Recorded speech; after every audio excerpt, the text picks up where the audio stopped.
For us to start, so let's get going on our workload this morning. I believe we're down to the sheriff's office, is that correct? We will start with sheriff, then road and bridge, and then proceed to the other small ones that we have not completed. Which ones have we not completed? I want to know. Human Resource Department, information. Wait a minute, don't go too fast, Okay. I'm slow thinking. All right, human resources, Information Tech Systems, Library, EMC, I don't have an EMC. Emergency Management, Coordinator. All right. EMS, no, We did it. we We did did it it. this Friday.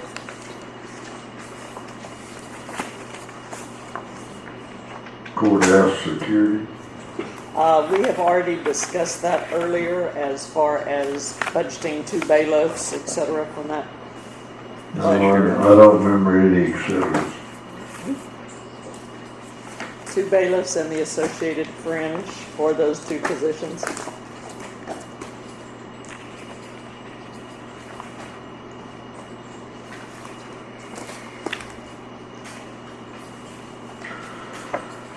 Okay.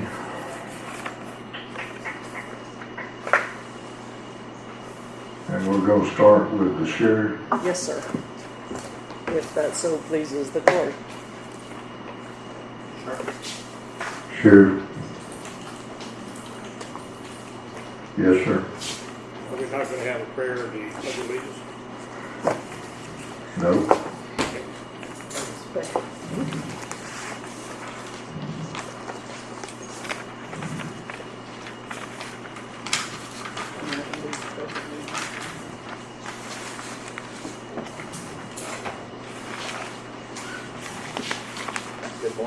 Good morning, Sheriff. Are you ready?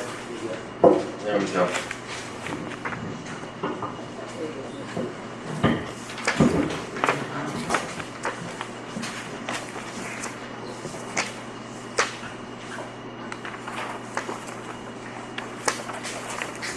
Take off. Okay. Whatever item y'all want to start with. You just start with how you want to do it. Dwayne, my suggestion would be to start after all the salary and fringe, which would be line item 3100. What do we have is in the public? Yes. She gave us year to date last week and found mine. Which is,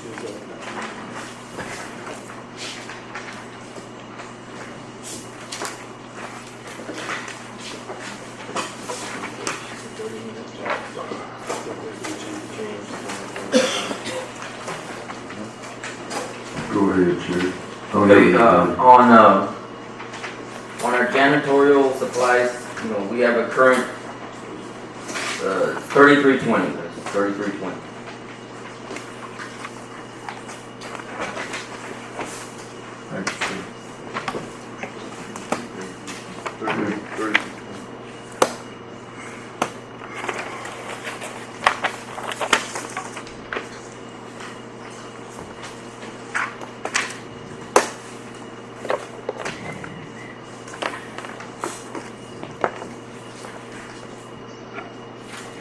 On the janitorial supplies, our current budget that we had was 7,500, and we did an increase to 15,000, and that's because of the new jail that we're going to be moving into, and that includes our janitorial supplies as far as laundry and kitchen, and all the setups for what needs to be done to run both the kitchen and laundry.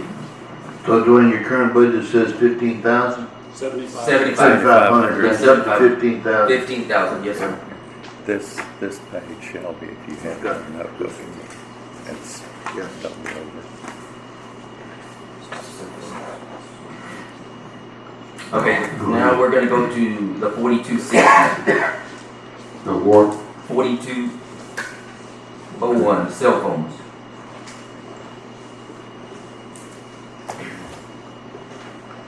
All right.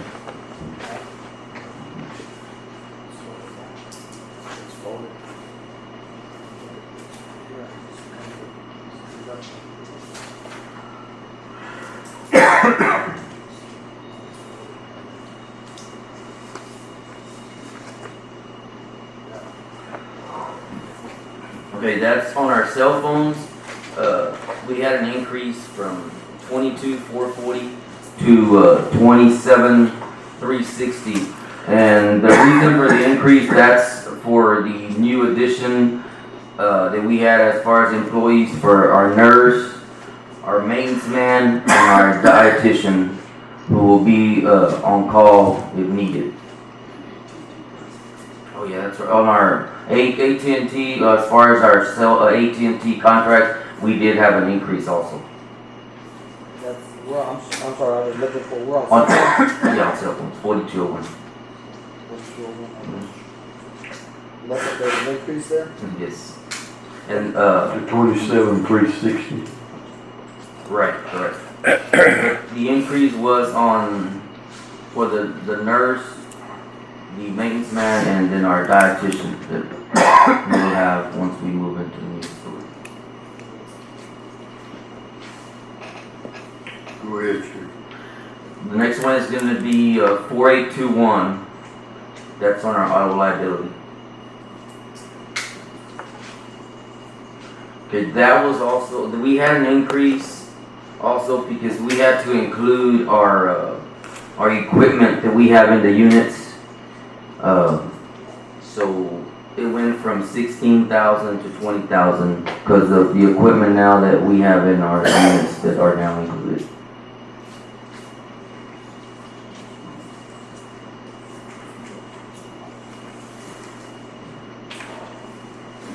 What equipment? Equipment inside the jail? No, the equipment in our units like our cop sync computers, our shotguns, our ARs, everything that's in the vehicle, Police radios. police radios and stuff like that.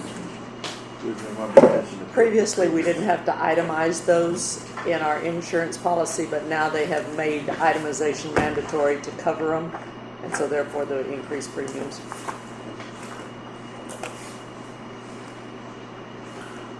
Our next one will be 5709. That's for on ammo. We had an increase there from 1,500 to 2,500, and it's due to the increase in price in ammo.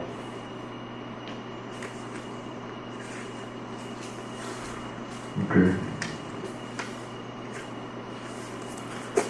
Item number 5711 is vehicles. The patrol units, as far as towels and that, we had an increase. And that's what we were asking for, the 3 Tahoes and 1 pickup. But two of those vehicles that we have to replace are the vehicles that were totaled in the 2 accidents that 2 of the deputies were rear-ended. And that's the insurance one. And that one's increased to what? That one on the 5711 for vehicles, it went from 111,060 to 136,845, and there was an increase on Tahoes. Judge, the Tahoes had an increase. It was about 3,600 now that the Tahoes increased per unit. On the Tahoe, Yes, sir. which is where? Which is we're on 5711. Oh, for vehicles. It's in the vehicle. Yes, sir. That's not included in the 136,845? Yes, sir. That's what went for that increase. All right. And based on the original budget request, that is for replacing 1 Wreck Tahoe, 2 Crown Vics, Yes. and the pickup with the bad transmission. Correct. And since that request, the Crown Vics was totaled. The The one that Michael The Garcia. Garcia got rear-ended on Texas 80. So now it's 3 Crown Vics that you're replacing? No, there's only 2 left, but one of those was totaled, Okay. so we no longer have it. So. And the insurance, that's the last one the insurance paid off on. Okay, the next one will be 5718.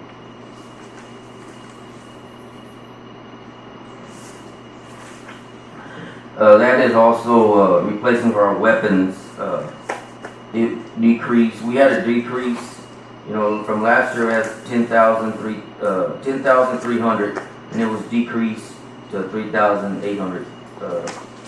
And that's from the additional stuff that we're gonna have for the new jail. Now we're gonna have to get like a gas gun, and once we move into the new facility, if for some reason we have the prisoners that get out of control or something, then we're gonna have to use some kind of, you know, gas gun to, you know, get them to comply and for us to bring them under control. So that's what I'm asking for, you know, to purchase that. What's it, yeah, something that shoots. Yeah, this shoots like a 37 millimeter. You shoot and they shoot like bean bags or stuff just to, you know, the gas to kind of get the prisoners to settle down. Could be tear gas, could be mace. There's also tasers that they're now using in the jails, but we're gonna stick to the gas gun.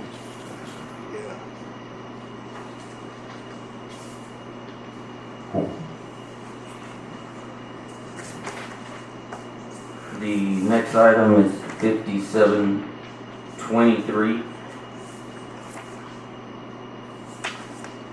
And on that one is equipping our new vehicles.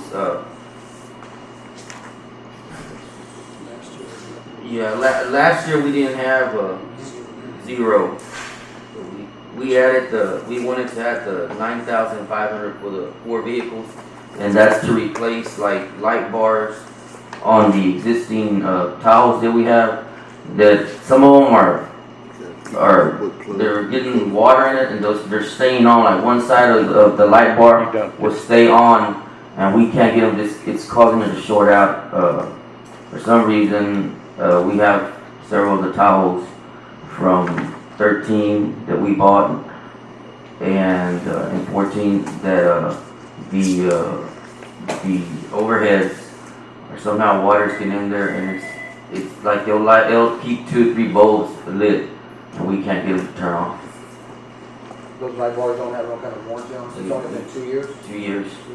And they've been here multiple times working on them. They've replaced all the guts inside of them, but they're just a defective product. They're just not worth 10 cents. They're Taiwan made, and they're just not worth, they weren't worth the money they paid for back when they bought them. So we needed to replace 4 of them are bad, and then the other cost was for the 4 new vehicles for the equipment that goes in them. That's why that's $50,800. So 9,500 for the Times replacement 4, of yeah. the light bars? No, 9,500 times 4 is to replace if you purchase these new vehicles. And then the other 3,200 is for the 4 light bars, times 4. All right, you gotta go through it again, I'm Okay. confused, because I had something different written down. The 9,500. That is for the lights on the 4 new vehicles and the other equipment. The equipment for the 4 new ones, Yes, correct, sir. 9,500. Okay, and, Times 4, Judge, it'd be 9,500 per vehicle times 4. okay, And then the 3,200 times 4. That's to replace the previous open light bars that are on there. Yes. 12,800, Yes, for that item. And then you add that to the other ones that. to 38,000, Yes, there's 50,800 total. yes, These light bars are made in the United States? yes. Yeah, we had some new ones. We went to Wheeling. Wheeling. We're Wheeling's now. Yeah, Wayland, Go ahead. The next item is 5724. It's our air cards.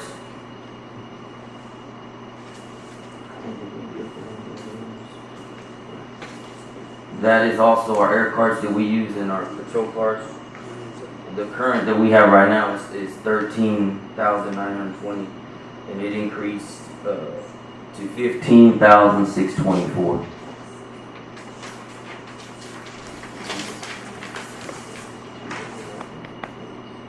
This is separate from this one, the two, But that's what it is. just for the vehicles.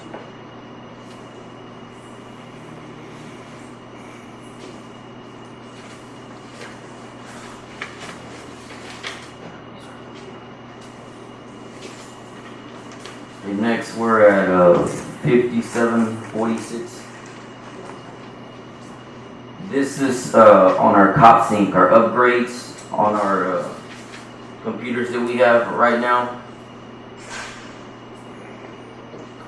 Yeah, the current one right now that we have is 111, 182, and 33 to 69, 235 for upgrading the 24. I know we talked to you about the 24 existing computers, the cop sync computers in the patrol cars, that some of them need upgraded and replaced. So what's that number again? You have 112, Well, no, 111, 182, 111, 182. It's going down.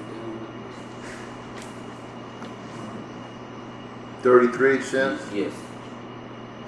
260. Why have we got 112 and you just decreased it?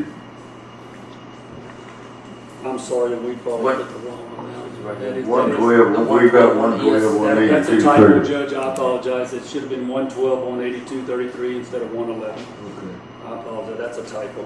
It is, so it should be 111, 182. It's 112. currently It should be 112. 112. Okay, that's what you That's what have. it Yes. currently is. The 112. original request that you gave me showed 89,235 for the request, but it should be the same amount it is in this year's budget. No. Because of the upgrade. We're changing it from 112, 182, 33, and we're requesting 69,234.75. Plus 20,000. Wait, say again that number 69, 69, what?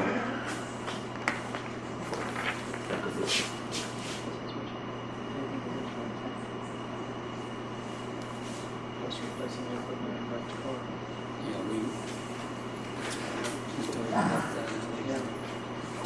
So it should be this, that's your request. Yeah, but see, we left off the equipment in that red car, that's what it is. So it'd be this plus $20.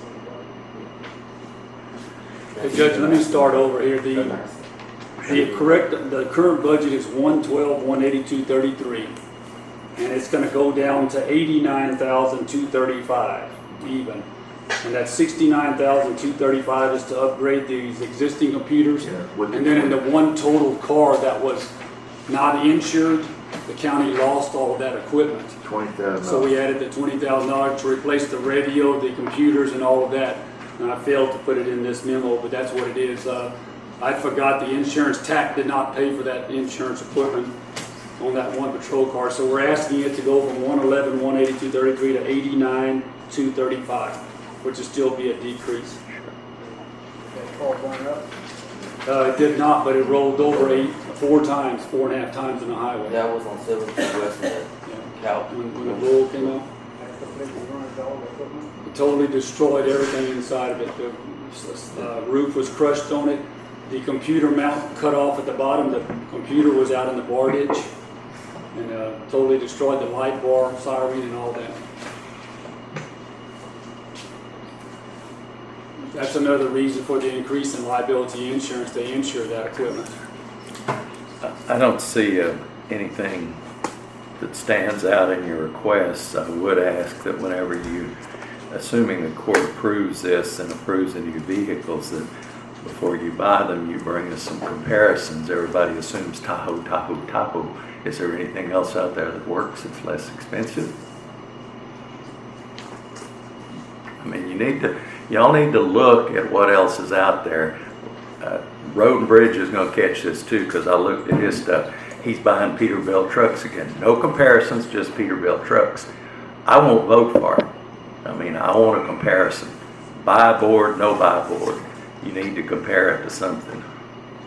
Well, if you want us to bring Tahoe estimates and, you know, different prices and the other type of vehicles, and I mean, we can do that. You can look at them. I The think only thing you that, need to realize too is a car out on the county road, I don't know if it'll hold up as good as the Tahoe. I don't know. I mean, everybody has a different opinion. Or they ain't on a county road a whole lot, I'm here to tell you. well, okay. But not that many make police package anymore, do they? I understand that you're limited, but we should at least be able to see what's available beside doing what's always been done. We can bring all those estimates. We can call them and we can get estimates from all type of vehicles. You know, from cars to trucks and Tahoes, and you know, help you compare them if that's what y'all are requesting. What is the most popular SUV being used right now, law enforcement? Tahoe. And Tahoe versus, have you seen what the city of Karnes City bought, those little bitty tiny Explorers? That's the only other SUV that's available in a police package. Tahoe is a 5-star crash rating. Expeditions aren't available anymore? No, Ford ma'am. Expeditions? They offer a front-wheel drive tourist car, Ford does. Yeah. What we're trying to do, commissioners, is give the county the biggest bang for their buck and what will hold up for the life of the vehicle. And I'll tell you another major component about buying a Tahoe is that Chevrolet offers a 5-year, 100,000-mile powertrain. In the current 30 Tahoes we have, we're up to 9 in the last year that the transmissions are burned up. And Chevrolet has fixed every one of them under warranty and has not cost the county a dime. So that's a major deal. Ford don't offer that, or Dodge don't offer that. Okay. Next question that begs to follow with us, what year model, Debbie? I'm sorry, they're What year model had the transmission? 2012 and 2013 are both burning the transmissions up. And how long, what is the service life on those? Because what I'm seeing is a faulty product, and when it goes past that warranty, yes, you got it fixed the first time, but from there on, it's your baby, and then they're $5,000 or $6,000. The 100, is that what you're asking as far as mileage, the 100,000? Yeah, in other words, how long are y'all gonna run it mileage wise? And I realize everything varies, but what would be an average? Historically, they've been burning up around 70,000 miles. Chevrolet went from a regular 3-speed automatic transmission to that overdrive 6-speed, and that's what I think they're not holding up under the stress that they're going through. But most police vehicles, the life of them, Commissioner, they don't last beyond 100 or 120,000 miles anyway. Okay. So if you're getting that Ford, I think we're good. If it'll last 70,000 miles under the first transmission, they put a rebuilt in it, and it'll last another 70. It's time to get rid of the vehicle. Okay, that's what I was asking. In other words, you're getting enough to get the service life out of the vehicle. Most of the law enforcement community all across the state have tried and tested a lot of these vehicles. They're just not holding up under the conditions. Chevrolet has still been good enough to offer that warranty, where Dodge, we have 3 Dodge Chargers, for example. They won't warranty anything past 12,000 miles when it comes to brakes, tires, anything. We learned that the hard way. We had one with 18,000 miles on it. The brakes totally burned up. The county had to buy the brakes. Their extended warranty only lasts till 36,000 miles, only covering a few items. Okay. Ford has done the same thing now. Ford is now giving you only 50,000 miles of warranty. So these manufacturers, and Chevrolet may do that eventually. Yeah. Well, we may well approve your Tahoes, but I think there should be something to compare to. I don't think it should just automatically be that's it. And I realize that's what DPS is buying, and I see a lot of them out there. I'm not questioning your thinking or anything else, but if it doesn't hurt to look and see what's out there, I guess is what I'm saying. I agree with you, Commissioner. Did you say we had 30 of them? We have 27. Well, we have 26. We have 3 Chargers, and we have 1 Crown Victoria. Now that 2 of them got totaled, but yeah, so we'll have 31 vehicles after everything's said and done. Yes, ma'am. Is the warranty somewhat the same on the pickups? Yes, sir. Okay. We've had it's 5 years or 100,000 miles on the pickups also. If we look at year-to-date budget, see if I can lay something on here so I can make sure I'm talking about the same thing. in oil and gas, as of the end of July, y'all had only used about half of what was budgeted. Is it necessary to budget that much? To answer your question, I've been asked that in the past, and the answer to your question, yes, we put a little extra in there. We've had some vehicles that we have not been running, but the reason we did that, Commissioner, is because if we have a hurricane or we have some major event where we have to run a lot more stuff. In addition, we knew that the jail generator was coming on. We have to buy diesel out of that budget also. So that's why we put that extra money in, so we wouldn't have to come back to the court. Okay, another one is departmental expense. You're only at about 50% on that, and maybe you could explain to us what departmental expense is. It's line item 3350. Luana, you want to take that? Departmental expense is just about anything else that is not specific to a line item in the sheriff's department.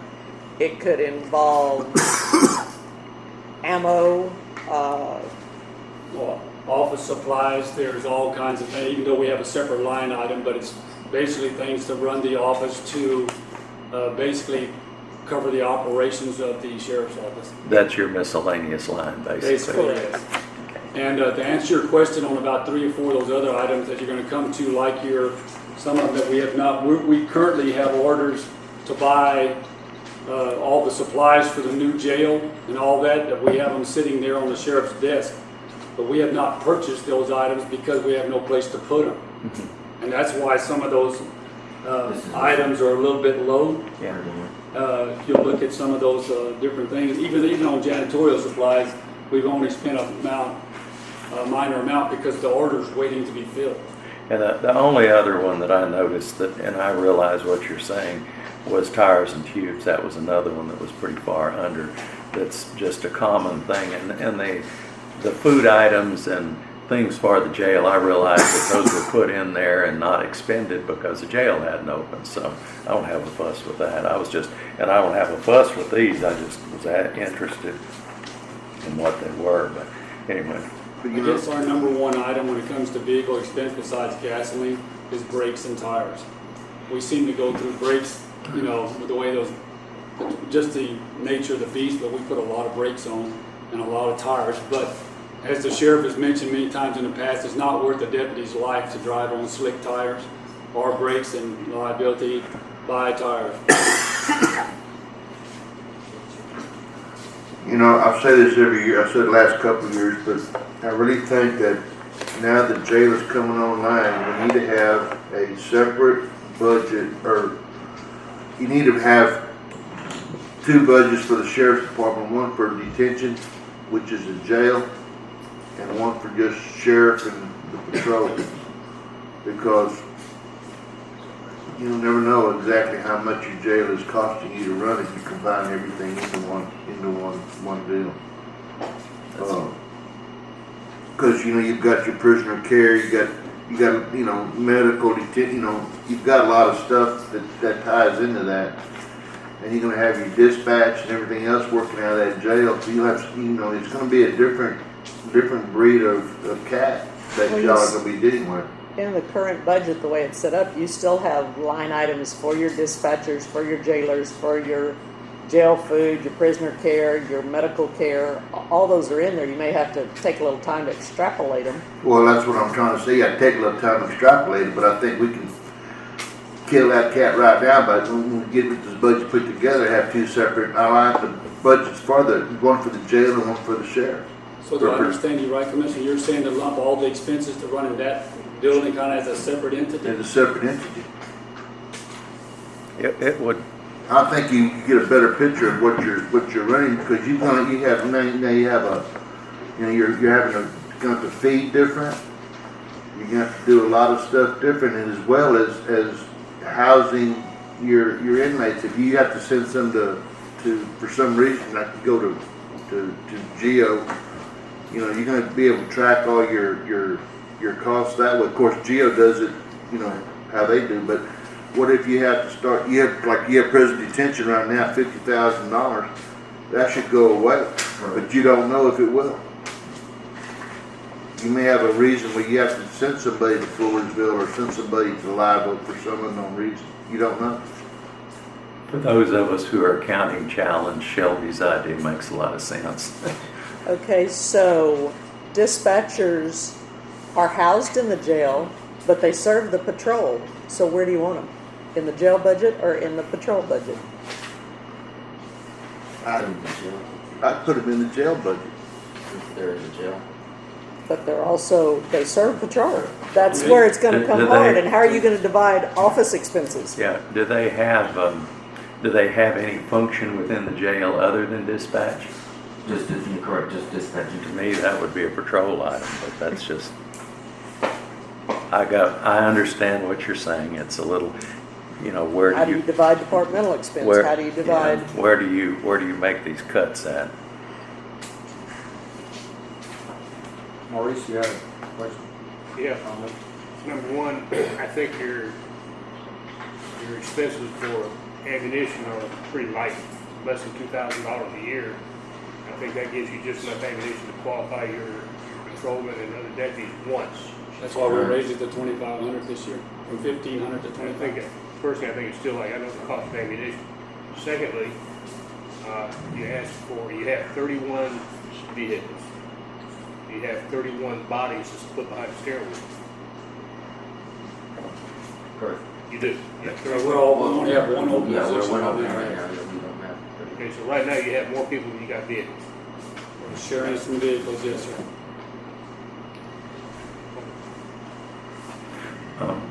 A compliment.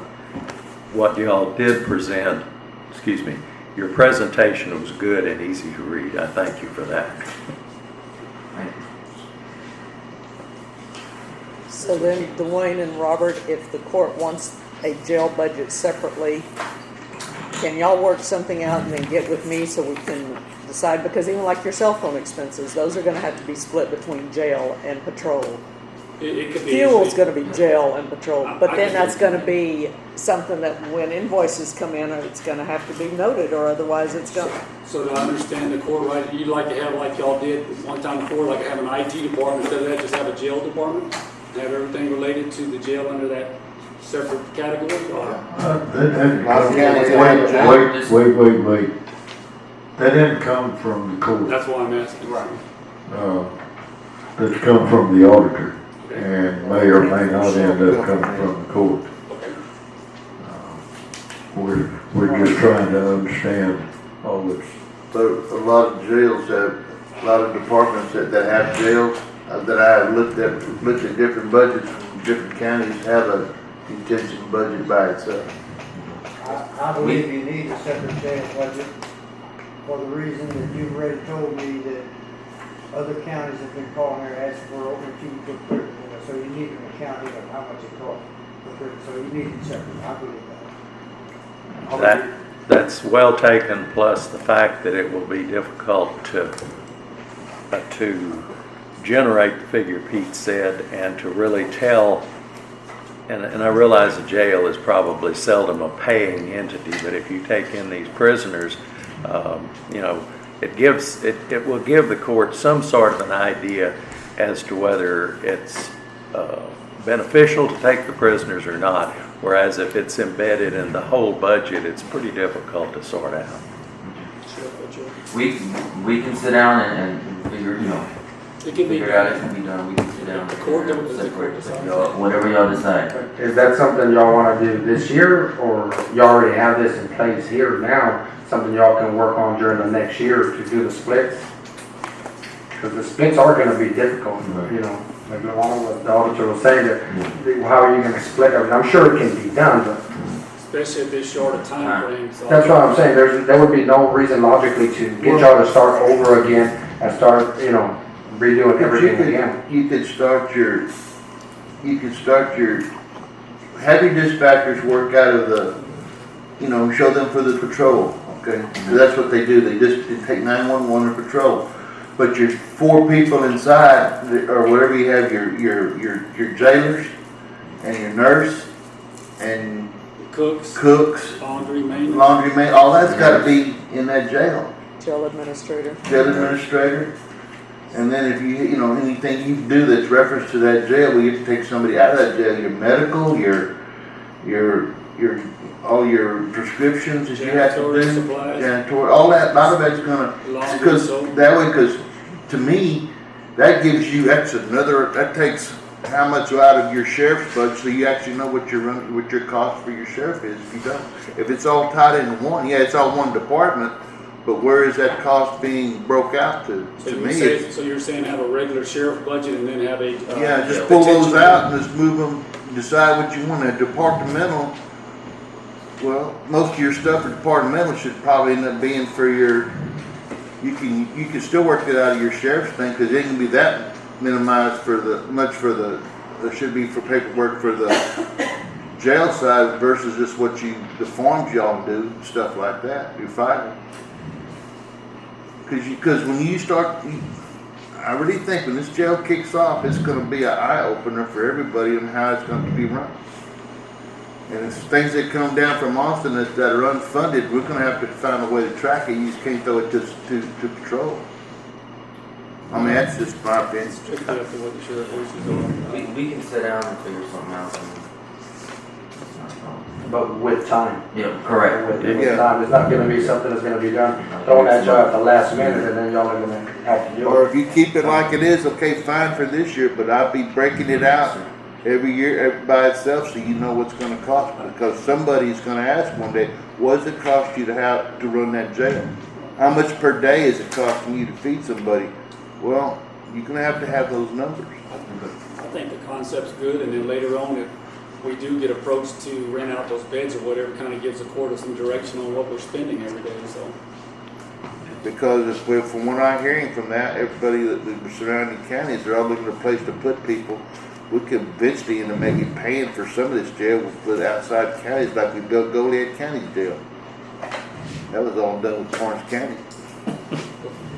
Before we move on, there was one other item before we get to these other, we have some other items, but under jail utilities, which was 4,400, I wanted to bring that to the attention of the court to see, kind of get some direction from y'all. Back when we put this in here, we had a $42,000 current jail utility budget, and we spent $23,623 up to date. We got 3 months to go. I worked with Lorraine daily and kind of put a square footage to the current jail versus the old jail and all of that, but we're really not sure if 42,000 is going to be enough to operate that jail utility wise.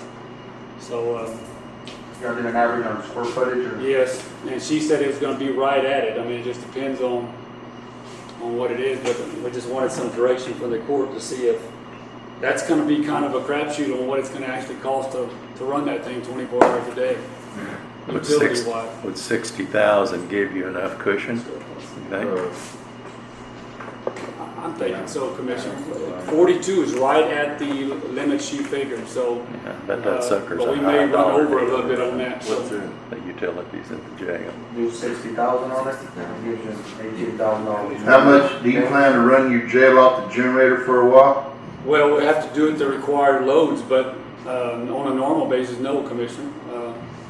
I mean, but you gotta run every day off for so long. Yes. Right, for an hour. For now. Yes. But that was the only thing that I wanted to bring to y'all's attention as far as square footage, because you can see with the small jail how much utilities were. Yeah, Yeah. And you get into that bigger building, it's gonna, Maurice has a comment? it's gonna be a lot of difference. What's the square footage of the jail? What's the square I foot? didn't bring the figures with me, sorry. They've got them and they use those to figure that, Maurice. I just would like to know what the square footage of the jail is, What does it Off the top of matter? my head, because I'd like to know. Square footage of the jail is 27,000 square feet, Thank you. And the old one is, 4,500. yeah, you're gonna squeeze to get it at 60,000. That's what I'm saying. So it's gonna, Hopefully, the new one is much more economically insulated, Yes. etc. More Well, and efficient. also- Supposed to, yeah. More efficient? Got your number, Maurice? What you trying but to figure also out for square the foot? office part will only be run 8 hours a day. I A got lot of that times for the you, lights will Maurice. be turned off, so you won't have people there all the time. We're gonna have trustees out there cranking the Because it has them generator. walking in and out of lights. 421 square foot. 421. So you won't be burning lights in the whole 27,000. 11.37 a day. And as far as Mr. Yoder's question earlier about ammo, y'all also do have Leos funds that you can use for training purposes to acquire ammo for qualifying. If y'all end up having, any of these illegal transports and stuff, but if y'all catch any or y'all have come across, maybe they've slowed down some, I don't know. Right. But are y'all, do y'all hold them in border patrol, you take them to jail and leave them there, what do y'all do? We hold them here at the county jail. We can't take them to jail. Border Patrol usually comes here. And we receive, and if you get that, and they don't pay nothing for, And a lot of the times we probably carry half of them to Auto Kaiser because they need medical attention. So that's another thing. Yeah, but no, we can't take them straight to jail. We gotta call Petula and they'll come pick them up here. Border Patrol come pick them up. There's not any place you could take them to and deliver them and be through with them. Under the current law, we can't even book them into the county jail. Yeah, What do you do with them? we just hold them and hold them In cars outside the jail? We put them in the, and look in the Sally Port? waiting area. The waiting area. The jail is 48 minutes. Yes. So basically, so far you've stated all your decreases and increases, right? no, and we still have 4 more items. Go ahead. This is stuff that is not in the jail, it's not in the budget. It was in the capital outlay last year. That was for the fencing around the tower and the canopy over the generator. The one for the tower was that we won't have anybody call it the tower. What is it, is it on here now or it's not on here? No, okay. It should have been on there, 25,000 at this. Under capital outlay? Yeah, but not on. It's not on these sheets right here? It should have been on one of these sheets if there are. It's right below line item 5709. 57. 5711. There it is, right there, add equipment, I know, let's see, hold on. Adequate That's in jail, 25,000. Yeah, that's under. It says canopy for generator, fence tower, miscellaneous. Where does that say that? Oh, yeah, canopy for generator. They gotta go over to the side. Yeah, Fence tower, it's miscellaneous. 25,000 right there, add equipment. Okay, okay, I got you. I see that. It's not a line item. It should have been additional equipment. Yeah, it doesn't have a line item on it. Where was What's that? That's because they're just adding it. That's why it doesn't have a line item yet. What line item? Oh, it's gonna have a new line item? Additional equipment. It's 110,000.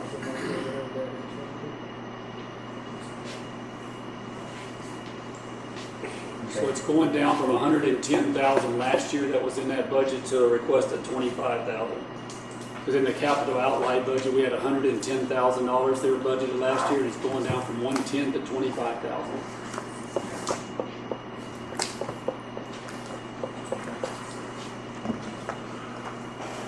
Robert, back to the jail.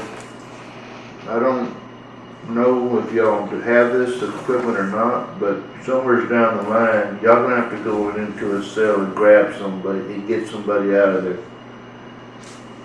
And from experience, you better have the ninja suits, what I call the helmet and the vest and that stuff. Y'all have that already planned in your budget? With the shield and stuff. Yeah, with the shield and stuff and all that? That's why we asked for that $3,800 to buy that gas gun and what other related equipment to it, like a shield or mace or whatever. But even though you have gas masks ordered? That's We're what gonna they work want it that. once it's approved. Okay, but still, I mean, even though with the gas, and I know from experience, you can just put your gas mask on and go in there and get them. But you're still gonna get stuck or something's gonna happen where you think your people are gonna get hurt if you don't have the right equipment for them. And I'm just saying that because I know. I've been there. Or do you think that line item should be more? Well, I don't know what it costs for the little turtle suits, what I call just a stab-proof vest and a helmet Yeah. with the shield and then, you I know. can get that from a golf magazine. Well, just saying, and plus too, there's gonna be some inmate one day gonna be smart enough that's gonna get in there and you're gonna jam those cells. And I've seen people do it. They will end up where you're gonna have a hard time going in and getting them. And just a comment, I ain't saying to go do it, but I'm saying I'll be thinking about my people that are gonna have to go in there. Plus, you're only gonna have 2 or 3 trailers, you probably need 5 to go in and get them if you have to. Well, we'll bring officers in if it comes to that point, we'll bring Well, officers. yeah, but I'm just saying, there's something to think about for the future or before the jail gets started. 'Cause there's gonna be one that's gonna try everybody. Absolutely. Right there. With that being brought up, it's at 3,800 right now, right? Yes. Believe y'all need an increase on that, just be on the safe side? It probably wouldn't hurt if he wants us to, we probably need to buy a shield and some body suits and stuff like that, so. What do you think, 7,500? The county doesn't own any of that equipment right now. We can go with that, and then if for some reason we can get some from another Whatever the wish line is. item. Shelby, since that's brought up, then what do we have to raise it, or they're gonna get that, so from 38, you wanna go 7,500, 10,000, or? I'd probably go to 10 because I think you may, I don't know what those cost now. I don't know if you have to spend the 10, but at least you have something there. You might get a better number for the fine. You wanna leave it the same, 10,300? Yeah, I've been working with the TDC folks at the big prison, and they've been giving us some information and also some things they've been buying. There's some new updated equipment that they've been using out there, and I think it'd be an advantage for the county to use that same equipment. But do not get the stun stuff or the shield that you zap them. No. Look, what's gonna happen, you're gonna have somebody that's gonna zap themselves playing with it, and I've seen that, and throw them in their heart to another rhythm. So if you said, James, you want to leave it at the 10,003 that it currently Leave it is? at the 10,300? Okay. That's, I know, 5718, right? Do y'all feel like that's, I think so, Judge. If for some reason we go over, so we can go to another line item. To go backward a second, I played with the figures based on your current utilities at the jail, and right now they're running about $2,600 a month. And if you factor that into a year's worth, I think if I remember right, it comes to something like 32,000, and 3.5 times that, assuming some efficiency, as Luana said, you're at more like 110 or 120,000 than 60,000. Now I don't know how much efficiency we can expect, and I'm certainly not picking at that, but if it's costing 2,600 at the old jail, you know, I would think that it would maybe 3.5 times too much. I'm looking at square feet. How much are you using for cost per square foot? I didn't use a cost per square foot, I just used for, Current the cost? current jail is about a fourth of what the new one is. Is that pretty close? Yeah, that's what it said, 27,000 versus the, 4,500 the current jail is? Yeah, so in other words, that's about a fourth of the square footage. So if you use 3.5 times that 32, you come up well above $100,000. So that, you know, I don't know again about, I have no idea about efficiencies, and I know the old jail was built in 1951 or whenever it was, and that certainly it was not built with utilities were cheap, don't worry about it, and such, but that one might be one you would want to put some extra money in case, rather than having to come back for, I mean, you have some money in that, I would get departmental expense, but that may well not be enough to cover it. I'm just toying with the figures, so. Well, that was a concern, we've talked about it, and again, based on the efficiency, based on the offices not being used 24 hours a day, and a lot of those things, but I agree with you, I just don't want to be underwater on that thing. It's going to be a guesstimate for this first year. But Do 100,000? I'd put 120 in it, and if we don't need it, we don't need it. Yeah. you don't need it, you don't spend it, but again, we're confronting it now, and I think Luana said an emergency has to be something unforeseen, and this may not be unforeseen. Let's do 120, I agree, Yeah. that's fine. We don't use it, we don't use it. But at least next year you'll have a better handle on it. Yeah, I mean, it can be adjusted. Well, I think this first 12 months we're going to monitor, like I told you before, as far as the food, utilities, all the things, the janitorial supplies, all those things we'll keep track of during the year, and then by next year we'll have a better picture of where we stand and how efficient it can be.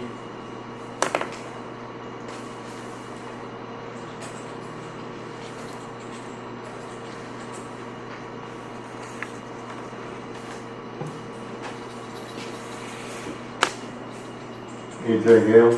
We have 3 Yes, more sir. items, Judge. Okay. Getting back to that canopy for generator and fencing, everybody all right with that? Sure. That was not in the current budget, so that won't be a line item. Okay, now number 12. We're back to the body cameras. I don't know if I got approved underneath the constables the other day, but I made y'all a printout to show you exactly what the current law is, and there's a picture of the cameras that we're proposing to buy for the officers, and if you go to page, you got one of those, Carol? It just basically shows you what type of equipment it is and their estimate, but basically this is the camera setup where it's a small device about the size of a little bit smaller than a phone. But the reason we picked this model versus other ones is built in a rubberized type case. So if an officer gets in a scuffle or something else happens and it hits the floor, you know, the likelihood of it getting broken is a little bit less than some of the other models. Also, this is the ease of operations. Another thing, when you get in a stressful event, and an officer has to turn that thing on. It's just a one-button deal on the slide on the side of it, and it comes on and cuts off. Turn around and let me see the picture. Okay. I just want to make sure I'm on the right thing. Another thing, it has a tilt head at the top that that oscillates, that you can move back and forth.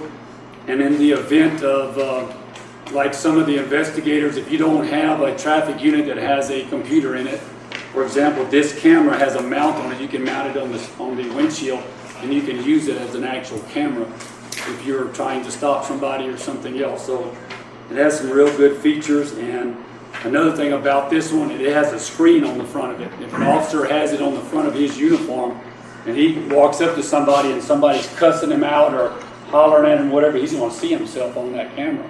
It has video, audio? It has audio and video, and the person that you're confronting will be able to see themselves in that video. Now, if it's a hostile situation and he doesn't want, you know, if he thinks he might get shot or somebody may use that as a target to shoot somebody, you can turn that screen off. Also, at night, you can turn it off. So a lot of the departments have done this, and we've studied this camera. We think it's the best buy for the money, and we think it'll be around for a long time. It also has a feature where you stick it into like a cradle, and it downloads automatically the video out of the camera into the system. And that's going to be a daily grind, and we're going to talk a little bit about this position. But as the current law is written, you only have to use this camera when you come and interact with a citizen or a suspect or whatever. If I'm just here in the court and I don't want to use it or something else, you don't have to activate it. But anytime I come up to you and I'm talking to you about a potential deal, that camera should be rolling. And every 12 hours when that officer gets off, that video is going to have to be downloaded into the system. And then you're going to have somebody that's going to be able to keep track of all of that. So, that's it. How many are you asking for? We're asking for 37 right now. That includes the 4 constables, and we'll have 31 officers and then 2 spares is what we're asking for. Well, I'm a little confused because you have a request before the Commissioner's Court for this coming Friday for an emergency expenditure for body camera. It was not an emergency deal. We put that on there for a line item to change it out of one line item to the other for this. Now, if the court's going to pay for it this coming Friday in the current money, then this would be a moot point in the budget. And that's why we did it that way. It's up to what the court's going to do on Friday. But we've asked to move a line item money in the current budget to pay for this. The reason we've done that because the law goes into effect September 1. And that's why we didn't carry it over to the new money. But just in case the court did not approve it on Friday, we wanted to ask for it in the upcoming budget.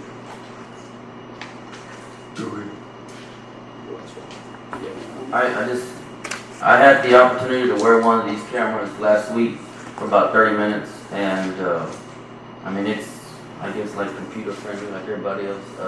It's easy to handle, and I mean, where you clip it on, it's you know, it's really sturdy, and I mean, you can be interviewing somebody, and you can reach over and like say, you know, there's different.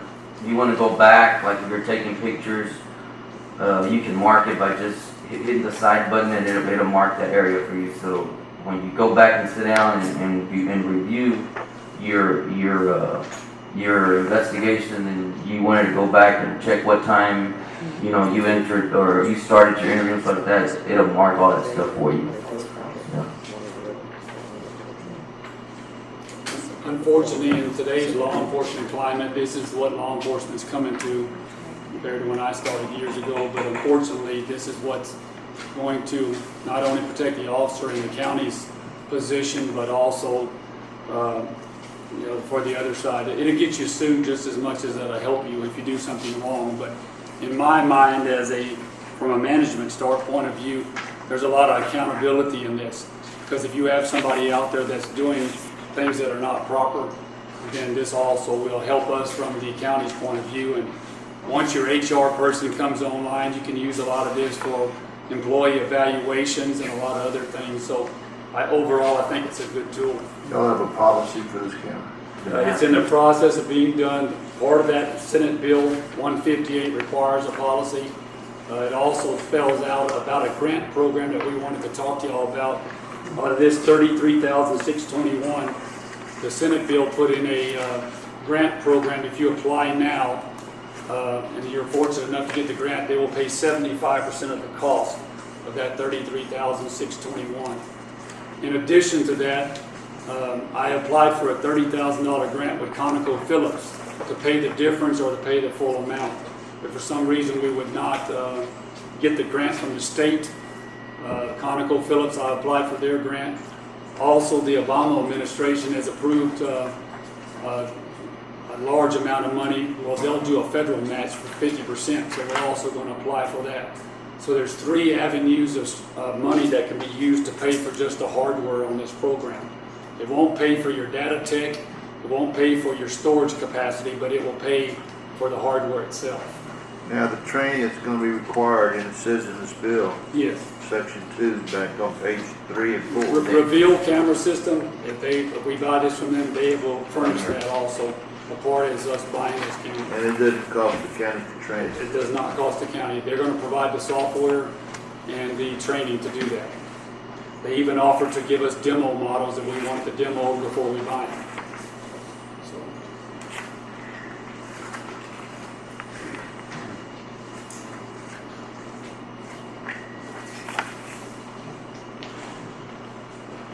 Shelby, I know you were asking about if we had a policy in place. I also knew TAC was also there, and they're also going to get with me as far as dealing with this, as far as once we write our. I'm just reading the bill, and the bill pretty much is a policy.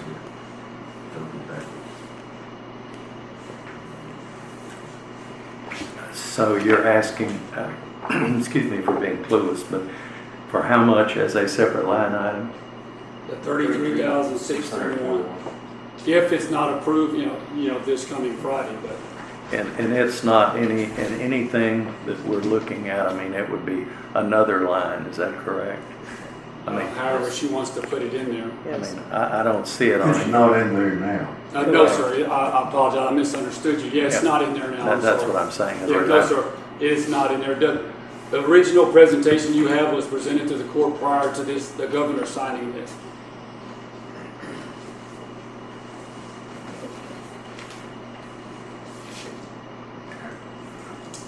Anything else? 2 more items, sir. Okay.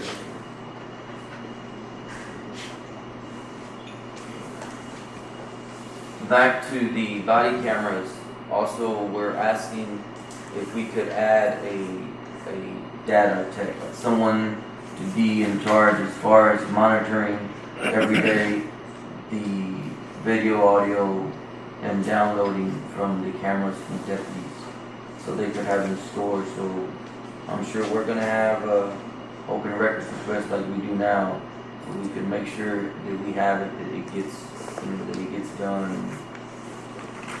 We currently have a dispatcher that is on our dispatch side from a previous job who has a lot of experience running computers and doing this type of work. And we've approached her. She is willing to come and change from a dispatcher to do this, to do an everyday, not only download the video out of the cars, but out of these body cameras. That's why we've asked to pay for this position the same as a dispatcher. We could use her 90% of the time doing all of this video work, and the rest of the time she could be a relief dispatcher. We only have one relief dispatcher now, and this way she could kind of have a dual role, but we've asked for the $32,673 that a dispatcher is paid. And that's why we've entered that in there. But it's gonna be a daily grind to do this every single day. What are they gonna be considered? A data technician, just a data storage technician. But has she agreed to? Yes, she has agreed to do that if the court was to say. At the same rate as a dispatcher? Yes, sir, just at the dispatcher only. This way she could be a backup dispatcher also if we have to have somebody there. And that's why you're including the uniform allowance. Yes, correct. Just what it currently is right now. Sure, Chief. Like this new person, the data tech, like the deputies will be coming in at different times, right? They just leave their camera there and then they download it from there, or how does that work? What they'll do is at the end of their shift, they'll come in and there'll be a docking station. They'll put that in there. It'll download the video over a period of hours into the system. She'll have to come in and get into the system and categorize all of that video. We could do it by officer badge number, officer name, car number, whatever we choose to do it. She has to categorize all of that and the patrol cars both. So there's two different systems. Right now we have a download system where a patrol car pulls up here to the building, it automatically takes the video out of the car into a download system. Someone has to come behind that system and categorize all of that. And I'm currently doing all of that right now for the total cars, and it's So when this person comes in, that's what, That will show- that's basically what- 90% would be her sole job, or his or her job. And then when a lawyer or a law firm or anybody files an open records request, or let's say Mr. Hancock needs one for county court or district court or whatever, this technician will go in there and pull that video, burn all the disc. And what makes it really monotonous under this bill is, let's say for example you have a bad wreck and somebody gets killed, and you have 5 deputy units that are there, for example, that are directing traffic or whatever. The law now requires you have to pull a video from every one of those cars that shows up under the new Morton law. Even if that deputy just stood there and directed traffic all day long, if his video is running, that person's video has to be given to the requester. And if you don't, you're in violation of the Open Records Request Act. So that's why this technician is going to have to draw every time there's a call, every time there's a fighter scene. She's going to have to pull all of that video for that particular case and put it all together. So these cameras, they'll be running 12 hours during their whole shift? Correct. And not, And they'll have a backup battery. to answer your question, James, if a person's riding around in a car for 2 hours and they don't have any interaction with the public, it's not going to be running. But if they get out, let's say there's a disturbance across the street and they get out at somebody's home, then it's going to be running. And they can't catch it with their car cameras, so they'll catch it with this one. So to answer your question, no, it won't be running the whole 12 hours. But yeah, anytime they get out on a traffic stop, anytime they get out and talk to anybody, that bill requires that any interaction with a suspect or the public, that camera has to be running. So as long as they're in the vehicle, it does not have to be on, but they step off that vehicle even just to go into a convenience store? No, that don't have to be done for that. No, just anything related to law enforcement. And how long do you have to keep the records? 2 years, whatever your record policy states? Again, it goes back to what we talked to in court the other day. The county needs to come up with a retention, but the state law is 2 years. The historical deal is 2 years. Yeah, I would think most times statute of limitation is 4, and I realize that I guess the county is not obliged to keep it 4 years, so a suit could be filed, but that might not be a bad thought. This is pure curiosity question, and I know that your officers try and work in lighted areas with their car lights or whatever at night, but does the camera have any capabilities at night? Yes, sir. It's infrared, just like a patrol car, so it will fluctuate from day to night. So it would. And this is a digital system also, which enhances the video more. If you look at the second page of that camera, if you look at what I gave you, this 1080 high definition right here. That's the reason I added that in there for y'all, because that tells you, Commissioner, that it works at night and days because of that number. Oh, And that's the reason that I put that in there for you. What's that HD means, high definition. I was just curious.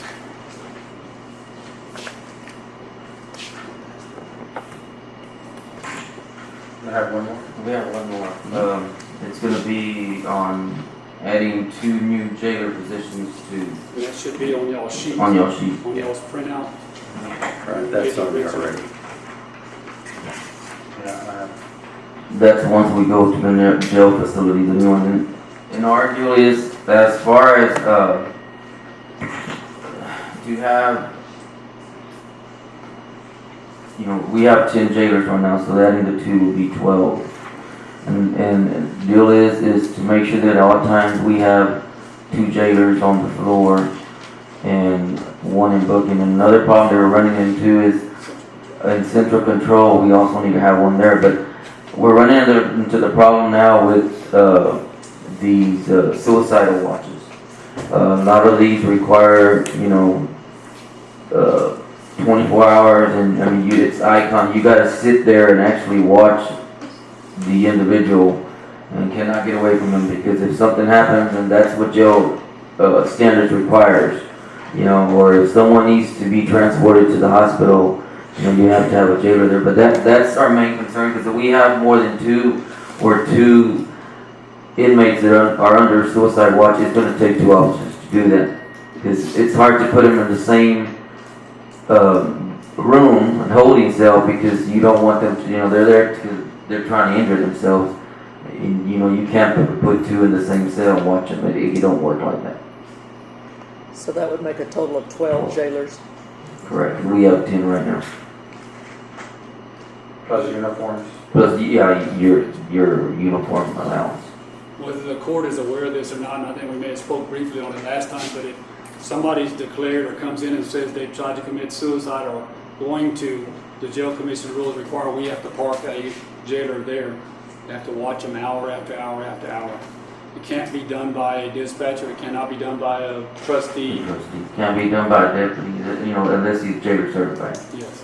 So that's what creates the problem of, you have 1 in central control, 1 to control the floor, and if you have another one, they're going to run into a bind. You brought up a point that I was wondering about. Is there any possibility that some of your patrol staff might become, I think you use the term jailer certified, so if you have a squeeze, you've got some extra people? As long as we send them to school and get certified, yeah. There's a few of us that are, like myself and the sheriff and a few others. See, that to me, that would, cross-training would be beneficial. And I know nothing about running a jail. Shelby may be the ultimate authority on that on the court, but, it would seem as though that would be wise, because then you would have some extra staff in an emergency situation. You say Shelby's had a lot of experience being in He jail. spent a lot of time behind bars. 15. Judge, he's not elaborating. It makes me wonder. Did my 15, got my, Parole? flat, did it flat. Got my naval parole. That is- Could I make a suggestion? Yes, ma'am. Keep Robert. That's why I have him here with me. He runs. And those 2 new jailers, of course, at the midpoint, right? Yes.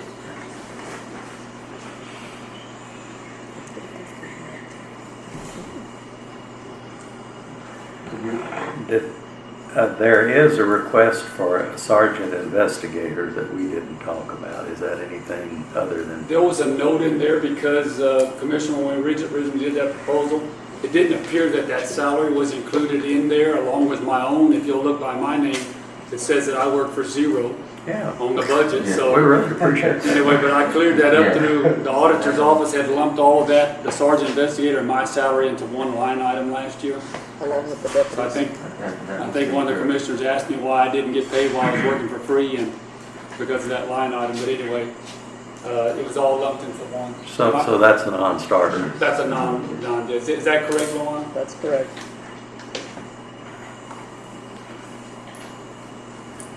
I have a note here. That's all right. Maybe I missed it. I'm sorry if I did. What about, y'all talking about the maintenance, the nurse, cook? Yes, that was on the add-on. Adding on the cell Cell phone at the phones. top, because of their being on call. The cook, The cook, if we have an issue, yes, she'll have to come down there, because the kitchen is gonna be off limits to, but that's strictly up to y'all, but we were gonna give a phone to a cook and the nurse and then the maintenance man if there's an issue at night, or if the cook has to come up there. Because the kitchen's gonna be locked once the meal preparation is over with. Unless they're jailer certified or escorted by a jailer, nobody's allowed in there under the jail Because rules. the cook is not there, sir. Probably 3 additional phones? Yes, that's Yes. 3 additional phones to what we already have. Okay. have y'all come up with a way maybe to instead of the phones, another way of notifying your people like that, a little with a pager or something? I mean, is there well, it doesn't matter, I guess y'all could group text them anyway. Text message is what we do. Right now, we send out a group text to all the deputies, all the jailers, all of that, and it works well. But again, these people, some of the folks are using their personal cell phones, and we don't want them to do that. So, because again, the law's changed on that. So, James, did you have another question? No, you're gonna, on maintenance, you're gonna have 1 or 2 maintenance people. The maintenance for the outside and then the cleaning inside. But that's already. Yeah, the Yeah. janitor's already in there. Yeah, Yeah. yeah. The janitor to clean all Right. the maintenance guy to redo all the repairs and do the outside. 1 nurse, Right. and then how many cooks? 2 cooks.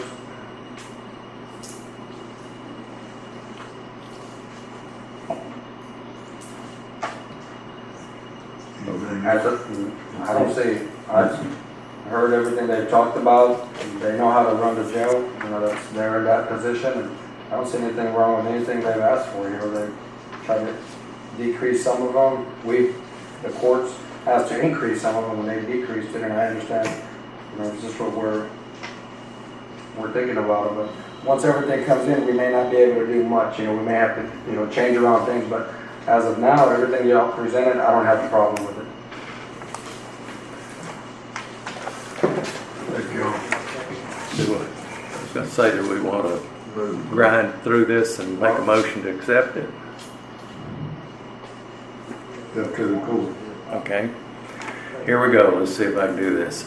I move that we accept the budget as presented with the following additions or exceptions. That we will, You're talking about the Sheriff's Office, excuse me, whatever I said. You didn't say anything. I didn't say anything. Sheriff's Department. 1 additional dispatcher / FT tech. 2 additional jailers positions would be added. Go down through here and make sure I didn't miss anything. The jail utilities would be changed from a request of $42,000 to $120,000.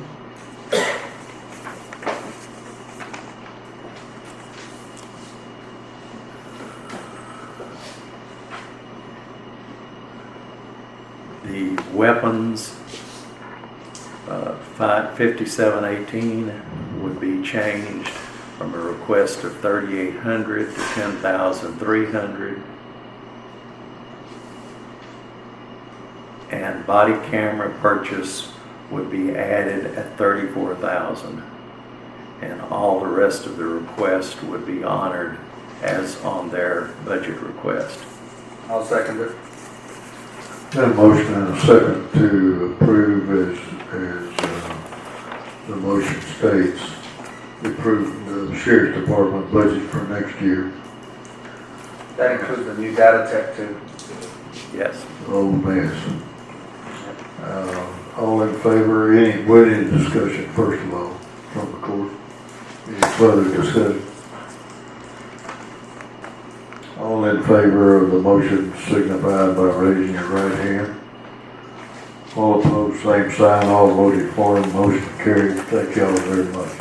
Judge, I just wanted to share one more thing with y'all. Is we now have a canine handler and a canine with the sheriff's office. The canine was purchased by the district attorney's office, and he was working for Post. He was in the city of Post, but we hired him here for Karnes, so now we will have a canine to use, and it's multi-purpose. It's, you know, search for drugs and also to search. So he started with us Monday, so I just wanted to bring it to you. Will he be working full-time for us? Yes, sir, he'll be working full-time for us.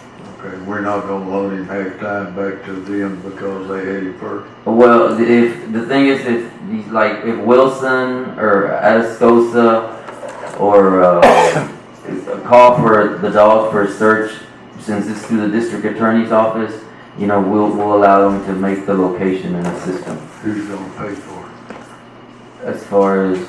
As far as any of it, who's well, we paying? have to pay him to work for us, but him going over there, of course, he'll have to take our unit to assist. Are we gonna get reimbursed by Wilson County when they call him to come to Wilson County? No. Is what I'm No. really- Why not? Well, the dog came to the district attorney's office, since he covers that area. That's why we That's we the do that. district, the 5 counties in the district. Well, I understand that, but it's gonna cover the same 5 counties that the district attorney covers, Correct. is what you're saying. Correct. So it's not gonna be ours. No, they gave an interlocal agreement to us to use the dog. The dog costs $6,000. And so he's willing to transfer it from Wilson to Karnes at no cost, just to make sure that we help out the region or the district. I'll give you one example, and it's just out of a brother-in-law deal last night. They had an escape in Gonzales last night. Inmate got away from them in Nixon, and they were looking for a dog. DPS's dogs were tied up, so they called me at 11 o'clock last night that they needed a dog. But they had a guy out in the brush right there needed a dog, so ours went over there, ended up finding the guy. So, you know, that's just one of those things where when it's an emergency like that, if something happens, we sent our dog over there. And, you know, to answer your question, Judge, I guess it's just something we'll have to absorb. Is there a finder's fee if they hook? Hey, I'm serious, because if that dog goes in there and says, you know, you have some drugs, and you find money in it with the drugs. There's a percentage, but Well, if of it's course, found in our county, it's yeah, ours. it's ours. Yeah, But some of the percentage goes to the district attorney also. I know, but, No, it doesn't all come to the county. yeah. It just, They get to sell the drugs. And remember, TDC's got their dogs too, so. So if there was a bill for dog food that came across the bill page, I didn't want anybody, the sheriff, somebody to start asking questions, so. You mean this dog can't eat jail food? Well, that's a thought. The prisoners can't eat dog food And that's together. something that would be coded departmental expense. Vet fees, etc. Do you have a policy on how that dog will work and? Yes, we have it there, the only thing, we're changing it just to meet Karnes County's needs, and I'm So we gonna don't run have it by her. liability with, Yes, we're having it drafted now, and I'm gonna run it by her to make sure he's okay with it. The district attorney already had an agreement and a policy that went with it, but it said total PD on it, so we're having it just updated. Thank y'all. thank I you. appreciate it. Yes.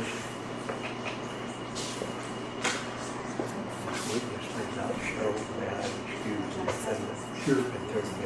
Sure. Sure.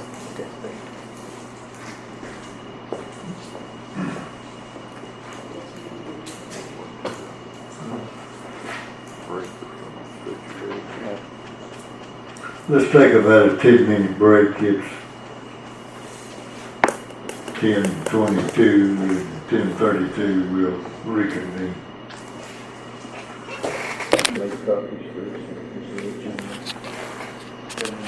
gave us a folder today. He gave us something like this.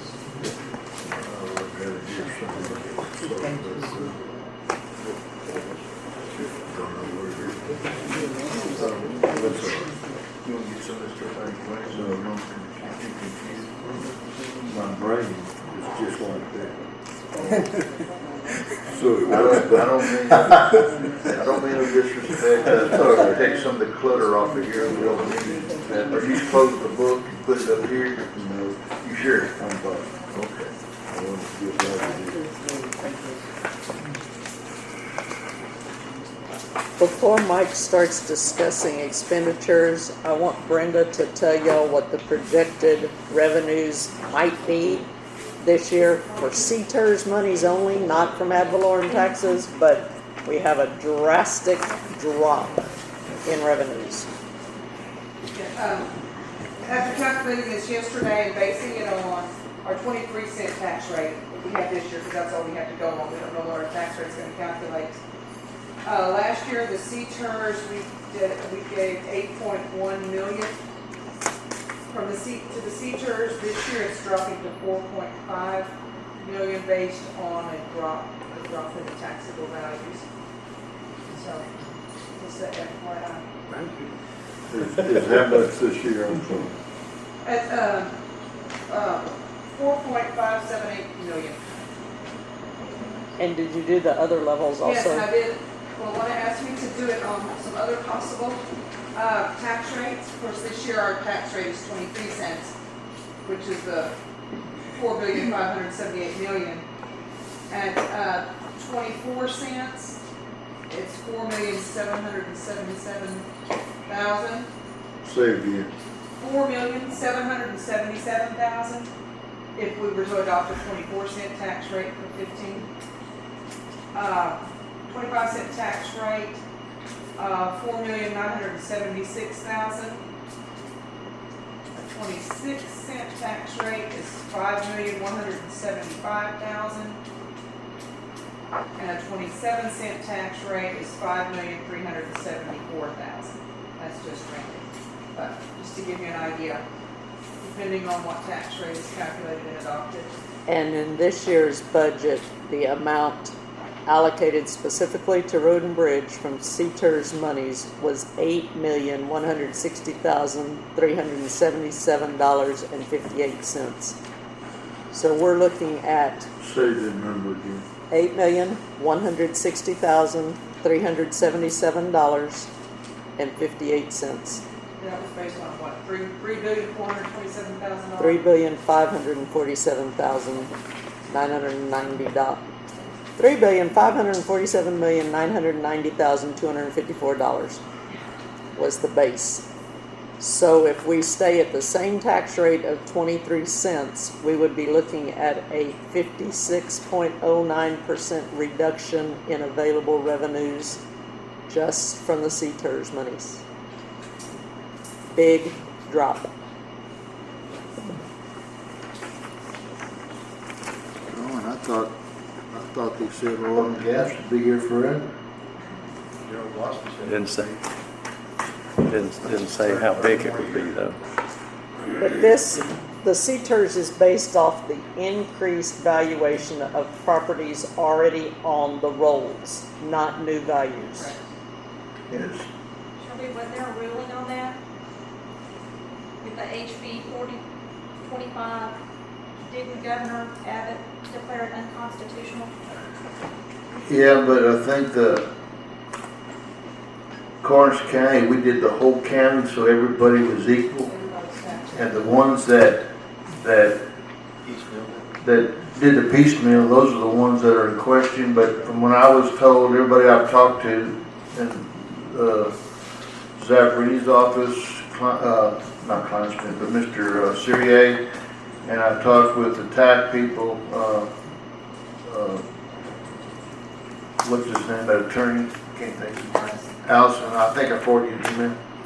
Anyway, they said to continue, Judge Fowler also said that to continue with, as the CTERS is, till we hear otherwise.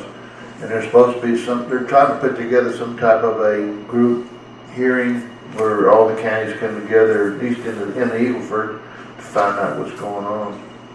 And that's supposed to come from the Eagle Ford, the caucus on the Eagle Ford group.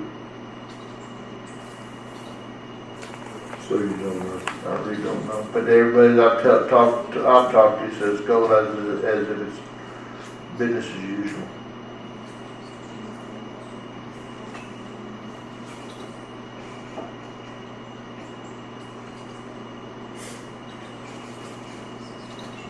So that 56% reduction equates to a loss of over $3.5 million in revenues for road and bridge specific. Because the CTERS monies are only applicable to road and bridge. No other department benefits from those tax dollars. Close to that much. 3 million. Just arrested. 3 million, more than $3.5 million. You don't know that much. Well, I had turned my calculator off. I'm going back.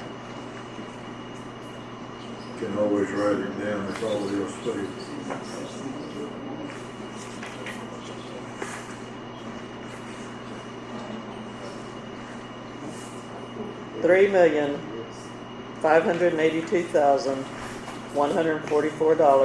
$3,582,144.47. Thank you. Yes, sir.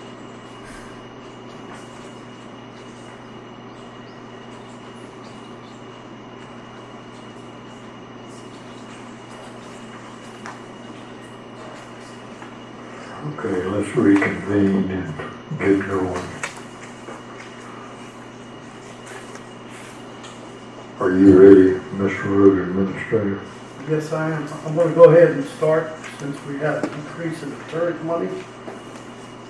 What the TERS money consisted of was contractor's equipment assistant, in which was $1 million, in which if we get the hands, I can cut that totally off. Seal coat programs will now be paid out of road and bridge special. So this way we can accommodate what the money will be for seal coat. So that'll be a cut of $1,937,200. County Road 211 rehab, that one is still in effect. It's $3,562,469.74. And then I had limestone, and limestone came out to $2,773,177.58. So I figured we could go ahead in order, since the TERS has been cut, we could cut the contractor's assistance, plus we could cut the seal coat because we'd be paying that out of road and bridge special. That right there is pretty close to $3 million would be saved. So that would accommodate for the drop of the TERS money. Okay, Mike, the number that you're talking now, the seal coat, et cetera, is it on this page somewhere? No, that has been, as we discussed, we moved it all to Okay, so road and bridge special. run through the numbers again that you were just saying you could What cut. page you talking about? Right, This that- one right here. Yeah, no, I'm talking about the TERS money, the expenses I had last year for the TERS. I don't have that sheet. Yeah, so I didn't know what the TERS was gonna bring up, but I'm just showing where I could cut the budget on that. Okay, so that's in this current year budget. We need to know what out of this Yeah. that would be reduced That's what we're based doing. on the TERS. I just gave a quick rundown on how we could cut the expenses on the TERS. Okay. I'll start at the top. I'm looking at, Which, our, what page? oh, we're at the new budget. This one right here. Yes, sir. Okay, we've got the maintenance tech 3, and which is Class A truck drivers. I'm asking for 5. And I've got maintenance tech 1s, and which is laborers. I'm asking for 5. Because hopefully, if everything works right, we get our chips spread, we can start sealing our own. We don't need to. Maintenance tech, William, you have how many right now? 3? Because you're asking for 5? Yeah, I need 5 additional. Okay, you need 5 additional. Additional. These are additional employees that I need. Okay.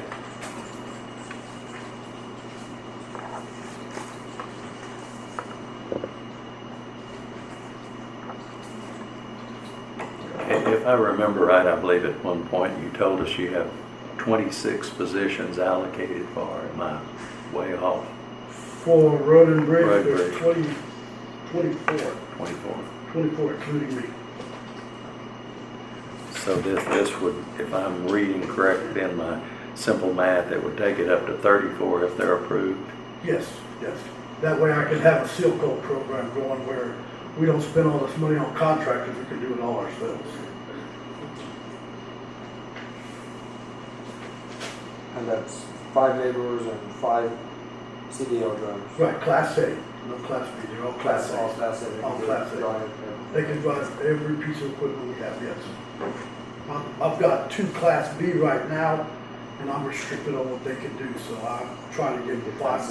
Yeah, I agree with that.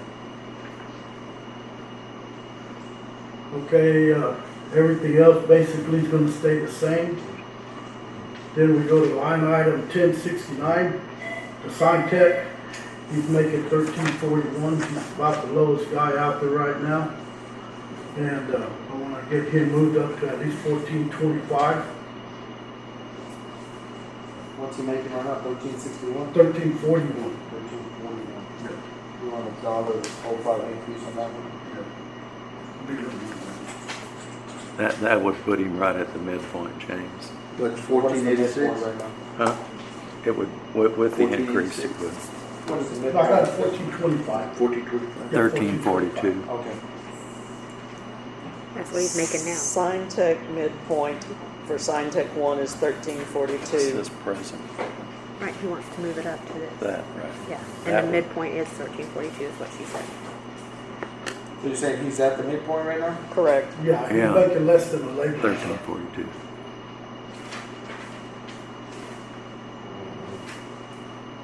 The laborers are making 1371. He's making less? He makes less than the laborers, and he does, well, he's universal, he's not sign man full-time. So yeah, all's been less. We got him doing everything. We even have laborers doing signs.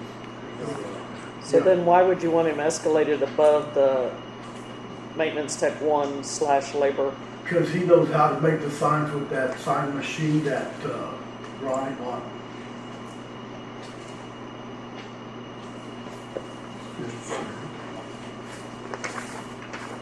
Yes, sir. I guess my question is, if we could post, and I understand this is legal by statute, you can post in the newspaper a speed limit on county roads twice a year for something less than $2,000. Why do we have I'm making a guess, I think I'm right, $500,000 for sign material plus a person to make signs? We could eliminate that position or move to a laborer's position. Okay. Road signs, we only have 50,000. That's for the material to put the So you sign. say 50,000. Yeah, and that's for the material, your backboards and everything, your paper and everything, that's all included. Okay, the mechanic 2 position, we talked about that one. I want to get a certified mechanic. We can save a fortune and just expense of sending it to the shop. Because I want to make sure that he's air brake certified, because everything we got's got air brakes. Talking mechanic 2? 2, yes. I have a service mechanic in which he changes hydraulic hoses and changes oil, but as far as actually working on them, he doesn't know what. Based on the salary survey, the midpoint, Salary. Wait just a minute, go on. Go ahead. Well, me and Shirley, I would just, I don't what know, salary, it's not listed here. it's only on a new, is the one that says new line item, Yes, kind of too? yes, mechanic 2, that's a new line now. What's the amount of salary? I got him at $46,800 a year. Because he's gonna have to have all his license and stuff. but the salary survey is at 37,236.51. So, two, 36.51. that's the, That's the midpoint for the mechanic 2. so that one, where's it on the salary? It's on the last page, last item. Mechanic 2, midpoint 37, 2, 36, 51.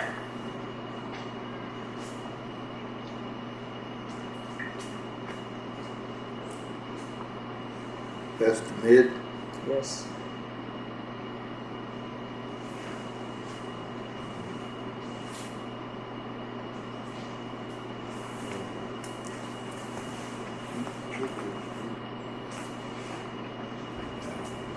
He just needs some comparatives instead of just one brand, one make, one model.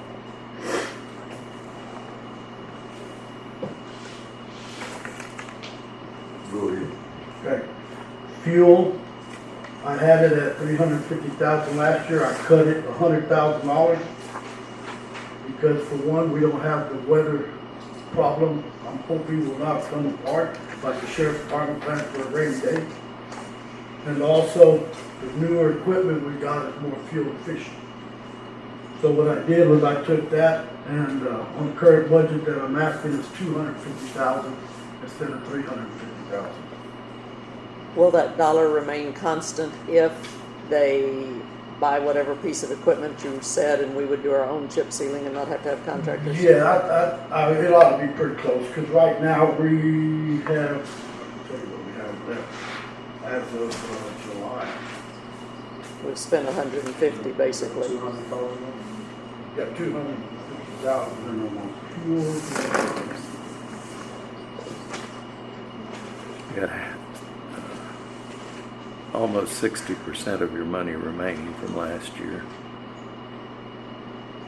Yeah, as of right now, I got $131,773 that has been spent, and that was as of June 23rd. So we still gotta add the month of July into it, so it's gonna be, I got July, August, and September, and still lacking. It averages pretty close to about $60,000 to $70,000 a month. Got 149 here.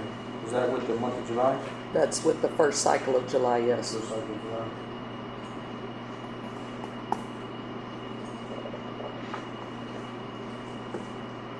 Did you say 67,000 a month? Yeah, That's 600, that's somewhere north of 7 million. $700,000 a year. Yeah, $700,000 a year. You said your fuel cost was $60,000 to $70,000 a month, is what you said. And that, you multiply that by 12, it's $720,000. I have to look back at it, because I've got total invoices right now. Now, I go with the precinct tracker. That's what we have that comes to our office. They work off of paid invoices. I work with what comes to the office that's submitted. And as of June, I could say on fuel, go back here.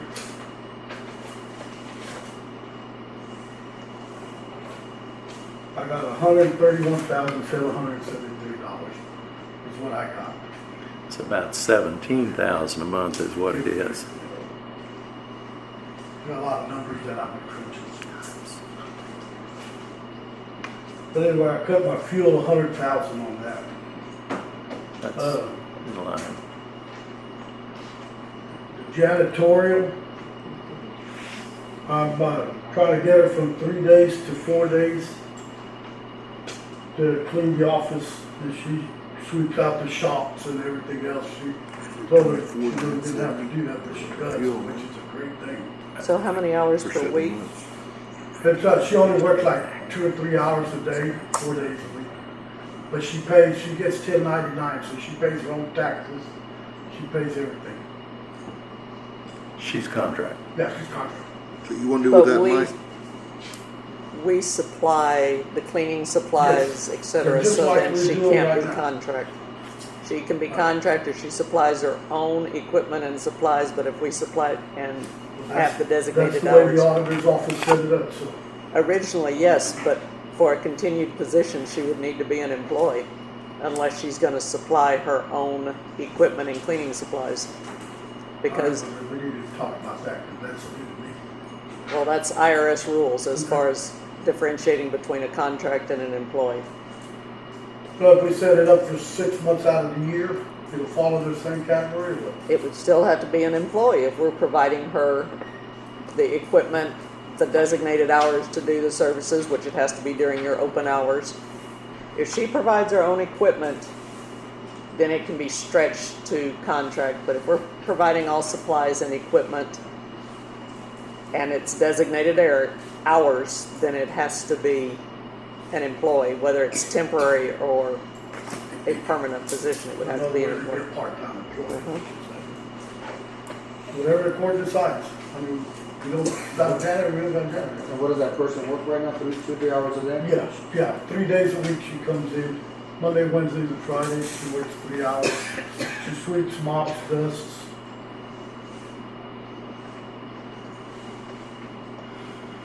Monday, Wednesday, Friday. So Friday, your last day, it should still be clean on Monday. Well, it don't work that way over there. You got the weekend. We got a lot of cracks and crannies where dirt comes in. Monday looks like a regular work day. And isn't your crew on Fridays out of the Gillette yard? Right now, they're all out in the Kennedy yard because we're getting the seal coat program over here. Then they'll go back to the Gillette yard.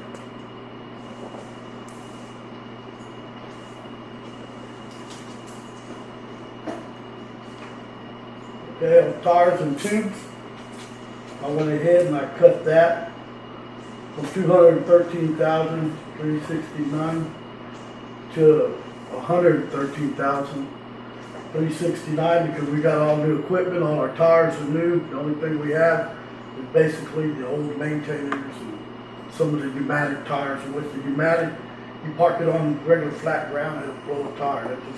Those tires are too tight. That's the design.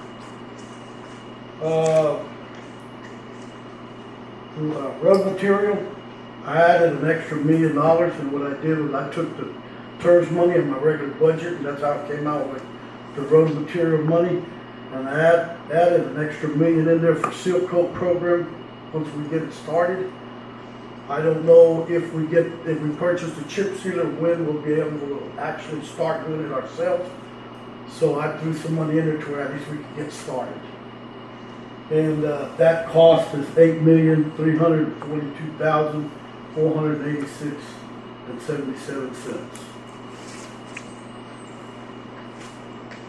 And then I have total rehab of the road, and going down to 1747 list, County Road 354, according to the estimates, and we don't know what the drainage is going to be on the north side because of the steep drop off and the erosion problem.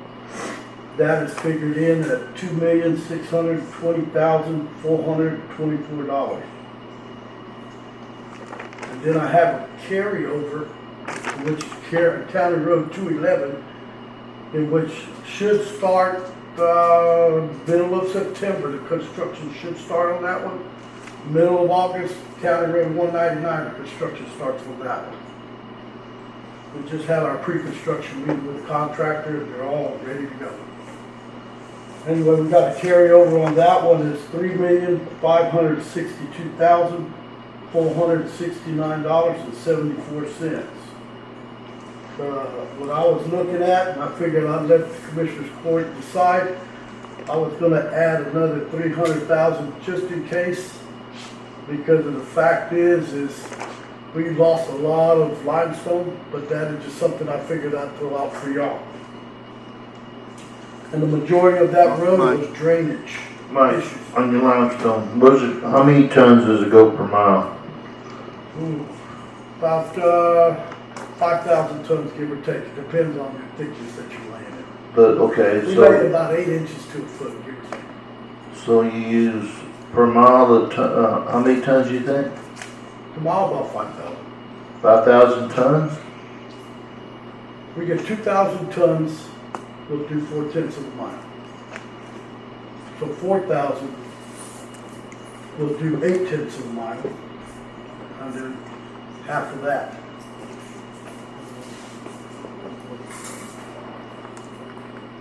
Maurice? To keep putting money out, how much it costs to do a road, 3 million, whatever it is. How many miles are in that road, how much are we paying for a mile? Well, $3 we've million done, doesn't mean anything. the last dollar sign that I have, I did 140 miles worth of road, because some of them, it depends on the crown of the road. Some are steep crown, you put 8 inches in the middle. You got 2 foot on each side, 3 foot on each side, whatever, every road is different. Every area of the road is different. But I had 140 miles of road that we did, and we used almost, I'd say about $6 million plus the $3 million, the bond money. That was when I came in. How many miles of road? 140. That doesn't make sense.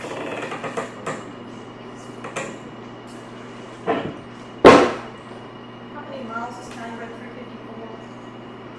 354? 354 is, I think 4.8 if I remember right. Are these two that you mentioned, Mike, and pardon me for not remembering, but CR 354 and 211, is that 1747 money? No, sir. No. No, sir. And those, the job we're gonna do on those roads is we're going down into the subgrade and not just add the top base on it and going that route. The numbers that you just gave are pretty interesting. The $9 million is the gross you talked about. You said 140 miles of road. That's $65,000 a mile.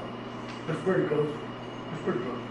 So the limestone. Cause it runs, give or take depending, but it runs probably about, I think the last figure was about 60,000 is what we came up to, but they've come down on fuel a little bit, so they've given us a little break on hauling, but not much. Well, I guess I'm curious when Mr. Underbrain comes up with $400,000 a mile per road. That's total rehab, that's subgrade. We're just talking about limestone, just putting 8 inches to 12 inches of limestone on top. When he uses those numbers, that's when you go down into the subgrade and you actually stabilize the subgrade. Then you put the geogrid and then you stabilize the top. So you're doing the job basically twice. Plus you gotta add material to the top. That's why I said total rehab is what we're doing on 211 versus me just going and just throwing limestone 8 to 12 inches on top to give you a good ride to buy time till we get the money to go down to the subgrade. Because if the subgrade gets wet and spongy, I don't care what you put on the top side, it's gonna turn the same way. You're gonna have pushy places and everything else. That's why we have to get to the subgrade and make the subgrade strong enough in order to hold. And a lot of these roads, I don't know if you've ever paid attention to text route on their jobs. A lot of these roads, not longer text route, but they want to be going down 12 inches. They mill it, go back in there and put material in it. Well, the subgrade underneath is what's causing the problem. Now they're using black base. Black base is very expensive. It works, but it's very expensive, but it's going to push the draft the same way.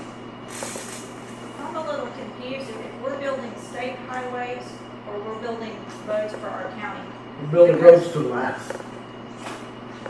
Well, do you not think that the park and market roads that the state's built have been there to last, sir? I mean, Well, they're not your built to last. figure for County Road 354 is $545,000 a mile at $2,620,000. A lot of it's due to the drainage. We don't know. I don't know if it's in on 354, but that thing goes from top straight down and then erodes to where we've already had trucks turn over in the ditch. And we have to figure out a way to stabilize all that. You can either do it in concrete, and with concrete But you have to structure. understand, we're not the state, we don't have billions of dollars, we only have millions. And you're trying to make our roads into state highways, I don't think we can afford that. Maybe on a few that are extremely high traffic roads, truck traffic roads. But the numbers and the amount of money we're spending, we live off of State Highway 81, and they can't find it deemed to widen the bridges. I'm wondering how we find as a county the ability to widen the bridges on 326 when the state won't widen the bridges on 81. I mean, they don't spend a fraction of the money that we're spending on county roads. I don't understand how you're going to address 570 miles worth of county roads when you're spending this kind of money on just a few roads. What I'm doing is I'm picking one road a year and trying to get it done to where we don't have to ever mess with it. Put it on a program where you seal it, you're done with it. We can go out there and not do the subgrade, and next year you throw all that money away on seal coat and everything in base, it's gonna push, you're gonna be digging it up all the time. I mean, it's just a choice that we as the county's got to make, and the commissioners are gonna have to make that choice. Do you want to go down into subgrade, fix it right, or do you want to keep patching it like we've been doing? That's a choice. That's why I put the budget like it is. I would offer Mr. Wozniak, this county cannot afford to do the county roads in the way in which you have presented. This is a county. We have county roads that have issues. It's not textile.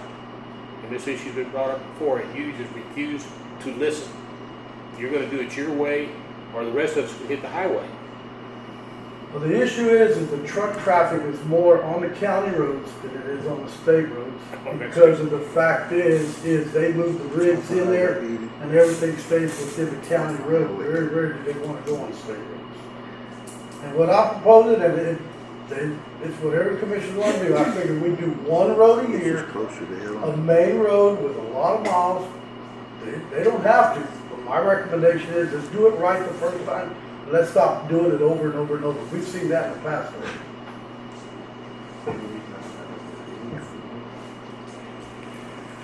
It might be a lot more palatable and make a lot more sense if, and I don't think anyone has seen any sort of a long-term plan other than the nice little colored charts that Mr. Underbrink brings in terms of what you want to do this year, next year, for 3 or 4 years.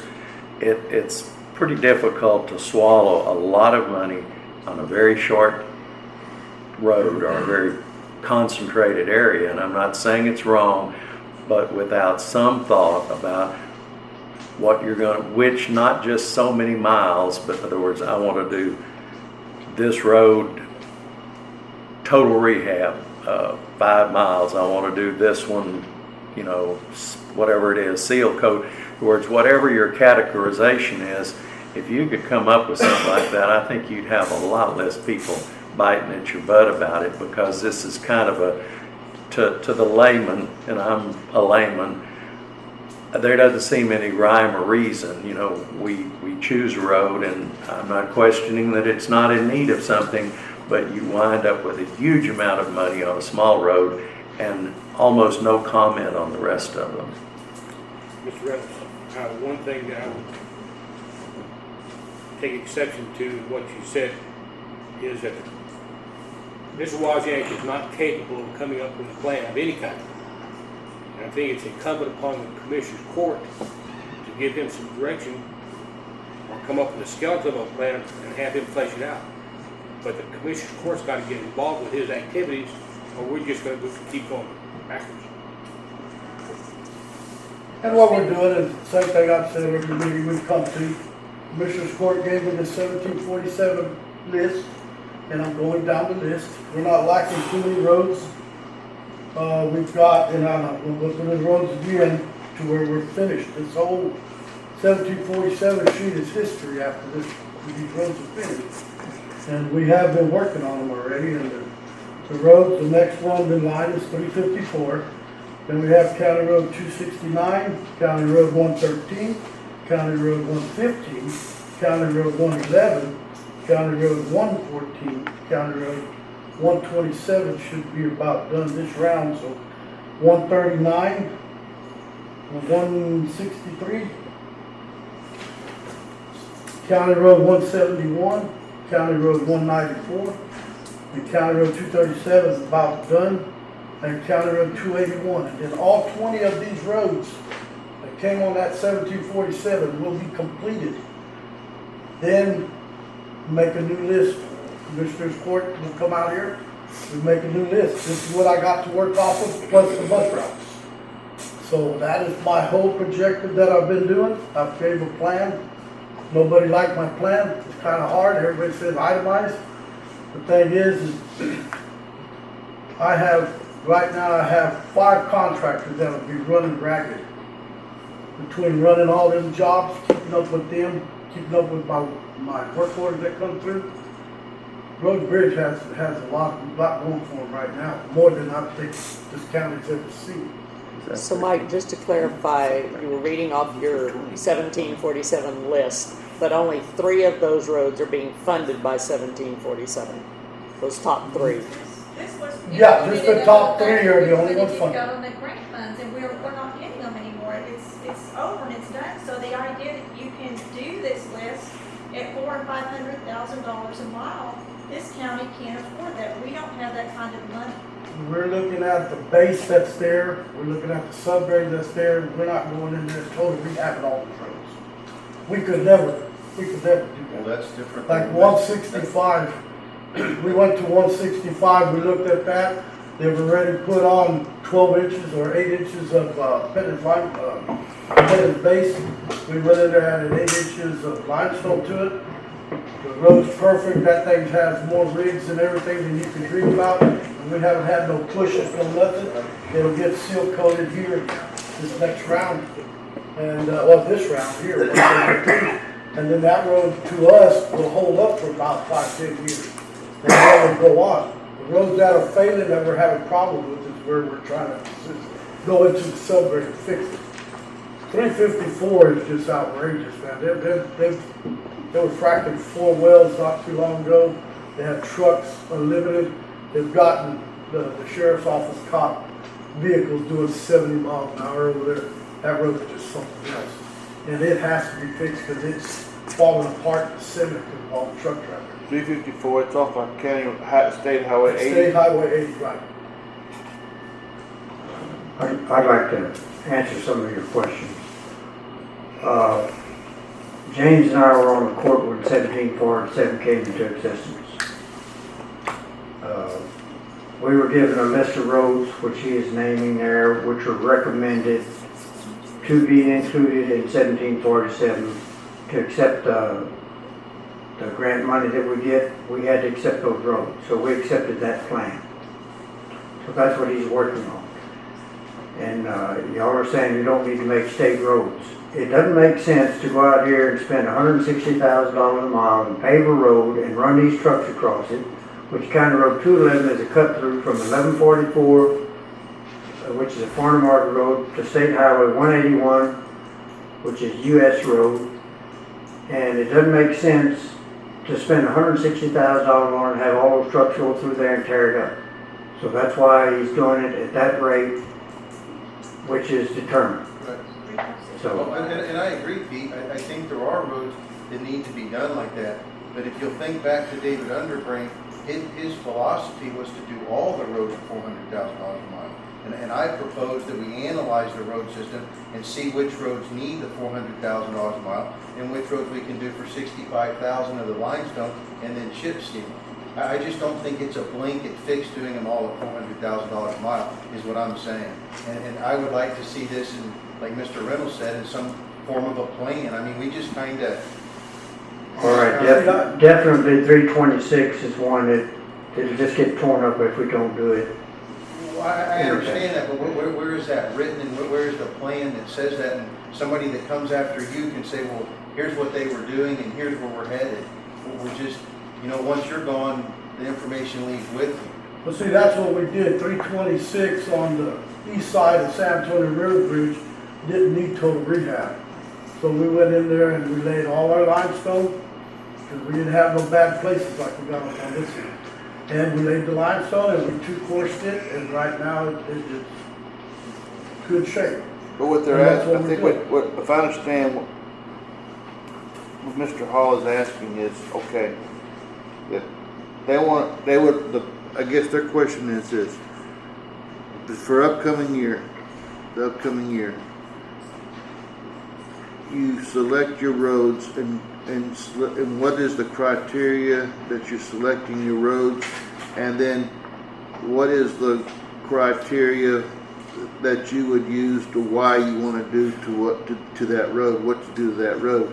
Now, if that road is 5 miles long, okay, do you have to change? Do you want to change the drainage and why? Are we going to use Mr. Polk's stuff for subgrade?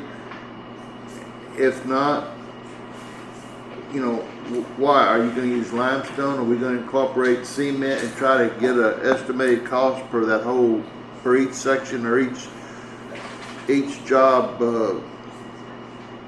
portion of that road, so you have a total cost, not just saying, well, I'm going to do this road, I'm going to do that road. That's all fine, but I think it wants a little bit more justification. Is that kind of what you're asking? Well, it is, and I think my concern is when Mr. Underbrink's here, it's $400,000 a mile, and we fall into the same trap that we do with Lorraine Daly.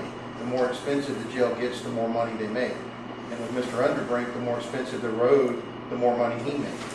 And it's not, from his standpoint, it's a good deal to do them for $400,000 a mile. But I think we all know it's impossible. It would be a lot of money that we don't have. And I don't think all the roads necessarily need to be done to the truck traffic specs. I think if you did a thorough study, you could. There's a lot of roads like the area we live never gets any truck traffic. And unfortunately, what you see in some areas that are not major thoroughfares that might need this formula is limestone has been getting hauled out there at a tremendous expense. You know the expense to have it hauled, Shelby. It's tremendously expensive to pay for the trucking to haul it. They just recently hauled out partial part of the county road out where we are. Just probably a quarter of a mile and then stopped. But if you don't contain that material, and we speak from experience, we have limestone on our own road. A year down the way, when it rains, it washes, it makes ruts in it, the material ends up in the ditch. You just wasted all the taxpayers' money if you don't have a plan when he hauls the limestone out to do something to preserve the material. All right, to answer y'all's question, the first 4 roads that was in which 326, 199, 182, all cut across roads, they've all been taken care of underneath the 1747. Now, we're talking total rehab. The only other road that's total rehab right now is County Road 211. Other than that, there's no total rehab. All we're doing is we're checking a subgrade underneath and we're adding limestone. If it holds up, we're covering it up. We're putting a 2-course on it. We're not going out there and spending $450,000. Mike, explain what 2-course is. The 2-course is when you shoot your asphalt. Well, first we shoot MC30, which is a primer, and that's what you do when you're gonna paint. And what we do is we go out there and we shoot AC30, and AC30 is a real heavy asphalt that's there. You use a grade 3 rock, but you want to shoot it at 3,500, which is a pretty thick coat. I know a lot of y'all don't understand it, but it's a thicker coat of oil and emulsion. And the rock is there to keep the tires out of the oil or emulsion. And then we come back and we shoot another course with AC 15P. And when we shoot that, we use a smaller rock in there. And that's what actually builds the road. And look at the seal coat, chip seal, whatever you want to. Look at it as a dust suppressor. Every contractor I talk to is a dust suppressor. Because of a dust suppressor. It's to keep the dirt and the dust down and not blow away. Look at it as that factor. Everybody looks at it as pavement. Pavement is hot mix. You go in there. Now that's actually better. I look at the 2-course chip seal right now as a dust suppressor. It's going to keep the dust down. We don't have to watch it blow away. And that's a road I don't have to worry about for a while. But you're going to run into your little problems here and there. You have all that down on paper. I have it actually going through right now. They're sealing the county right now. No, And I've got another No, contract. No, that wasn't my question. My question was for the Commissioner's Court. You had a very good description on what you did and how you did it. Do they have it? Do you have it down on paper as to exactly the steps you went through? That is the process that all the contracts are bid on. I mean, that's why Mr. Yarder was talking, let's not build a tech stop. Don't build a tech What she's stop. asking is, do you have that as part of your plan? Yeah. It is, it's inside the engineering plan, that's the plan. That's how we do it all the roads. Just like we're trying to put limestone on all the roads. We don't wanna go use pit run material because the fact is, first time it gets wet, it turns to pot. Mike, back up for just a second so I know when I'm gathering the revenues for this. Senate Bill 1747 encompasses 326, 189, 182, or 192? 199 and 182. Okay. And be That's it. fair with the Commissioner's Court in telling them that the 326 and the 182 haven't even gone out for bids yet. They haven't even been started. Herb just told me the contract finally came back from Jeff Chapman. That's where they've been. So we finally can get going on those two. But we've got the other two going, 211 and 199. 11 isn't Wait on set. contract. Isn't set. Okay, but back to my question. Go ahead. The 4 county roads, 326, 189, 199, and 182?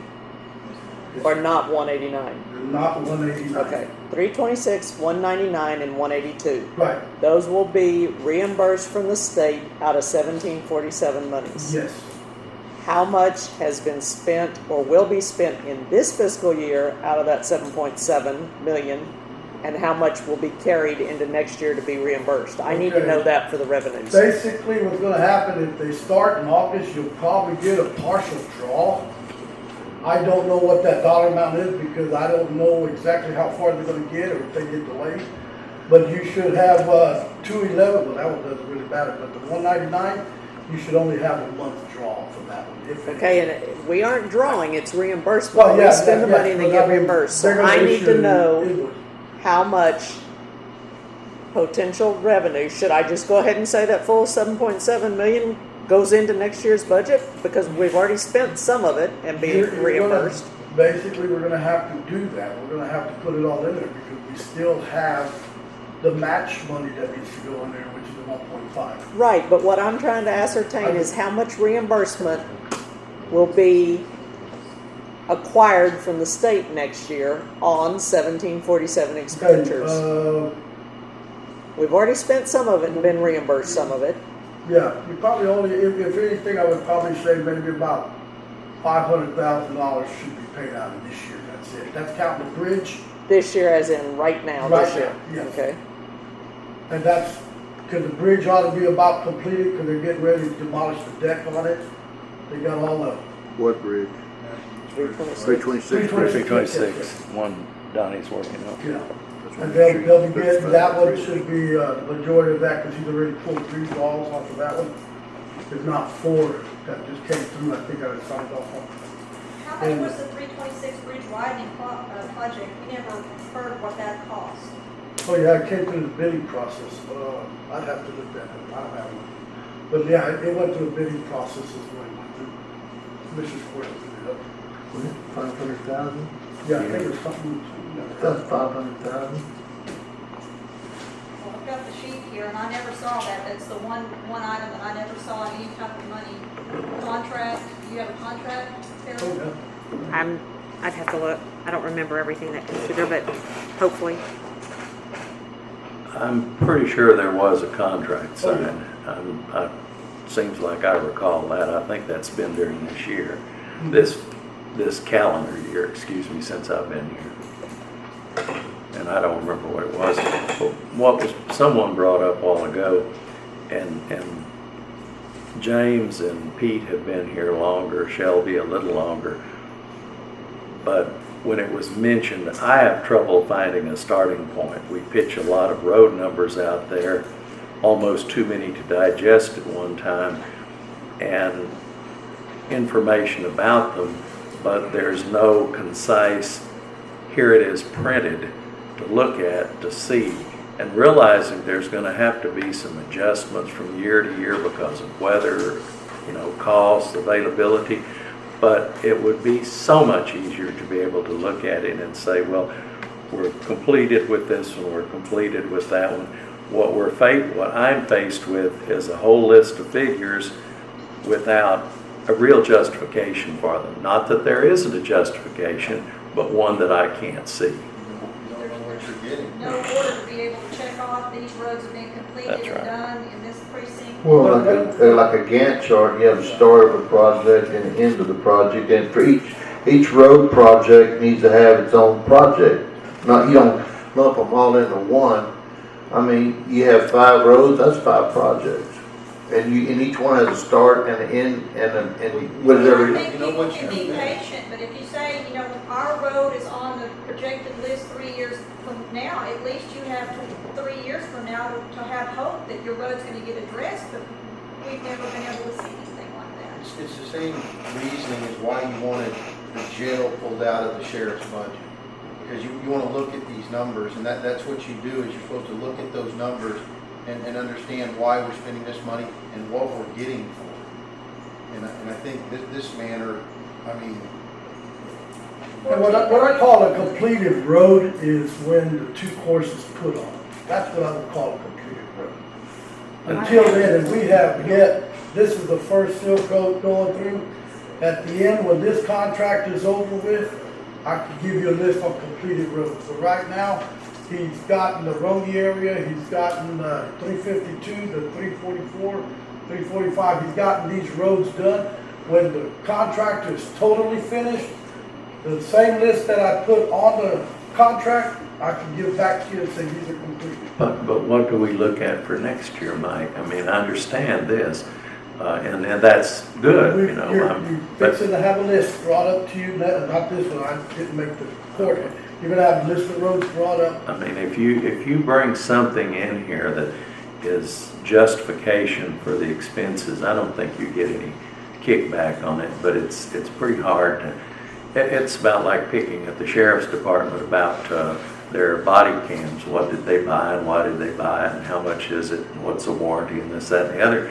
But, you know, something that gives us a sense of direction and a justification for voting on what's probably going to be between a $10 and $20 million budget. And that's the thing, it's just a plan of some sort. I mean, realizing that it's in a state of flux and that plans are changed and restructured because things change along the way, but at least a goal. But what I have is, last budget meeting we were at, Shelby wanted to get at least 40 miles of seal coat roads done. We went up there and I put together a list of roads by precinct and everything. The only thing is y'all gonna have to do some cuts. Okay, well, But the roads are put by precinct, I did them by precinct, everybody's gonna get it. I was gonna have it on this court, didn't make it, but it'll be on next.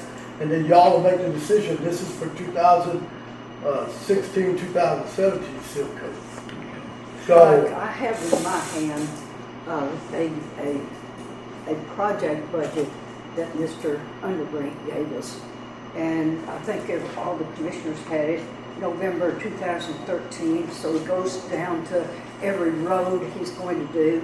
He does it by phases, he does it by, you know, this has the whole project page.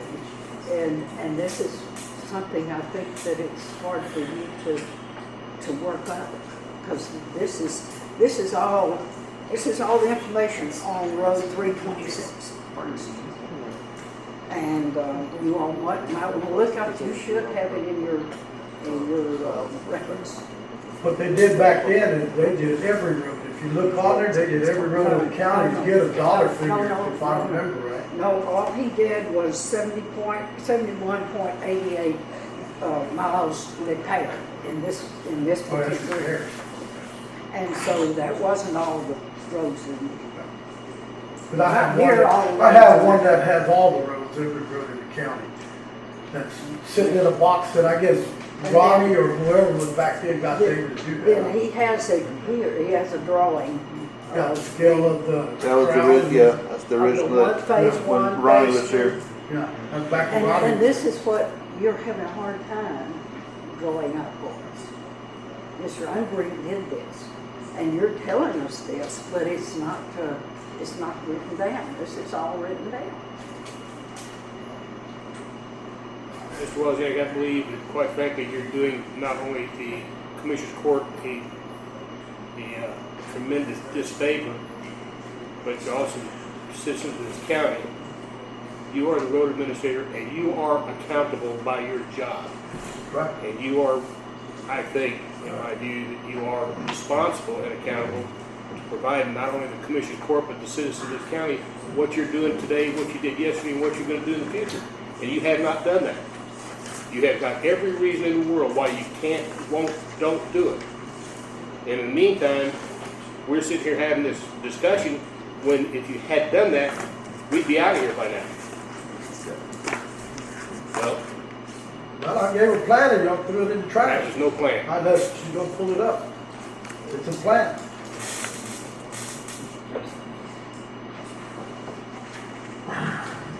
All right, carry on. Okay, uniforms, we have an increase of about $8,250, and that's only if we get the employees. If not, it'll basically stay the way it is. Third-party contractor, in which I added another $500,000 because I went over. But what we'll probably end up doing, being the TERS is cut, we'll cut that whole line item totally out. We won't use contractors to help us out. Unless y'all want to do something different. Well, because the TERS money got chopped almost in half. And that's where I was using the TERS money, was out of that fund. That was 500,000 you added there? I had it, yeah, because it was $1 million for the year, and that was including the P-square, mixing, the milling machine, the water trucks, the blades, rollers, everything that we needed help with. But that came out of the TERS money, so we can either just take that totally out, and if I get the hands, I might be able to get what they've been doing with my guys. Depends on what happens here as far as my hands. You can take that totally out, that would reduce your TERS money by $1 million right there, because I had 500, but we can take that one totally out if you want.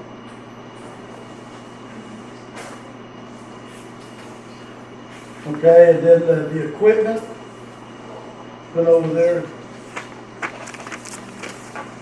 Yes, what's that? Yes, yeah, I got it, 5 years ago. Cheated at it. Okay, I was looking at 2 Peterbilts. The Peterbilts are running about $145,488. You're gonna look at whatever is the cheapest. Yeah. This business about, I want a Peterbilt has gone. Well- Caterpillar, John Deere, you need some comparisons. We are. All you have to purchase from on big truck is Peterbilt, Kinsworth, Cat, Mack, and Freightliner. International. So.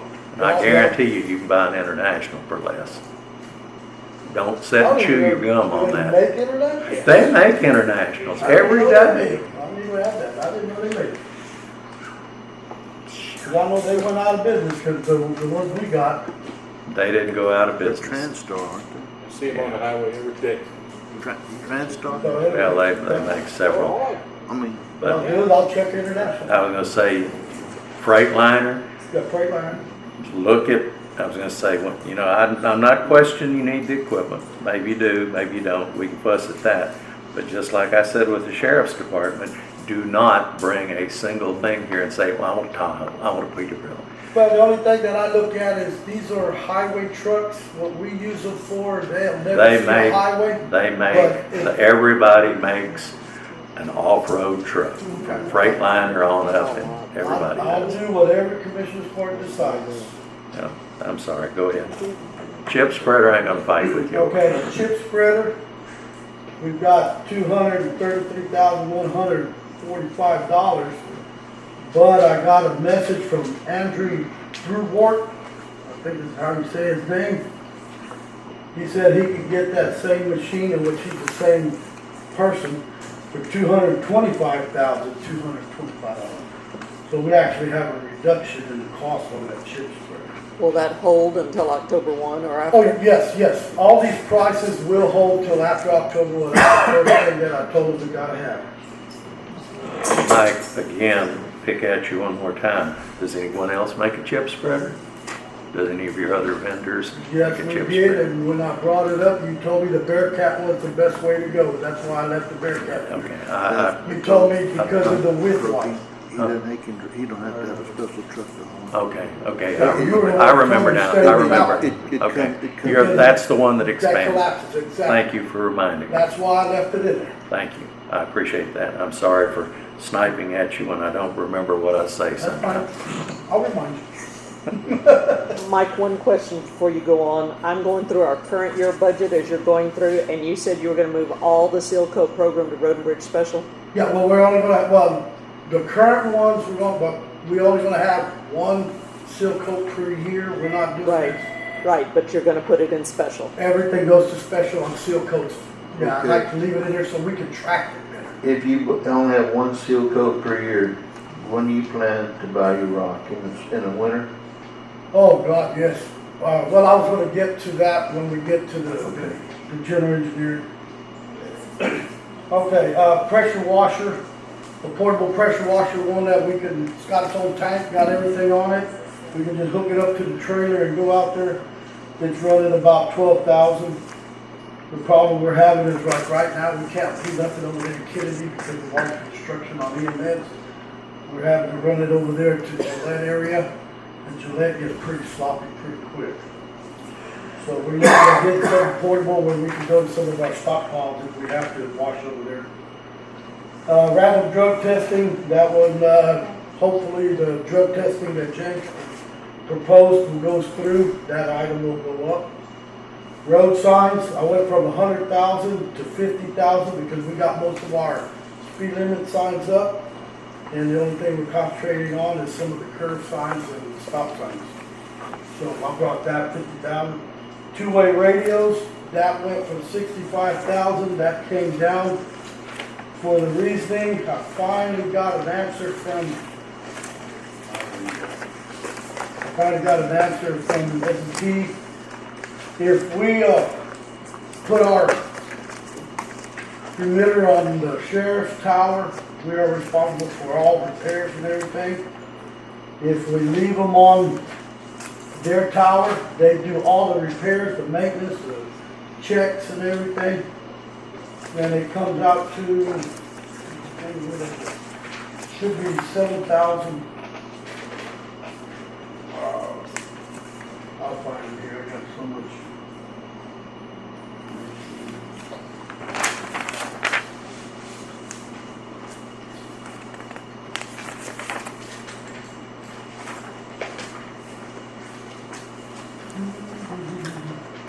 I think y'all have the copy.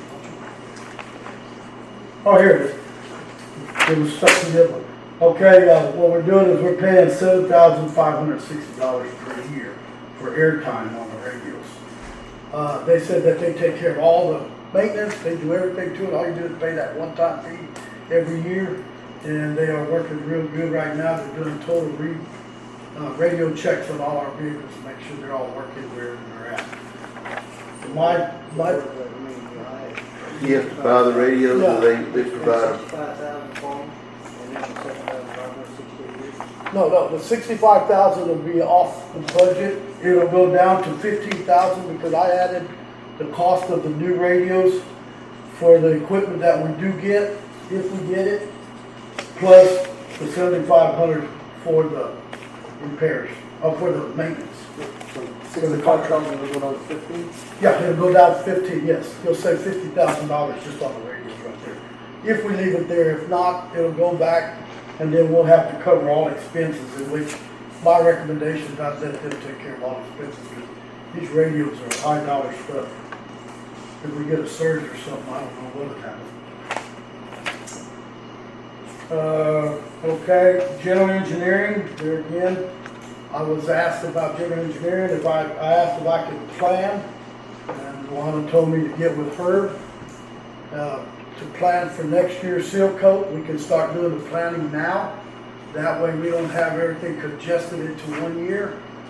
And my theory was okay, Herb said yes, so what I'm proposing to do, get an engineer, get these roads that the commissioner turns around and blesses, and get them get an engineer to start designing them, what the rate of oil and everything, and then once we got that, then we can go ahead and put it out for bids sometime in October, November, have a contractor on board.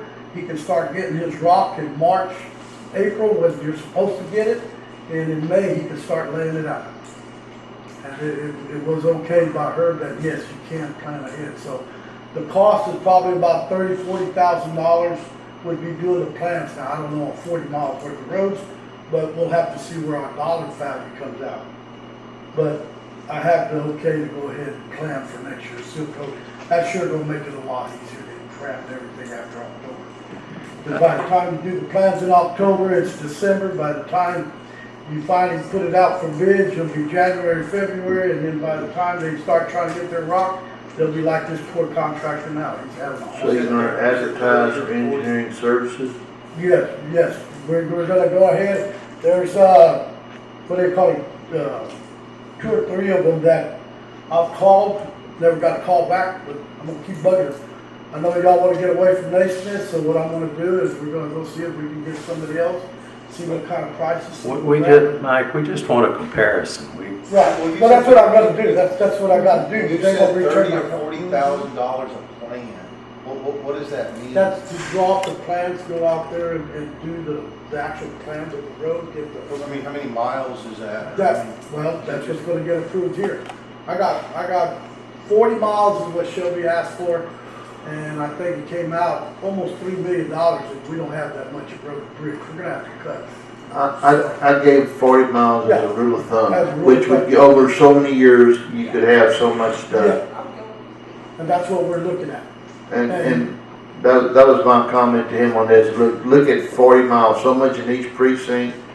You know, one precinct, they may be less, like you say, less traveled mile, less traveled roads, but those roads, once you get 40 miles done, it's 40 miles, all you have to worry about is just little maintenance or a rehab, you know, of some sort. And then over time, you should get to the point where you just have a minimal amount of staff to maintain everything, not a whole complex. Road building in it. Yeah, but you just have just enough to, like a maintenance crew, basically. And that's what I did. By 2013, 2014 was 35 miles. Then my 2014, 2015 was 35 miles. And And 13 and 14 got off. It's I not- know they got that it's defaulted, gone. but So hopefully I that can think get our- back on track. I think our point is, you have the exposed aggregate, the limestone, and it's setting out there, and you said you did 140 miles this year, and part of my problem and her problem, I think, is this road is deteriorating as it's sitting there, and I'd like to see a more Yeah. 50-50. I lay 50 miles of limestone, and then I seal it, to use your term, dust suppression or whatever with the chip seal, to hold the material, where in 5 years, we don't have to go back and. Well, that's why if every contractor would have done what they were supposed to do, which I have one right now, by the end of next year, we should have good over 100 miles. But you said you That would do saved it. the money from the blacktoppers that defaulted, so you could still do the 30 miles from the 2013, 2014. Yeah, but we've got a meeting tomorrow with Blacktoppers, and we'll go from there. I don't know what's gonna happen. They're coming back to talk. I would like to express, you also just said that you needed an extra $300,000 overrun on a $3.6 million road of 211 because the limestone was starting to blow away. On a $3.6 million road project, the limestone is blowing away and he wants, But it took over a year just to even get it to where it was final. I mean, that's beyond my control. Mike, on your general engineering services, you, in your request, include $200,000. In your description a while ago, you were talking about plans, you were talking about rock, you were talking about several things. This is only the engineering services, period. Yes, just the engineering services. I'm gonna And I watch, don't know what other projects that are gonna come up that the commissioners want to speak on and get going, because we still have the San Antonio River Bridge issue, that the money's still there. They didn't want to do a contract on it, so we kind of got that one in there. We got to do the plans on it, though. That way we got it ready to go. You commented a while ago that you talked to Herb about Plan. right and advertising for your bids, etc. No, that was just doing the plans, that's all got to come after. Okay, but even if you're planning a year in advance for next year's projects, those costs of planning come out in this year's budget. Yes. So they have to be split. They can't be. Well, what it you is can't is- make the implication to the general public that we're doing these plans now, but we don't pay for them until the future. We'll pay for them out of the current budget. What we're gonna do is we're gonna do the plans now and pay for it out of this year's budget. That way we have a better cost perception, what we can plan for next year. But then you'll We'll have a to better add, idea on the estimated cost versus us just sitting there using a number like but you'll that. have to have a I'll have to have. percentage that you add to it for increased costs, because Right, whatever they right. project today is not gonna hold true next Exactly. April. Luana, what's the projected cost on the engineering services? What he's requested is $200,000. 200,000. That's what he's requested, yes. Just one I mean, that's for You can general. hire someone, you can hire a professional engineer, put him on staff for that, you realize that. yeah, that's what I've been yelling about for 6 months is hire I would somebody. ask the question is why we don't do You that. have people knocking down your doors to come on for a job for $200,000 and you could have him full-time. He could plan all the chip sealing that you wanted and drainage and everything. You probably would have had someone knocking at $100,000. I think so. I mean, it's a viable number. Yeah. They actually advertise at A&M, civil engineers, there's a professor there that they have job services where, you could have somebody in a heartbeat for these type of figures. I'd take a TU engineer if I had to. Mr. Wozniak, did you not, Maybe we would recover from that if we live long enough. Tried long enough. Just a couple of things, and these are more housekeeping, but Mike, you're almost out of money in your phone and utilities this year already. Don't you think you ought to increase that a tad? Looking at your expenses to date, you had 10,500 and you're already at 10,064, and you still got 2.5 months left to go. I don't see my utility bills, they don't go through there, I just sign off on them. But they go Well, through. Because then you see them. Yeah, I see them. I'm just saying you might want to think about 12 or 12.5 on that, just to make it where you don't have to dig it out of another fund. Also, Mike, to simplify and make the clearer picture to the constituents of the county, you've come in this year and requested 2 new Peterbilts, the chip spreader, the portable washer, and in the last several years there have been equipment and vehicle acquisitions through Road and Bridge. I would suggest bringing in an updated equipment listing with the piece of equipment, the year and the model, and providing that as well as vehicle listing to the court so they know, Oh, well, we've got, you know, okay, yeah. wow, he's asking for 2 more trucks. Does he really need them? What's he got? Yeah. Well, I don't know. Yeah, and what it is we just did that with Gina before she left, we got all our equipment updated. He I'll has get two. one for the court. He has 2 or 3 older model trucks that are, I know they're probably pretty used up. I think one of them dates back into the 80s, and then there's one or two in the 90s. So I can understand that, you know, those are probably. Well, I got 2 internationals will be the last ones that I have to, that are old, but what I was looking at is keeping them on, so when one goes down, I can have a backup than having one truck short. Given what their value is, I think that's a wise move. Yeah, that's why I wanted to keep it. Mr. Wozniak, did you not, let me make sure I understood you correctly. Did you not say a few minutes ago that this time next year, you're gonna have 100 miles of road paved in this county? If Black Toppers comes back, that's 35. And then I have right now, Big Tex is out there. They got 30-something. 30-something. And then if we go with the 40 or even 35 next year, that should give us over 100 miles of paved road.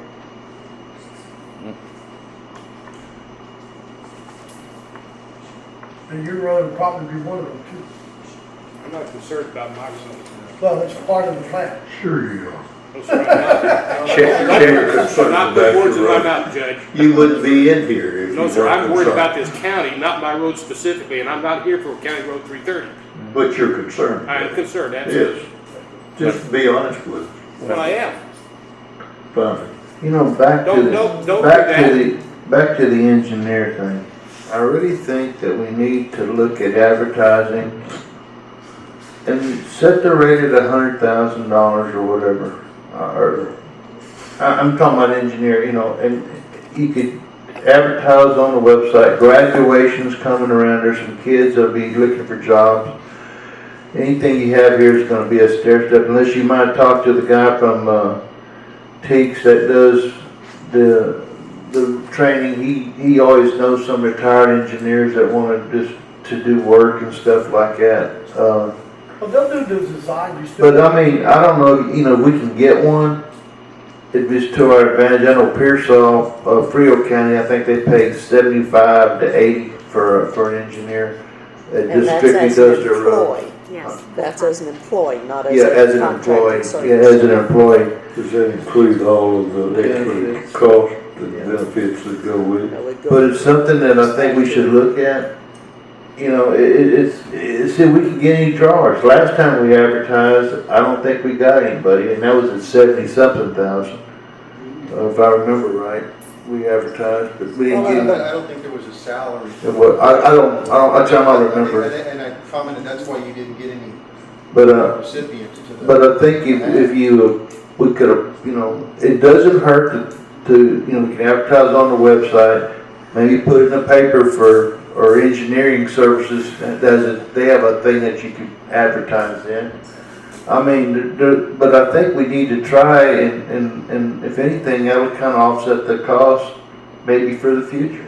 I don't know. Well, and something else that needs to be remembered, and I don't know it verbatim, but the transportation code, when you're in a unit system, it's engineer first, and if one's not available, then an administrator. Yeah, and the other thing the court might consider, and this was suggested to me by someone who has some knowledge of this, that rather than hiring a newbie, if you could find someone with some experience, and I don't know what liability is not the right word, but it was suggested that you hire someone that was licensed, that has So a that would be a Put the PE, stamp on it. professional engineer, a I would PE. suggest to recommend to the Commission's Court, Yeah. call the engineering department at University of Texas A&M, tech, wherever you want to. Tech. I think you would probably get flooded with applicants. And With most, experience and license. yeah, I was going to say, most of these, at somewhere in their system, and it probably is in different spots, has a listing, a website for not just recent graduates, but for people who are out there looking that have experience and such. When we hire an engineer, you have to remember we have to furnish him a vehicle, an office, a secretary, and other stuff that goes along with it. And You already have that. Already have it. You already have that in the budget.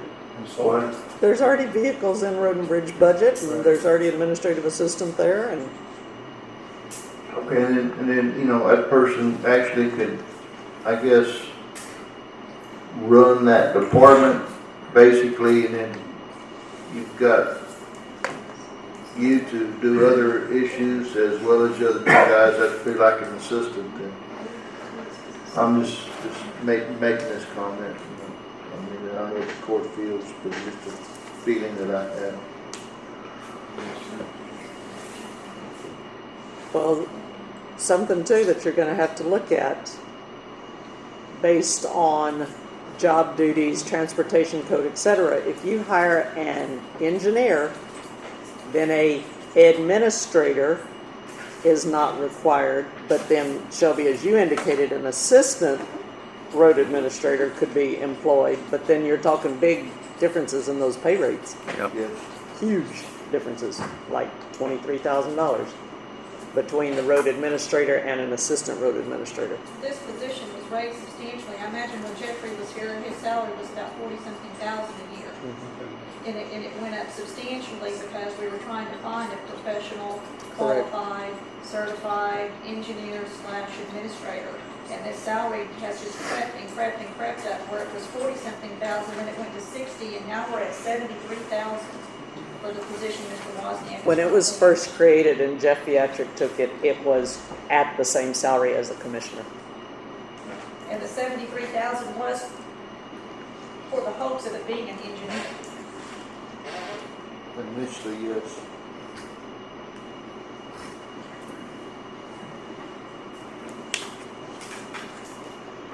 Okay, we'll move on. So engineering services, I went and I had 100,000, y'all don't have to do that, y'all can leave it at 100,000. That's fine with me. Main thing that I'm concerned about is getting my seal coat program planned and ready to go and get it to where we're not waiting on material or anything. Facility improvements is the other one, the Fall City Yard. When we were in the meeting this last round, y'all said at least put a fence up around it. We can do that. I left 50,000. We need to look back and see what kind of fence are y'all talking about. Net wire, barbed wire, cyclone, 6 foot, barbed wire on top. What line item is that? That's gonna be line item 4606. They had $100,000 in there and, Actually, in this year's budget, it's 4607. okay. But anyway, yeah, I'm doing mine. But anyway, we have that, so I figure we'll put the fence up, throw some limestone down there, that way we can have security over there and be secure, plus at the same time, they'd have a good area to walk around. We are going to be using it, the seal coat contractor is gonna use our yard to place some rock. when he gets down here on 237. The other one is, the Turner building.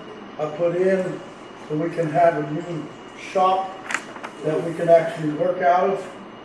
And, I had a guy from Palletized, Michael King. He got, I guess where they used to be out there on 239 and 72, he came by the office. He left a note, he said he'll rent it, lease it, or purchase it.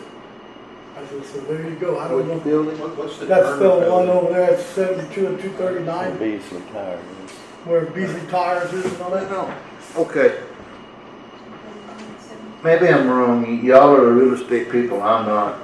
But I think maybe why not lease a facility for a while till we decide if we can, if it's going to be feasible to do. I mean, why do we have to buy it? You know, I don't know. The leasing, you still have full access. You're providing everything you need. I mean, you've got the Beasley shop is 239. It's got a lot of shop space. Got a lot of yard space. 20,000 square feet. How much? 20,000. 20,000. 8 So bays. that's almost the size of the jail. I'm a little concerned why, is it Turner building, is that the one in Karnes City? Is that the one Yes. you're referring to? I'm a little concerned that we're laser focused on that. Like there's no other options out there and we're just, and it seems odd to me that we would just be focused on one building like that there might be something more to it than. Well, I've been looking around it and I Well, really the haven't found Beasley building's anything. a perfect example. And that's why I said Palletized that's He's- an option. He's had it on the market at 2.1 and he's not getting any hits. That's the reason he's making Well, the circle. Yeah. Only thing and bad about leasing is you'd have to lock it in, be guaranteed to have that thing over for so long because not he could turn around and sell it out from under you. Then your leases you have to be struggling to find a place. On the Turner building, that is exactly what you described. They have the first right of refusal, the people that are there now. The folks that are in the building. In the building in Karnes. I know that the fellow who has Premier, the mechanic shop, was offered it, and apparently, and I haven't talked to him recently, but he was looking for investors to help him buy it. And I'm thinking he's probably turned it down, and that's the reason the fellow's making the circle. And it would be nice to be able to keep some of those people in there, but then you have no security for your equipment. So basically, if it was bought, you would have to check and see if the leases that are with Beasley and whomever else is in there, those crane companies, Maybe there, various and sundry ones that could be terminated. maybe there's a chance to lease option to purchase. I don't know. Y'all are more in tune to dealing with these stuff than I am because I have no idea about real estate. I really don't. Well, again, with that much money, a $2,000 or $3,000 appraisal would certainly give you some. With this Turner focus. building, I guess that's what they call on 239. No, 1.3. Sorry, on 123. Yeah. You're looking at $1.1 million for that facility plus 14 acres. And that will not be your end cost. You're gonna end up putting another $300,000 to $700,000 in that facility before you're done. It is not a move-in turnkey operation. If you're gonna do that, if you're insisting upon doing that, you'd be way better off to go down and negotiate a deal with Beasley Tire or whoever, Lone Star, Real Palletized Palletized. transportation. and buy a building that you can walk in there tomorrow and go to work. I mean, it's Well, got. it seems prudent to look at both Yeah. options, Yeah. or more than one option, That's right. rather than just the laser focus on the one. And he building. didn't give me a price on that building. In my opinion. Right. But I still think at least might be a way to do it just to start. Discuss it, I mean. That's with a realtor. That's the ask. And like I said, he hasn't gotten it, so Is Beasley maybe. moving? Yeah, Beasley's moving, They got a new shop going at, to 181. They yeah, are, right in my okay. hotel. Okay. so that's Yeah, all. they're gone. He owns, Everybody's basically evacuated, that's why they got it. yeah, Those okay. those can be bought cheap. Yeah, I was gonna The say, only problem you've got there, but I'm sure you drive it a lot, is the traffic in that area. well, palletized did not stay. They have curtailed their operation, they're gone. And so if Beasley is moving, that leaves the last one there is Premier. repair service and a couple of, And that comes with a full security fence and 14 acres and a house on it, and a house. little one, frame home. I think there's 20 acres, it's 15 kind of usable. Okay. Well, again, I don't know that we need to spend anything on it, but we certainly should look at all of the options available. I think it's time to take a break for lunch. That's one option. We'll be done when we come back after lunch. Come back at 1:30 again. Yes, 1:30. Amen.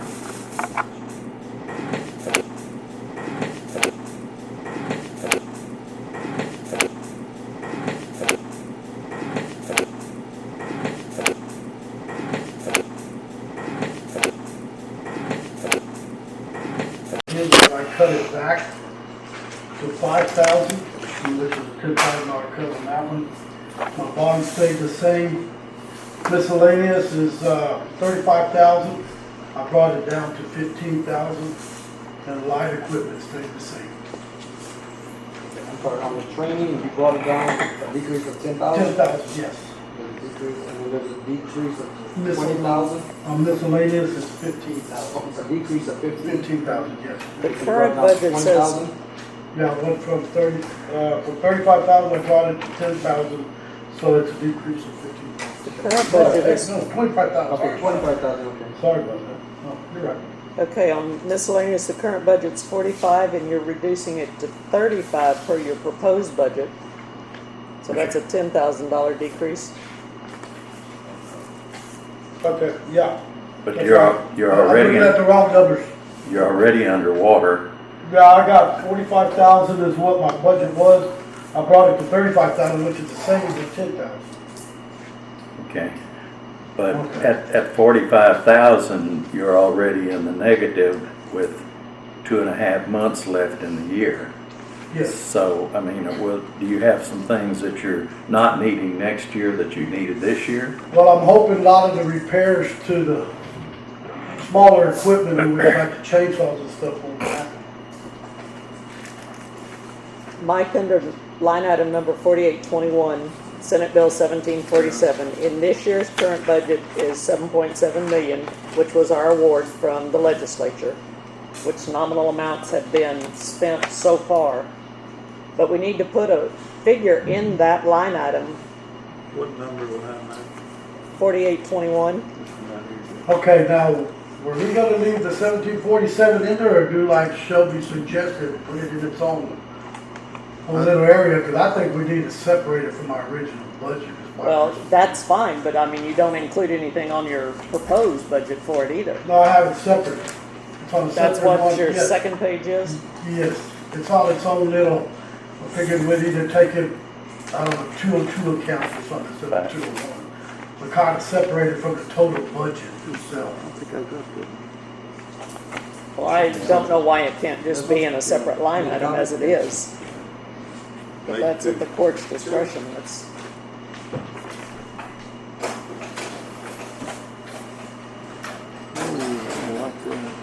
In my opinion, it'd be easier to track.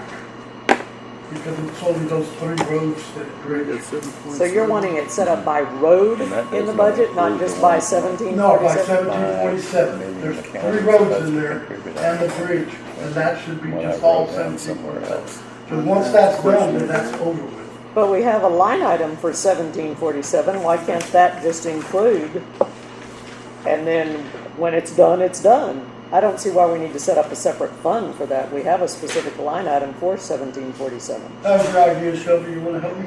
Well, I think it needs to cut out. I suggest, I was talking with Mike, because to me, the 1747 needed to have its own budget by itself, which I know it's a washer thing, you submit, you get back. But, okay, for County Road 199, you've got $1,945,082.29. Now, that road by itself should have a budget all by itself. for the part of the project. 326 is gonna be $3,230,413.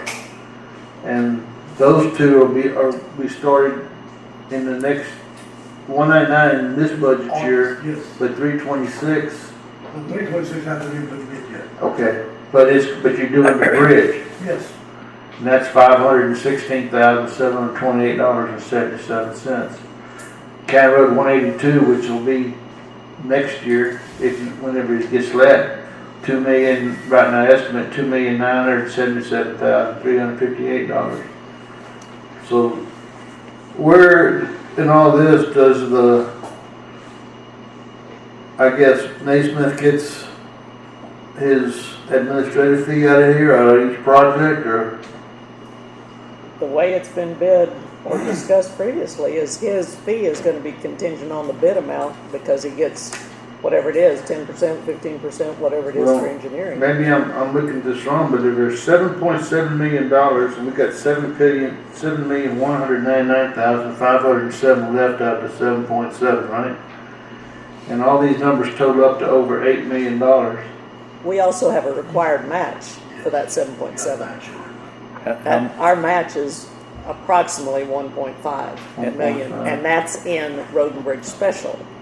how- But my question is, if we have a dedicated line item for Senate Bill 1747 expenses, why isn't that adequate? Shelby, you're wanting it where there's a line item for County Road 199, County Road 326, Yeah. County Road, yes. wow. Well, I think it's just where we go account for it that way. What's wrong with it? Well, are you talking about line item 4602? You wanna put it all in that? No, they want it all, it would be, line item in our current budget is 4821. But they want it itemized out. They'd want 4821 equals County Road 199, 48, or whatever the associated line item would be. They want each road itemized. Then are you gonna want it sub-itemized under that for engineering, for materials, for contract? Make it simple for you, give them 4 numbers and itemize every one of them. I don't care. However you can keep it. It'd be easier to monitor, I think, personally. I could monitor more or less what each road is costing. I guess my whole thing is 7.7, the Senate Bill 1747 to me was, I don't want to say it was free money, but it was gifted from the state to the counties. Rebates. Do what? It was rebated. Okay, rebate. But we're making it look like this is all road and bridge, but yet we're spending the money, but we're getting it back. You see what I'm trying to say? It's like it's almost, Which is right. What we have to do in the budget, Shelby, is under our revenues, we have to show the 7.7 as revenues because we will be reimbursed that amount. Then we show the expenditures. This year it was 7.7 because that's where we started at. Next year it'll be at 7.199, whatever. yeah. And then our match came out of Road and Bridge Special. So, Mike, do you track this in Precinct Tracker? Yes, we do. Yes, we do. So then you do have a tracking mechanism by road of the expenditures. Right, but not of all, well, I could get it with the expenses, but we just gotta tie each one in. But if it all goes under 200, it makes it difficult, because the fact is, if I got each road with the ballots on it provided by you, in case there's a mistake on our end, I have a double set of eyes that can monitor this. And that's why I said, if we could get like I got the 200 account, the 201 account, we open up the 202 account, you can take that 1.5 and put it in there. Have everything we set it bill all in one, and then every time you pay to that line item, we can track it. It wouldn't be a separate fund that would be set up, it would be a separate department Okay, yes, under yes. 200, not a 202. It'd be 200, 683, Right. 199 for County Road 199, 0362 for That's fine. whatever. But it would all still be under Road and Bridge, it would just be a separate department for Road and Bridge. Yeah. So then you're not gonna have any more detail on these particular roads than just these dollar amounts. You're not gonna itemize those into engineering costs, material costs. That should be all totaled out inside the actual contract. But for tracking purposes, like you're wanting to track this, so are you not going to say of County Road 199, 145,000 is for engineering, where you have 149,500 for engineering and the rest of it, $1,082.29 for materials? We can do that if you want, yeah. Well, that's Whatever what you I'm want, asking. make it- How detailed do you want that? The paperwork like Miss Stimson had, the paperwork like Miss Stimson had, it had to break out engineering and it had a schedule, blah, blah, blah. That could be your additional documentation for each one of those projects to see where we really are. We can't just take a number and say, okay, I got $200,000 for engineering. Well, through the project, how much is, How much is left in what engineering? percent has been expended along the way?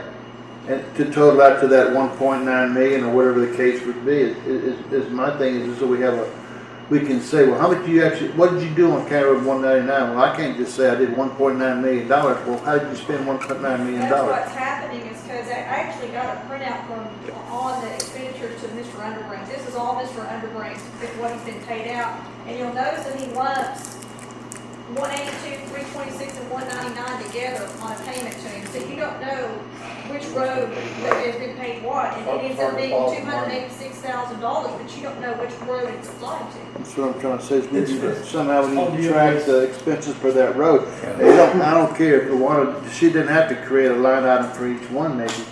What I'm saying is we need to know somewhere to be attached to those that we could actually look at it. Somehow either you submit that with the invoices. The invoices are broke down. Or however that plan would run, so we know.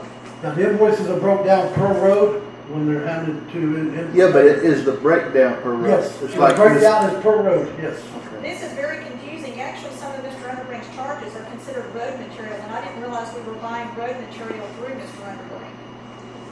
It's not clear. I mean, are we purchasing road material through Mr. Underbrink? And that's the way some of this is That's what billed. it's denoted as. It's the printout from payments to Naismith Engineering. In your history report. His payments are being printed out on some of these as road materials, and there's quite a few of them as road materials. Yeah, he don't get paid for road material. It's probably coded that way because it's specific to a road and it was not specific to Senate Bill 1747 or specific to engineering costs as in the budget. There might have been engineering that he did on particular county roads that they've started rehabbing or something that's not itemized out. What Road and Bridge does is they code their invoices when they come in and then they send them to us. I'd have to go back and look at the particular ones you're looking at. They may be from when it was still lumped in as one big $19 million before it got itemized out. I just would have to go back and look, Shannon. But you're just talking right now, I mean, you don't know. Correct, because I don't have it in front of Well, me. you've been saying it like you knew though, to start out, and I didn't understand. I'm sorry, I still don't understand. Well, to know for sure what Shannon's looking at and to confirm what she's looking at, I would have to see it and be at my computer to be able to pull it up. That's the document we're talking about. Well, if y'all are gonna look at them, go make copies for each of the court members. In the interim, I think the idea of cost accounting on each project is beneficial. I think Pete would certainly go along with this. I hope so, that most of his projects you had a cost accounting broken down item by item. It will tell you where you've economized and saved and where you've got an overrun, whatever the costs are, rather than lumping everything together. It's as someone mentioned earlier, it's more or less along the same lines as pulling the jail out of the sheriff's department, so you can see where your efficiencies and your deficiencies are. Where does and like I say, I'm a learner, but where is the 1.5 million county match? Is it accounted for anywhere in the budget? I think it's in Road and Bridge special. Okay. road bridge special. Okay. I'm just, like I say, I'm having to figure out as we go here, which is okay. It's a road bridge special. It's Which means what? What does that mean? that's the match that the county has to put aside to match whatever we're gonna receive.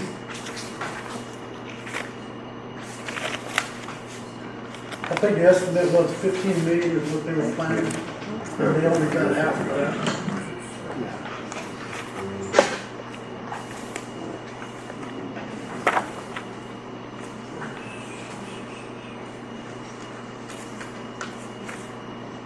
Oh, here it is. Next page, dummy.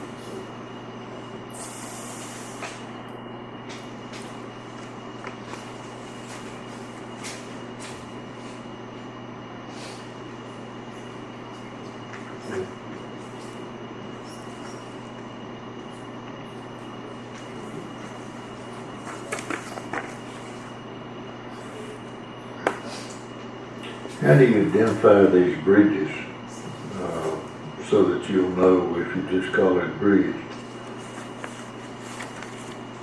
I mean, In when the you get a bill, how do you identify what bridge it belongs to? If it says on there which bridge it What belongs if it to, doesn't say? well, then we don't identify it, Road and Bridge will. But if you'll look in the second column that's titled description,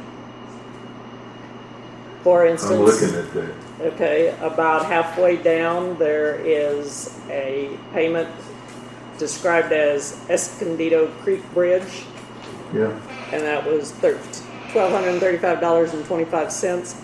That bill would have come in as engineering costs for the Escondido Creek Bridge.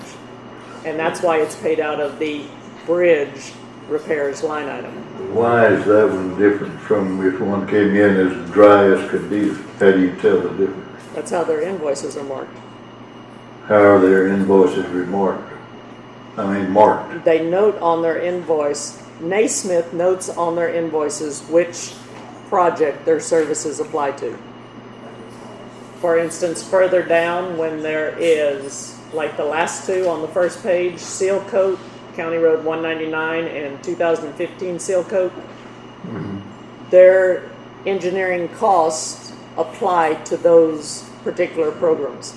And that's How do you tell what 2015 seal coat is?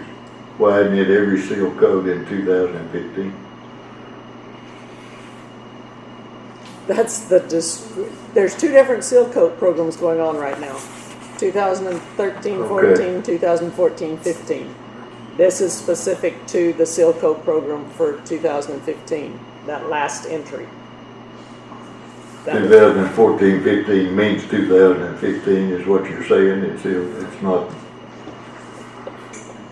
The way that Mike talks about them, he talks about them by the dual year, the 14-15, because our fiscal year involves both 14 and 15. When Gina would put the description in the payment, she would just put 2015 seal coat because it's fiscal year 2015 in our thoughts.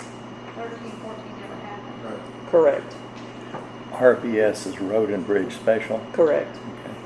And that road material, it's because it's coded to 3551, which is road material. That's when everything was clumped together. Right. Well, there's actually road material applied to the Simcoe job, so. That's why, everything was all in one. Everything was all in one. All $19 million was under the 3551. And then we finally broke it loose to where we can separate it, and now you can manage it. Well, I'm like Judge Long.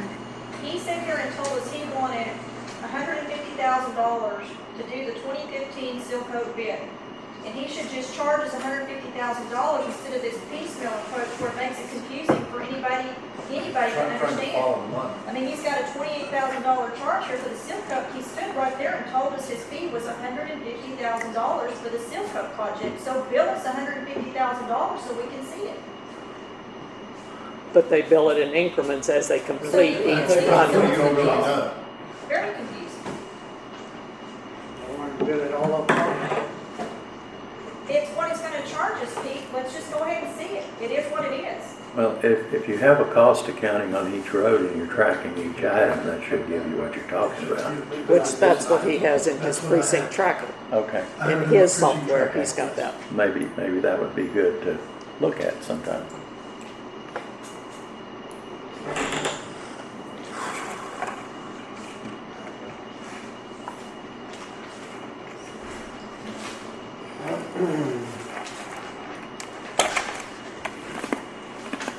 So you want, what are we gonna do with Senate Bill 1747? That we're gonna put that one in its own department, but still under Road and Bridge? Yes, that would be my suggestion. I move we do that. Is there a second? I'll second the motion for that. Any discussion? All the court in favor of the motion signify by raising your right hand. All opposed, same sign. Vote carries 4-1. What didn't we do right? Guys, y'all wanna go one by one? Was that it? Did you discuss everything we already discussed? Well, wait just a minute, let me clarify on that. Since, Mike, your figures as presented here include the match, and the match is currently budgeted out of Road and Bridge Special, are you leaving the match out of Road and Bridge Special, or are you wanting it in Road and Bridge? We need to put it into the road and bridge. That way, just like we're doing seal coat, everything comes, you can view it all under one account or one department. Instead of chasing this department and this department. The what, one? The match. Okay, the match, put it in here too, right, yes, and take it out of there.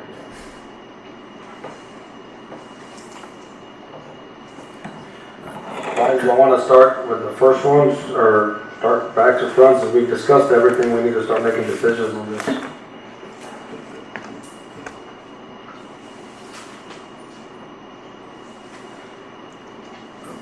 Just a footnote to the action we took a minute ago, and make sure that I understand what my motion was. My intent is that the cost accounting for the 1747 roads be pulled out and individually cost accounted for. Is that where we're headed? Yes, now, do you want it detailed between engineering and material costs? Do you want it just engineering and I think however you'd like to title it? Or do you want it as detailed as engineering, equipment rental? I think any line item that's paid for that should be identified, whether it's engineering costs, material cost, what we pay the contractor, equipment rental, anything that's done would give us a better idea. Itemize everything. Yeah, it's almost, I hate to say that, but it's almost impossible to get too much detail, except if you're the accountant and have to keep up with it. Okay, Mike, then you'll need to provide me with all this. Well, that's Yeah. That's what I was gonna say. Really, they've got a set budget already. The way I would do it, I would keep the engineering costs separate and then the actual road construction separate. Because you already, they got a set budget, they can't go over anything. So once they hit that number, it's done. Instead of breaking it down into. Just two line items. Yeah, just two line items. Yeah, I mean, if they're on contract and they're committed to the job for that amount, Yes, then yes, I don't see it going any deeper than that. right, and So they're all the- contracted. I was gonna say, if- Two line items, Yes, Engineering and road construction. that's yes, it. that's it. Okay, so then you'll get me those breakdowns. And if we get to a point where we do this on the roads we're doing ourselves, then I think we need a more detailed breakdown. This engineering outline was construction and professional services. Well, you'll talk where we can all hear But it's if you still go, engineering costs. I just Right. wouldn't. talk where we can all hear, please. I was just saying that this pattern we were using from an engineer, it categorizes that two ways. One is construction, and then it itemizes that, and the next one is professional services. So there's two entirely different. I've never seen that before, so that doesn't mean very much to me what you're saying. Now I offered to let you see it earlier. To lay it up here while we were talking about something else. I'm not gonna look at it right now. I just want to tell you where I'm coming from. Guys, I think is that okay, Judge? Yeah. Okay. I'm gonna make a couple of them here. I know there's a lot of them to make, but we can make them and get them started. Karnes County Road and Bridge as to add, I'm gonna ask Mr. Walls this, 5 laborers, right, at the midpoint? Yes. And 5 maintenance techs, 3 Class A drivers, 5 at the midpoint? Yes. Okay, I'll make the motion to add those 10 positions, 5 laborers at the midpoint and 5 maintenance techs, 3 Class A drivers at the midpoint. I'll second that motion.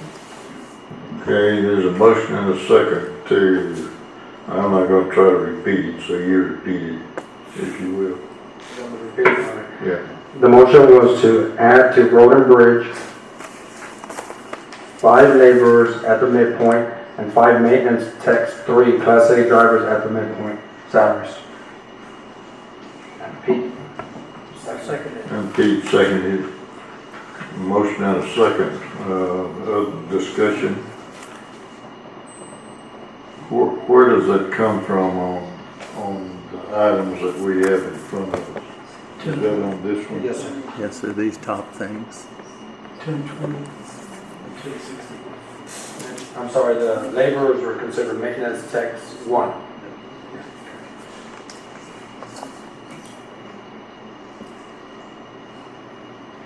And just for clarification, as I start trying to put all these numbers together, previously the court had said calculate a 1.7% increase in pay.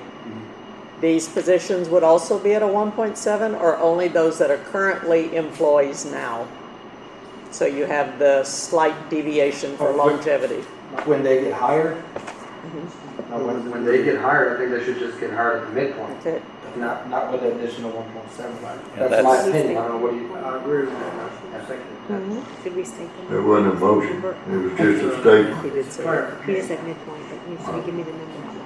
Oh, okay. I don't know, I'm just asking. James, would you mind, just for the record, because it'll be on the tape, saying what that midpoint is? What the number is? The midpoint by the hour or the salary? Salary. Okay, let me get mine.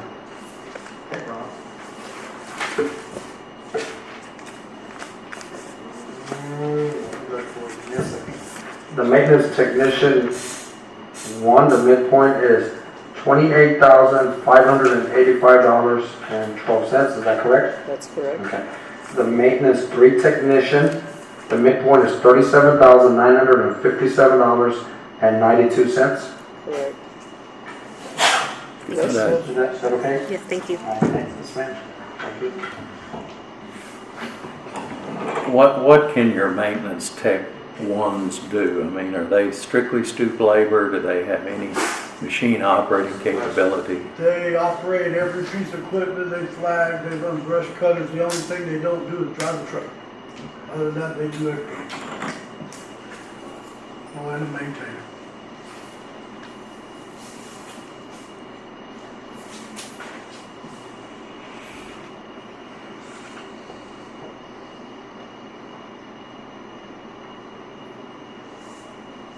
Okay, we have a motion that you, and a second.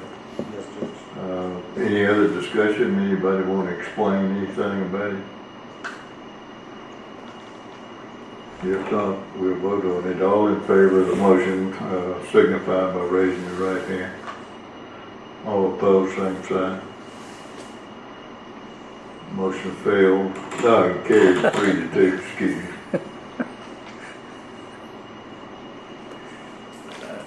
As a matter of explanation for my vote, I favor the maintenance techs 3s because I think they have more versatility, and I realize they're at a higher pay scale. I realize you need some stoop laborers, but to me, if we're going to look at thinning things down a little bit, I would have much rather given Mike his more valuable employees rather than the others. So, but it passed anyway, so doesn't matter. Doesn't matter. Okay. Next item, where are we now? I believe the next item, Judge, we're on, if I'm gonna be going, we'll all be going down the line. It's the Scientech. It's the next thing that you mentioned. Okay, let me see if I remember. Present salary is $13.41 per hour. And you wanna move him up to $14.25? Who is the equivalent to right there? I know we've gone through it, but just really quick, I don't wanna make it a big issue. Who is he at $14.25? Whose pay is he gonna be like within that department? He's the only person. He's the only one that's assigned, so there's no comparison there. No. But he does, You he's go the from a one. laborer to a Class B driver. You go Okay. from $13.75 to Would you consider moving him to the maintenance tech 1's pay of $13.74, which would give him a little bit? The only thing is, he's got the experience on running the sign machine. And we need him on the sign machine, that's how we're saving all of our money. Are you cross-training anybody to run Yes, sign? we're trying to cross-train right now. It's just, you gotta use the computer in order to program the machine.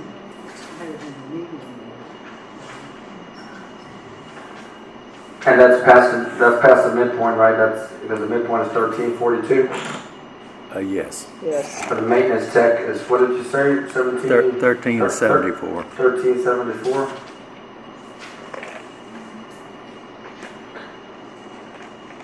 The reasoning behind that was because of the computer skills. What would that make it go on at 1425 a year, the salary? Not 14.25 a year. Is it, okay, is that What would 29? it make a year if it was 14.25 an hour? Yes, was that the 29,640 that's there? 29. Okay, I'm sorry, I thought that was for the 1341, I'm sorry. 29,640. You know, I'll make the motion to move that salary from 1341 an hour to 1425 for the sign tech technician, the sign technician. I'll second that. Say again, James. I'll make the motion to move line item 1069 from the present salary of $13.41 per hour to $14.25 per hour for the next FY for the sign technician. Okay. Any other discussion? All in favor of the motion signify by raising your right hand. All opposed, same sign. 3 for, 2 against, motion carried.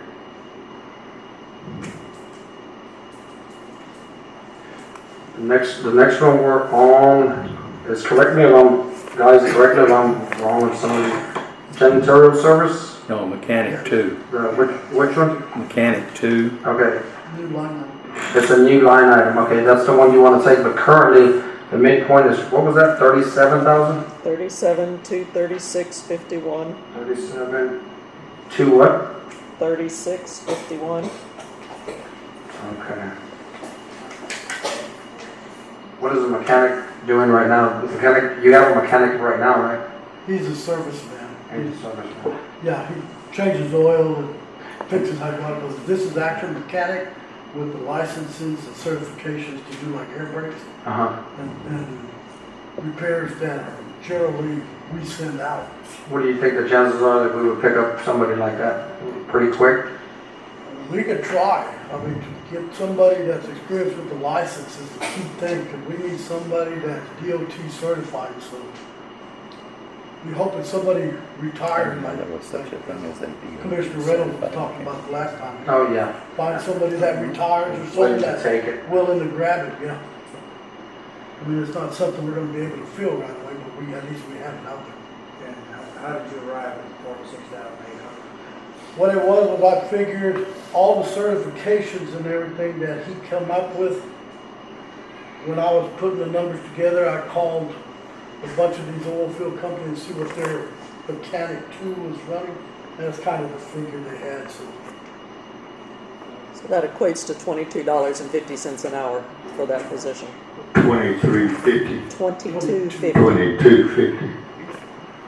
So if this is awarded by court in your advertisement, you will be explicit in what certifications you want? Yes, and this will be ran through the newspaper too. If we could get one, I'm not saying we're gonna, if we can get one, it's $22.50 an hour, and he can do a lot of the mechanic work, he or she could do a lot of the mechanic work that we currently pay, what, $150, $200 an hour, $80 an Yeah, hour? the average is about $150 on the. Plus the travel time to take them over there and all, You get gotta extra. have, you gotta have two technicians go up there, you've got one to drop it off and one to pick them up and bring it back. I'll make the motion to add the new line item for mechanic 2 at $46,800 for the road and bridge. Second that. 46 what? $46,800, just 46. round number. That's what's on That's midpoint? No. The midpoint shall be $37,236.51. Or $17.90 an hour? $17.90.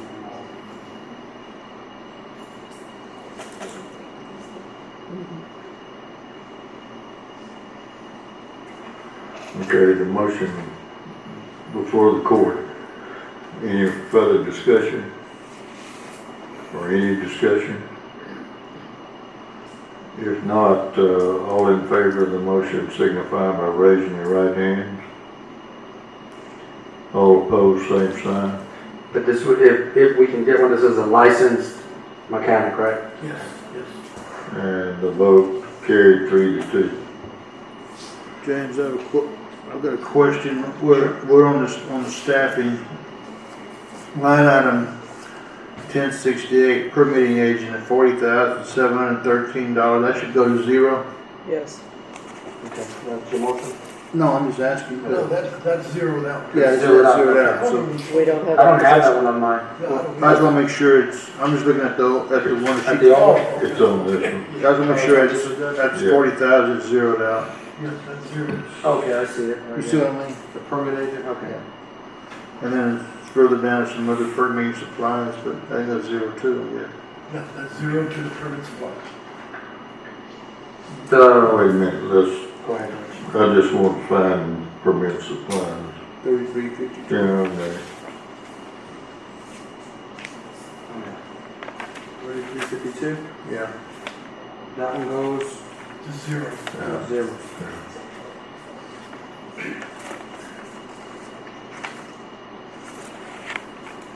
Okay. Okay, the next line item that we're going down, I believe it's fuel? No. Well, that was gonna be decreased? Decrease. Okay, that was decreased 100,000, right? Yes. Okay, so we can just, we don't need to vote on that. Which one? 3,300, line item 3,300? Okay. The $250,000 figure. Yes, sir. Okay, and your motion is that it go to what? Well, it's just a decrease, so I guess, It stays the same at 250. I thought we were doing the decrease Oh, motions okay. too, but we were before, so I don't know, unless y'all don't want to do the decrease motions. Current budget's 350, so it would be reducing by 100,000 like. Right, I'll make that motion. Okay. Second it. Any discussion? Okay, all in favor of the motion signify by voting, raising your right hand. All opposed, same sign, I'm voting against. Vote carried 4-1. Okay. Move into the janitorial service contract. That one, are you moving that one up, right?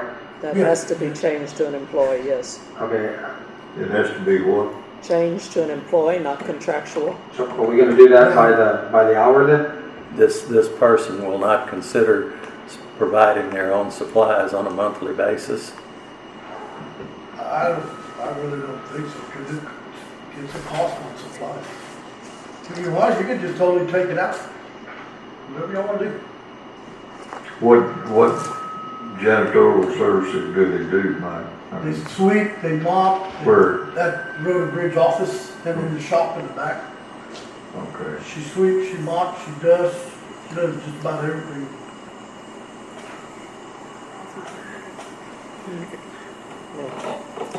Well, I'd like to see you keep your janitor, because I think it's important that you don't convert some of these more expensive employees to having to clean up. But, you know, and personally, if whomever it is would take $400 a month and include the supplies in it, surely $50 or $100 a month should be enough for supplies. I'm not talking about toilet tissue and that sort of things. I'm talking about the real supplies, i.e. Whatever they spray the mops with, or toilet bowl cleaner or whatever. Do you think they would have any consideration for that? Because it would sure save a lot of problems in putting another employee on the payroll. Well, let me ask you, okay, how many employees do we have working now? I'm just talking with the regular maintenance guy. 3? 3 full-time. All right, so why couldn't, if you talk with, what's his name, Warren? Yes. If he could somehow schedule one of his people, they have a company truck, to go over there and you know, like 3 days a week in the afternoon or something, or in the morning or something, so they can come back and take care of this building. But maybe talking with him, we could still have a schedule where they could clean the building. Yeah, we used to And do what we could leave that, right? that. We used to do that. Yeah, but we could do that, I mean, just, that way we're not having to hire nobody, we have the person in place. That works. Just manage their time. Yeah. We used to do this. That's good. Continue to work it down there. What is the reason for this? If that employee wants to work more hours, needs to work more hours, or you need more? Employees do a lot of it, it doesn't matter whether she works more or not, she needs to go as an employee. No matter what. And currently, as a contractual person, Mike, her rate of pay is 14 what? Back it was 14.21. I was thinking 14.25, but it's Well, above it might be that. 25. And the medium point salary for a custodial worker, according to the survey, is 11.77. Yep. And even if you take into account they're paying their own Social Security and benefit, that still only adds another $1.80 to that. So that's $13.57 an hour. So that contractual person's, in my opinion, getting way more than. Still out front. I like Shelby's idea. I can get a maintenance person from here to go there. We used to do it. I'd move that we strike line item 3319 from the budget and reassign one of the normal custodial personnel from the courthouse maintenance part of it to take care of the cleaning over at Road and Bridge office. You want to do it on hourly or just as needed, or you'll call and figure out what day is worse? We'll do it the same way we did Rosie. She came in there and she worked, well, after she got off her other job. She come in there for 3 hours and she came Monday, Wednesday, and Friday. Same setup we have now. Which is Rosie used to do it. And who's going to do it now? I'll talk with the supervisor, let him assign it, you know, doesn't have to be Rosie. No. You got one, Actually, two. when Rose was coming, it was just 2 days a week. But she was making it 3 towards the end and then they brought her here. That's when the blood. I mean, it gets pretty bad. I'll second that motion. Okay, any further discussion? All right, all in favor of the motion signify by raising your right hand. And all opposed, same sign. Motion carried 4-1. Okay, The next one is a 3551 road material. Oh, we got the tires. Tires. Okay, there's nothing by it, I'm sorry. Yeah, you got 3541 tires and tubes. it was 213,369. That one has a decrease of, 100,000. I'm not hearing you, Mike, y'all have to go through your, I'm sorry, on the tires and tubes, it was $213,369. The current, there's a decrease of $100,000, which the new FY will be $113,369. I'll make a motion to approve the decrease of $100,000. Second that. okay, is there any further discussion? Okay, call for a vote. All in favor of the motion signify by raising your right hand. All opposed, same sign. I'm against it. 4-1, the vote, it carries 4-1. The next line item, Judge, is 3551, right? The road materials. And you're adding $1 million. Last year's was $7,342,486.77, and you're adding $1 million, which this year would be $8,342,486. I'm sorry, $8,342,486.77.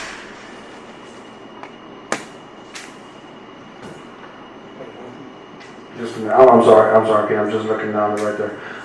I'll make the motion accepting adding the $1 million for the new FY. Okay, we have a motion and a second. Mike, what you're thinking of adding $1 million? I'm gonna use it for the emulsion and the rock to do seal coat with the road and bridge crews. Instead of contracting a bunch of it out, I can start, This material is strictly for paving? yes. No road base, just? Oh, no, it's road based too. I'm just adding the $1 million for the aggregate and emulsion. Did you just pick that out of the air? No, we figured blacktoppers turn around and come up with 650,000, and Big Tex came out with almost 2 million, so I figured $1 million would be a good starting number. But I could use still the road material money if I need to. Okay. Okay, so the road material, how much of it do you think of that 8 million gonna be paving material? $1 million? Just $1 million? It's a rough number. It's gonna depend on what the emulsion does, and what the rock is. For the rock, I just got a text. The rock is like $34 a ton delivered for that grade 4 rock for seal coat. Are you going to use any mat in any of this you're talking about now? Use a what? That matting or grid. the grid? No. No, I wasn't planning on using that because that's labor intensive. You gotta roll it out. Okay, I mean, I'm just asking, I don't know. We have a test section on 165 using that grid. Is that material specifically identified for a specific road, or is it just to be thrown in the pot? I think it's in general. Yeah, because what we're hoping to do is in front of some of these areas, see if we can seal in front of these people's houses where the dust is real bad, and then come back and tie it in as we can. Because I get a lot of complaints on those. And water don't last. I can spray water in 30 minutes, it's evaporated. I think we're back to where we were a long time ago, is it's very difficult to approve an item this large with an additional deal without some basic idea which roads it's going on and what the plan would be. I mean, that's like a slush fund. No designation, But it between goes- what's it goes limestone, off- what's seal coat. Same thing as I told you earlier, it's gonna follow the 1747 until the list is over. But that's not what you're saying. And, You're asking for $1 million, an yeah, extra $1 million, and you're not specifying where that $1 million is gonna go. That's my $1 million. it's going on the roads in front of houses. It's gonna be spread throughout the county. Identify the roads. I don't have to go. I mean, that's the Go whole through all point the of, roads and go find out which house is getting the most dust. And There is now no figure it business out. in the United States of America that would allow somebody to come forward and ask for $8 million in a company and not itemize or be specific about how it's being spent and expect a company to approve it. When it's itemized through bus routes and through 1747. The 1747 roads, Mike, are generated at over $400,000 a mile. You're asking them for $8 million. We're not Are you doing going to follow the $400,000 a $400,000 mile recipe, or are we going to follow just a SIP recipe? There is no, you make no sense. You Like I have, told you, we are not going into the subgrade. We're staying on top. We're just adding material on there, which is limestone, and we're putting the 2-course on. We are not spending $450,000 a mile. What you're So not what- doing is answering Would the be question. broke. Mike, what David was wanting and what the halls are wanting and what I've tried to indicate to you before is to come forward with a plan from October 1 through September 30th, irregardless of what Mother Nature might do to us, and you plan on County Road 1011111 to haul out 8 loads at X dollars per load, X total dollars for that road. That's what they're looking for. We don't know exactly what you're going to put on the road because you don't know the terrain of it, but we can get a general idea of what we were talking That's a about. general idea. And what it is I'll go through the 1747 list and I'll make y'all a list, and it'll have the 1747 road, it'll have the bus route roads, and I'll make y'all a list and I can give you a general idea, but don't hold me to it because. Well, that's what's been asked of you, and there's always going to be deviations That's fine, I from can do something. that. I mean, that's not no big deal. This. That is in addition to this. how much of the 8 million is going to be on Silco? You don't even, you have an 1.9 million, 1.6 million, how much is going to be spent on Silco? Of the $8 million you just asked them for? You're gonna spend about $1 million on Silco. $1 million I'm adding is what it's gonna go for on Silco. Well, that's That's what way the Stewart County force is doing it. The other seal coat comes out of Road and Bridge Special. All the contracted road work that goes through seal coat will be Road and Bridge Special. That way everybody can track it through Road and Bridge Special. The one that I discussed on that.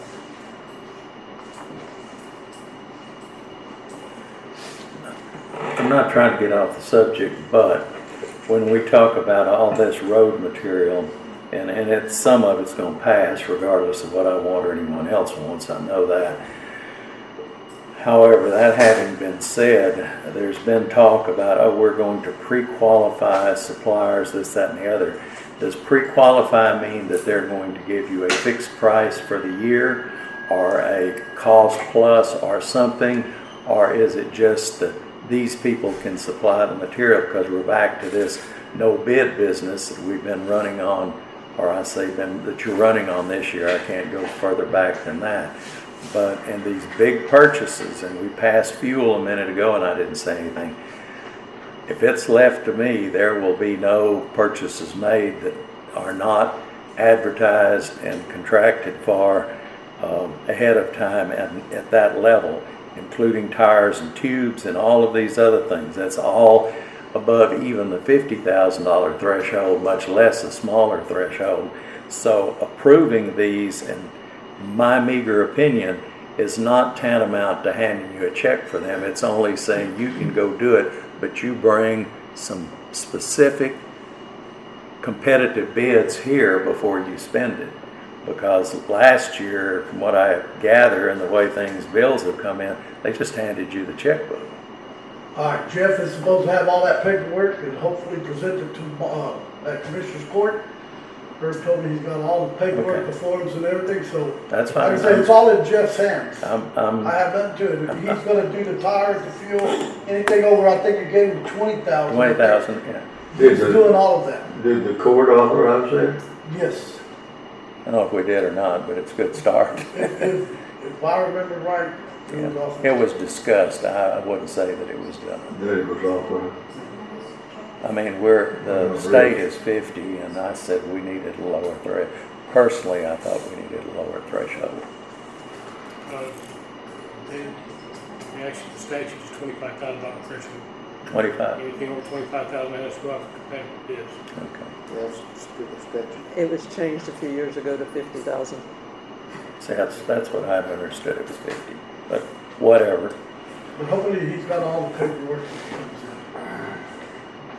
But back to the conversation, it is just, would be just a whole lot more palatable and justifiable if there was some at least generalized plan put with these large figures. You wanna postpone this until he can come to court with, Personally, I'd say yes, but you know, Motion's on the table and seconded. well, he can discuss this, I think.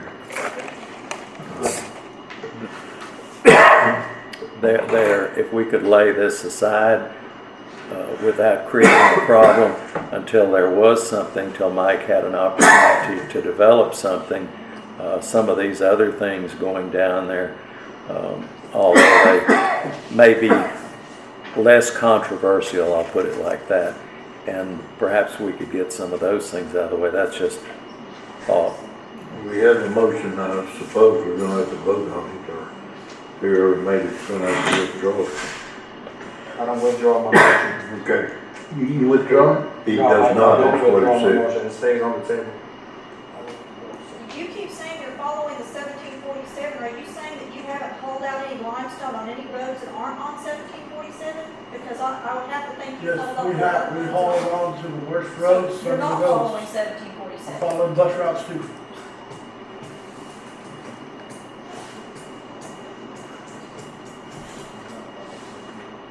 In response to David's question about getting competitive bids, Mike has to be able to buy material. He can't come to court to get competitive bids on every road project. He has to be able to buy You something. bid them in bulk. You estimate that you're gonna need 500,000 loads of grade 1 limestone, and suppliers will issue those bids. If Yeah. if I understand what Jeff's proposal is, that he's gonna get proposals from the bunch, the way he's writing, I don't know how it's gonna be, but there'd be proposals from several companies at what price they would deliver this for, or they would sell us the material for. And I don't know whether this is gonna include trucking companies or what they'll haul for.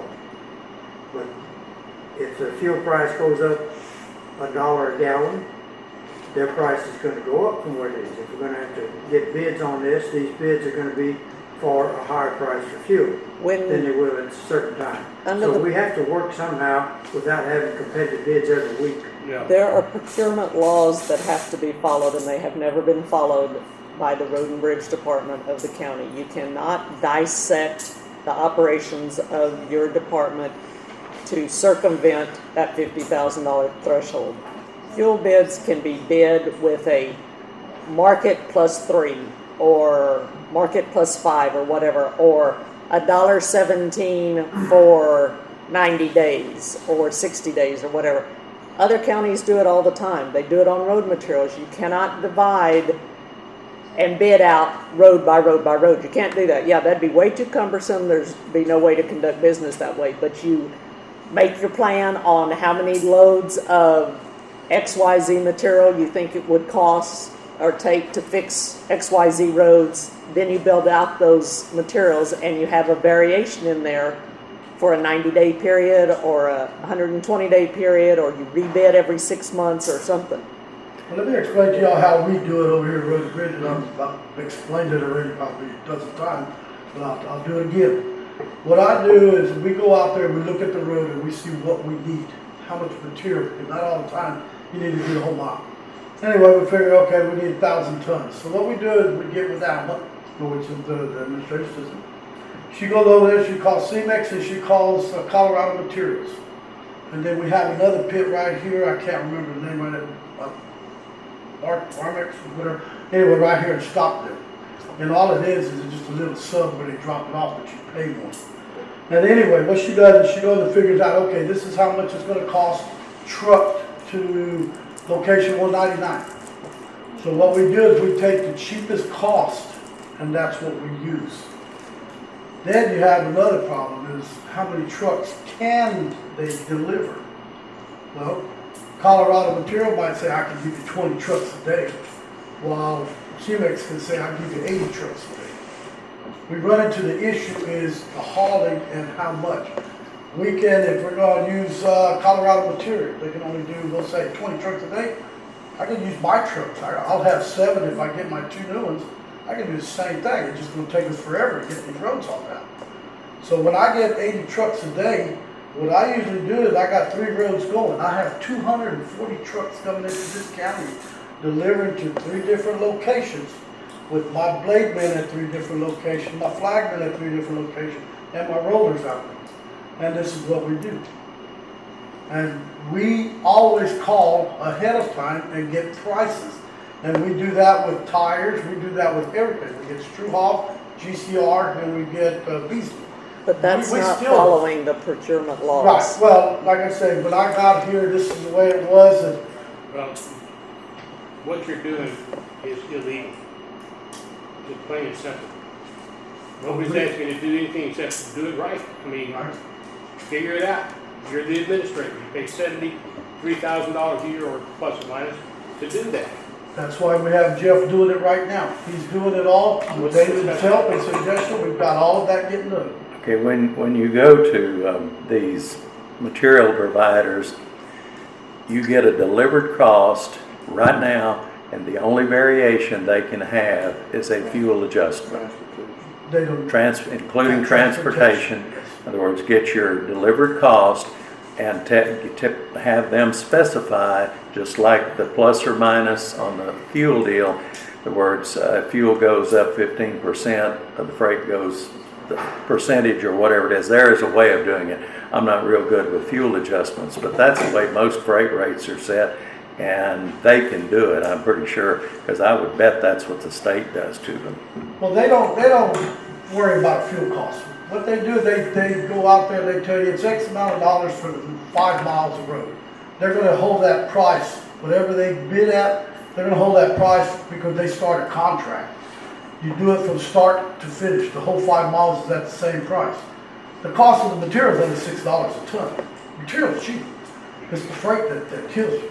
And the further you get to the end of the county, the more it's gonna cost you. We got down there to County Road 271, up there in Gillette area, it ran almost $21 a ton delivered, because that's the farthest part of the county, DeWitt County.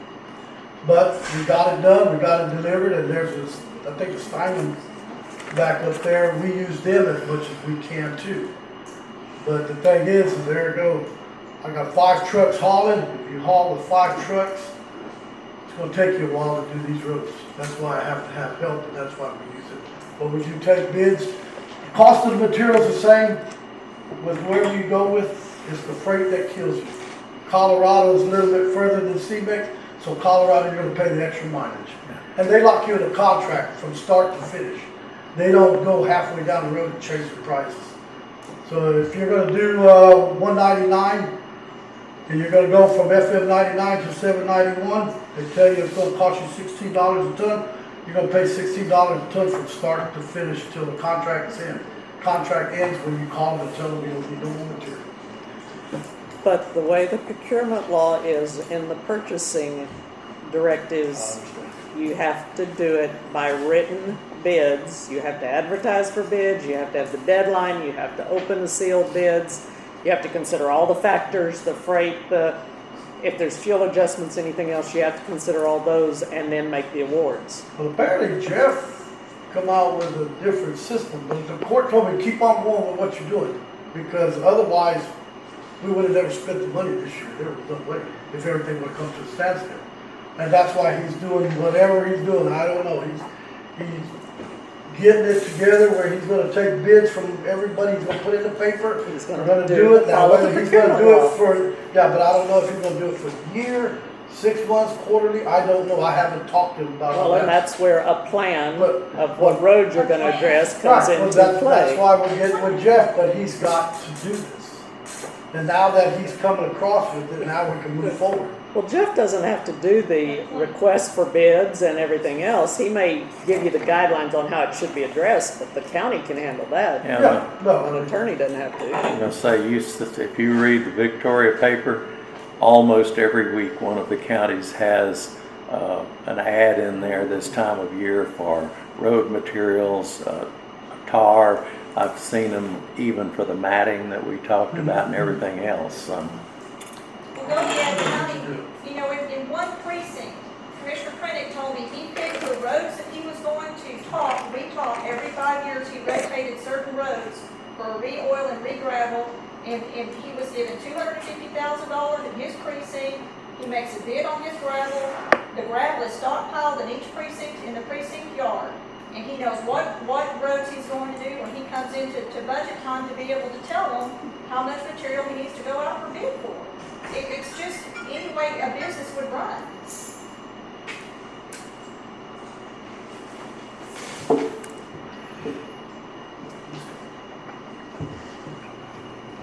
Any more comments? I think I've run out of words. No, you haven't. I don't believe that. Worth saying, Ben. Well, I just think we keep it going till we get it right. We can't be held up with waiting we need to do. Well, we need to move on. You're not gonna do it by law. Do what? You're not gonna do it by law. What's- We're not gonna do it by law. Yeah, that's, you're just saying that what they're doing now is illegal. Okay. We heard that. Is this the way it's been being done? It's been this way for 15 plus years, and for 15 plus years I've said the same thing, and it still continues. Well, this isn't 15 years ago. It's today. And so it's never too late to change. And you're telling us that this is not a legal way to do. It is not following the procurement statutes for Well, purchases. anybody that votes for doing it that way is foolish. If they don't understand that, I'm not sure why others do it, or who does it, or who doesn't do it. But it's very foolish to do something that's illegal when you're serving in a public office. When Jeff comes up with a plan, who's gonna check the legality of it? If we paid Jeff for it, it better be legal.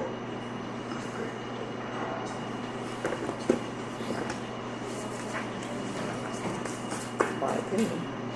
If we don't have confidence in him, we need to fire him and get another one. Yeah, hire somebody that would do it.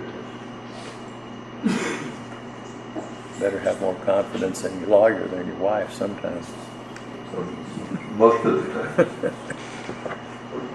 Do we need to wait until we get that plan and take these bids and get all before we finish the budget? Well, you're gonna have to have a plan to know how many loads of what kind of material you're gonna need to purchase to be able to bid it.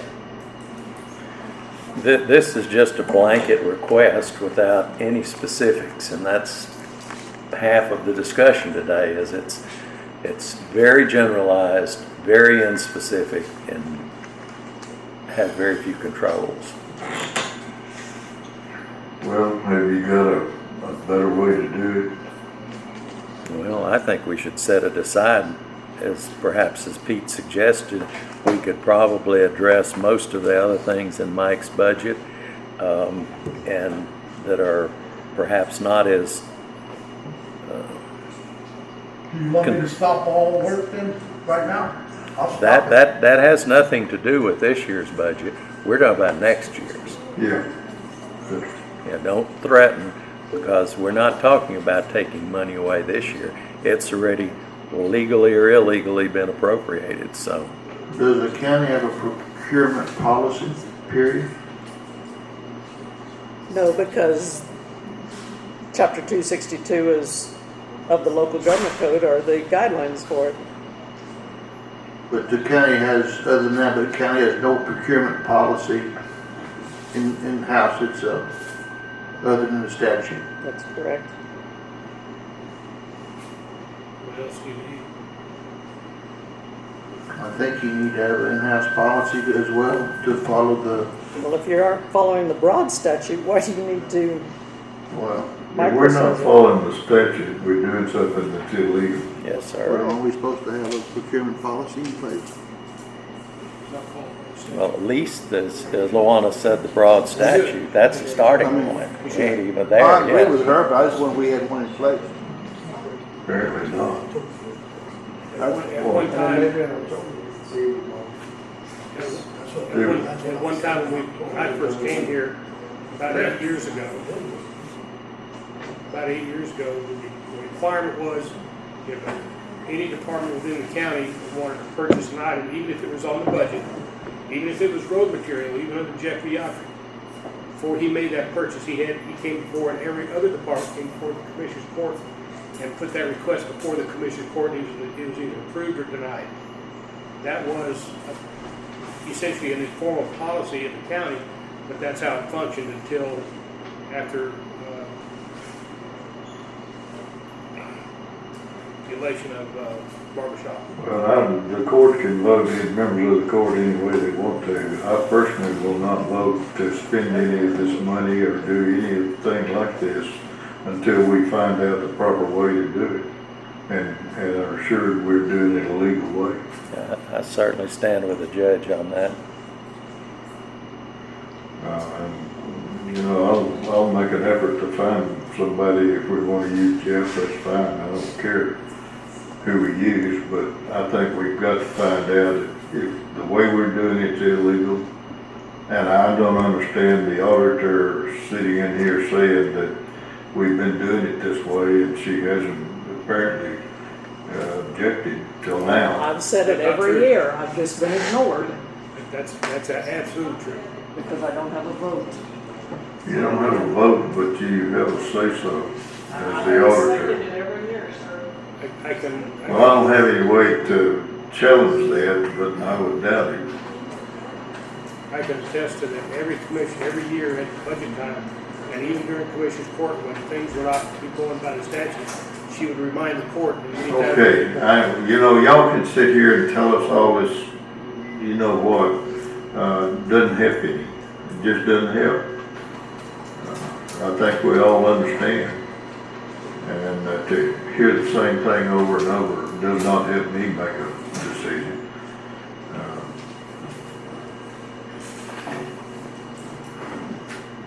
And you shake your head and look around at everybody and make motions all you Sir, want I've been here to. for 8 years, and So? all we're reminded, so, you have been here for 9 months. All we have tried to do is help the court. I've lived in Karnes County 55 years. How long have you I lived haven't here? seen you here on a regular basis until after you were elected. Would not. But all we have tried to do I is, voted for people and sat back and let them do what they wanted to, or what I thought they were capable of. and they do. And if they do, well, they did, but I don't have to, and I'm not going to. Nobody's asking you to do That's that. what I was talking about. Yeah, Getting that's, everything. yeah. Do what? I found like Smith County's got I looked up, Smith County's got a purchasing policy that includes everything from definitions to quotations to lease policies, credit card policies, expedition policy, inventory disposition, just an overall how to handle your resources as well as bids. Will you contact somebody there and see if you can get a copy of it for us? I can figure that out. Yeah. I'll Okay. talk. Do that if you don't mind, and we'll continue on down the path.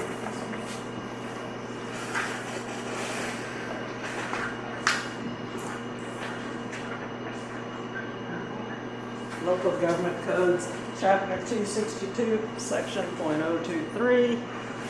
On the copy I just gave you is from an older printing. The amount has been updated under Section A of 262.023 from 25,000 to 50,000, but it says competitive requirements for certain purchases. Before a county may purchase one or more items under a contract that will require an expenditure exceeding now $50,000, the Commissioners Court of the county must, 1, comply with the competitive bidding or competitive proposal procedures prescribed by this subchapter. 2, use the reverse auction procedure as defined by Section 2155.062D Government Code for purchasing, or comply with method described by subchapter H, Section 271. But that is your lead statute as far as purchasing. Anything more than 50,000 is supposed to be competitively bid. Well, we first of all need to get a copy of the current law, and if you're saying that it's 50,000 and this says 25, this is not the current law. Correct, because my book that I have in hand is a 2008 edition, but I just pulled it up on the internet off my phone, and Shelby can do it the same. I just did. And it says 50,000. Okay.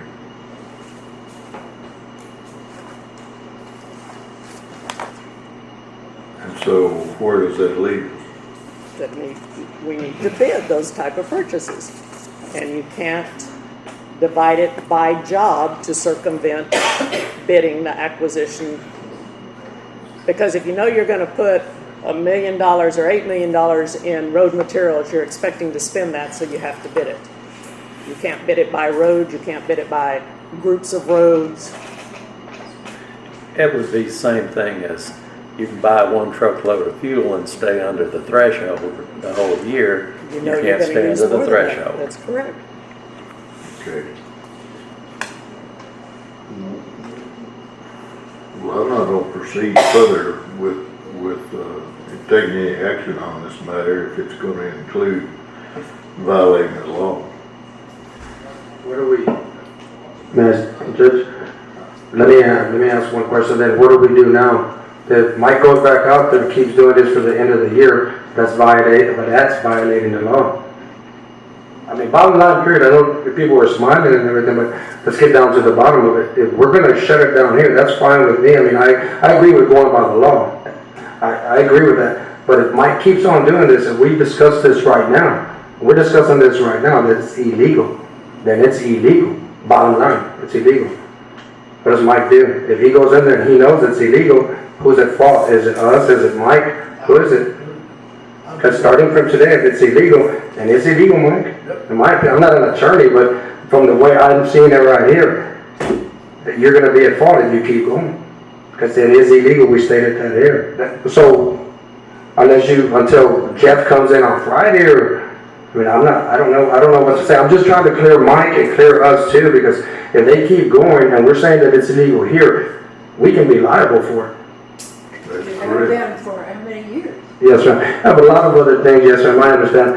If we were trying to straighten out every little single thing with the county, we'd be here every single day, and, I mean, I understand, yes, Sir, ma'am. but the judge is saying we have to do our job. They said it is your job. I'm saying Yes. we have to, not that you have to. Well, Yes. that's what I'm saying. You're exactly right, we need to do our jobs. That's why I believe that my job right now is the correct, what I'm saying is correct. I'm protecting me and I'm protecting Commissioner's Court, you. If we keep on going today as we're going, and you keep on buying materials without bids, or however we want to do it, wouldn't you say that we have to make a special meeting, figure this out before Mike purchases anything else? Just to protect. Why would you want to buy materials without bids? That's not the thing. I'm talking about something else, man.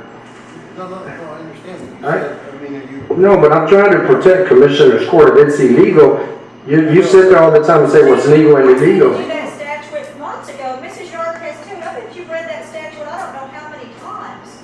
Mhm. And you haven't ever acted upon it. The thing is he has to have a plan so he can determine how much material I understand he that. need to bid on. I understand. And he can't just go out there and look at a road and say, I want to do that road, and then ask the secretary to give prices on it. That's not the plan. I understand that.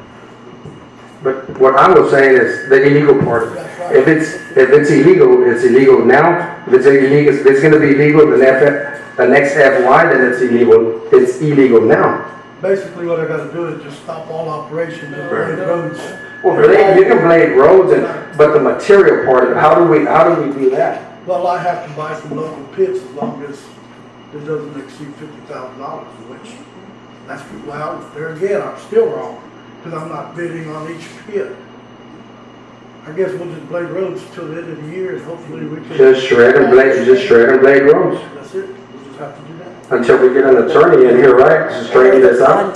The contract that's already under work now with the seal coat program, We can finish that. because that was bid. But like on any other roads, stuff like that, we just can't haul out, just blade. That's fine. Hey, don't look at me like No, this no, is no, my no, fault. I don't have a problem if we're gonna get it done right, then let's get it done right. But we gotta get it done right from today, not play around and start next year and then jeopardize Commissioner's Court, you. I don't wanna do that. All right, well, as of today, because I gotta Yeah. finish up my day what's out there, Yep. we won't haul, we won't do nothing. We'll just blade and shred and trim trees. And I would suggest to the court that each member of the court do however you want to satisfy yourself. And I'll do the same thing. I wanna protect the whole Commissioner's Court, so until further notice from attorney or something, I withdraw my motion. Okay. All right, with that said, we'll move on. Judge, we're, I believe uniforms, am I correct? 3553? Yes. Okay. The uniforms for the, okay, County Road 211 overcost. Okay, I am sorry. What is, on 354, you got Total rehab. total rehab, 2,620,424.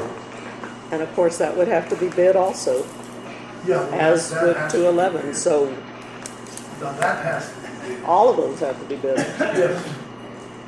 So you're saying just skip over them? Well, if you weren't going to, if you don't have a, Policy or, yeah. anything that requires acquisition of anything more than $50,000, I would skip over until y'all have an internal policy set. Because, I mean, the road material in general needs the plan to go along with it to be able to bid it. But just saying County Road 354, we don't have that plan associated with it to be able to bid it either. Right, we have to get an engineer together in order to get the plans, then it goes out for bid, just like seal coat and all of our other 1747. So how'd y'all come up with those estimates for those items? We use the $76,000 for two course, 33,000 each course. Herb, who came and told you to come down here? I'm curious. Me, You? I was at. Okay, good. Did he tell you what for? Or did he just say, get out here quick? He threw him in the pit. What they said is, they're looking for you, better leave. You should have listened to it. We have a problem about then the legal matters come up about bidding, or what it takes, what you have to do, what the court has to do, to let contracts of one kind or another, and generally, the conclusion has been that the way we've been doing it has been improper. To meet the local government code purchasing chapter 262, Yeah, not having bid fuel costs, not having bid material costs or anything like that, because the expenditures are more than $50,000. over $50,000. And you can't break your purchases down to circumvent having to bid. You can't say, okay, County Road's only going, 199 is only going to take us $25,000, so we can do that one. You know what your plans are for $8 or $10 million, so you have to bid according to the plan. But if you'll recall, we talked to Jeff Chapman about drawing up a set of standardized forms where you have to bid all of your fuel, your tires, your bolts for your truck, whatever, anything that had a value over, I believe it's over. It's over 50, I think. Well, we had moved it down to 10,000 because of what David had indicated.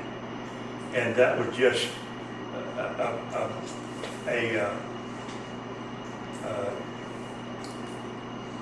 that's what David was going to recommend, and we drew a contract both ways, at 50 and at 10. And either one of them the Commissioner Court could work on, but What happened to him? Jeff is going to bring them Friday. I believe he's on the agenda for Friday. Yeah. And I believe that he indicated he was going to bring those contracts, and those contracts are for bidding of all of your products, say fuel, bolts, tires, whatever and I think that, he may have talked with Mike one or two times about it already. You talked to me a couple times, and you said you're gonna get them all put together, and then we'll. He had been talking to the engineer that we use, and I believe that he had stopped that and was doing this on his own. And then the question came up, is Commissioners Court liable and performing an illegal act by continuing to approve expenditures on this year's budget on these items that were not bid that should have been? So you got to defend us. I'll defend you. I don't think that it's a basis. If you put that kind of guidepost on all of us, it's going to be hard as hell for any of us to make it past it, because we're going to mess up at some point as we go through the process. We realize that we have made a mistake and we are correcting it at this time. That's about the best that you can do, and that's about the best defense that you can have in that respect. So, to answer your question, I'll defend you if you get into a wreck, but I don't anticipate you're going to get in a wreck. Except for James. Oh. I'll work it out some way. I think for purposes of what we're doing here, that we just need to quit as of right now. Judge, I think that Jeff will have the And contracts for you. he'll be here Friday, Yes, sir. as I understand. And I think that he. And if we hurry and get through, we could schedule a meeting for Friday. So that, Well, What do you have? what? Jeff has got 2 contracts for 2 roads, and then in addition, he's got these contracts for. Okay. by the commissioner. And all the products are subject to a bid out. Like the one I'm saying, they do have, they may have been, they should have in the past been that way, but they weren't. So they haven't been hurt. I mean, you've been here looking at it. He's been telling us. Judge, do you want to just keep those 3 then? County Road 354 and 211 I think we ought to That's fine. set aside all activity on road and bridge until we have an explanation on what we I'd can like do. We'll keep everything clean. Oh yeah, we can budget equipment on it, but I think it's just the basics, materials, right? What we're talking about, I don't know, as Kurt, like Kurt said, if we start doing this. We could do like the training and get the radio. Well, What about equipment, I'm sorry, Dan. What about equipment? Can we vote to purchase equipment, or I think you can vote to purchase equipment. the amount of, we're just voting for the amount of money in there? We're not saying you're gonna go buy a Ford or a Chevy. We're voting to, I think when you're trying to buy a Peterbilt or you're trying to buy a dump trailer, I think those have to be bid on an individual basis if the value is acceptable. Yeah, it's true, so you don't have to bid it. But for budget purposes, for all other items that are specific, can't they go ahead and take action to put those in the budget? Because we're not purchasing them now, so we're not bidding them out. The one that I'm hesitant on is the road materials for that large amount without a plan, without it specific. The County Road 354, you're specific to that road. The 211 overcost, you're specific on that one. But I think the court needs to have a definition to accompany that road material. Well, now, the contracts that he's drawing up are contracts that specifically designate road materials as opposed to fuel. Each of the products have to be bid out on an individual basis. Right. And then there's some paperwork that goes with those bids where he can buy, if he needs $40,000 worth as opposed to $50,000. He can get it, but it's based on that bid process. Correct. And as you know, that has been some discussion that we've had for some time. That's the reason these contracts, that's the reason the road administrator and the engineer, were involved in creating these things. Right. Okay, I agree with what you're saying, both of y'all, but when I'm looking at this, one, you get those contracts back Friday. Okay, if we approve them, and then this is July, so it'll be in August. If you get them back, you'll have to advertise and get them back before August, before the end of August, somewhere, or 2 weeks. Because then come September, we're at the deadline again. That's what I'm saying. To budget the dollars Now. is not the problem. Yeah. It's when it goes time to do the projects, which We have to a have. blanket amount of $8.3 million for road material, you need an attached schedule plan for that road material, because to bid a job or to bid for road material, we need to know how many loads we're gonna need throughout the year or for 6 months or whatever we're gonna do the bid. So to support the budgetary numbers, there needs to be the plan. But now there is included in each of those bids, if you bid a road, say for example, I don't know what road you're talking about, but if you bid any road, it usually sets out the amount of bleaching you put in it, how deep you put it, it sets out all of those specifics. And it's part of the project may include this overall amount, but it's specifically set out in a contract. Well, it's about 6 tons a mile to put out road base. You what, sir? I think the road base is about 6 tons a mile. So Well, you now- figure if I got a 10-mile road, We use the magic number 6,200 per mile. That's what we use. I think, Commissioner, it's controlled by the contract itself. The contract may call for 6 tons per acre per mile, but if the contract calls for 1,000, I know. 2 tons per acre per mile, that's what we're faced with, and that's what we bid. Herb, I think we're more speaking of the general use materials, not a specific contract with a provider that's going to do more, whereas this is what Mike would use himself as opposed to some construction company. But the commissioners have been talking about this general use contract for some time. Oh, okay. And Jeff wouldn't do this, but he's been up to his ears in alligators and he's done ahead of time. But we've been talking about it for probably a month. Well, I certainly believe, and I think the judge does, and I think some of the other commissioners that hope they do, that on these big items that are not identifiable readily, that need to be set aside till we see what Jeff has to say, and then perhaps, well, as Luana said, you got to have something to tie it to. You can't just buy a blanket. May I just make a suggestion? The dollar amount's not going to change. It's just going to be basically the contract and how much money you're going to get, what the price is going to be when you bid out fuel a certain amount. So you should be able to pretty well guesstimate as far as value is concerned, unless you decide you want 6 inches of bleaching on the county roads as opposed to 12 inches of bleaching.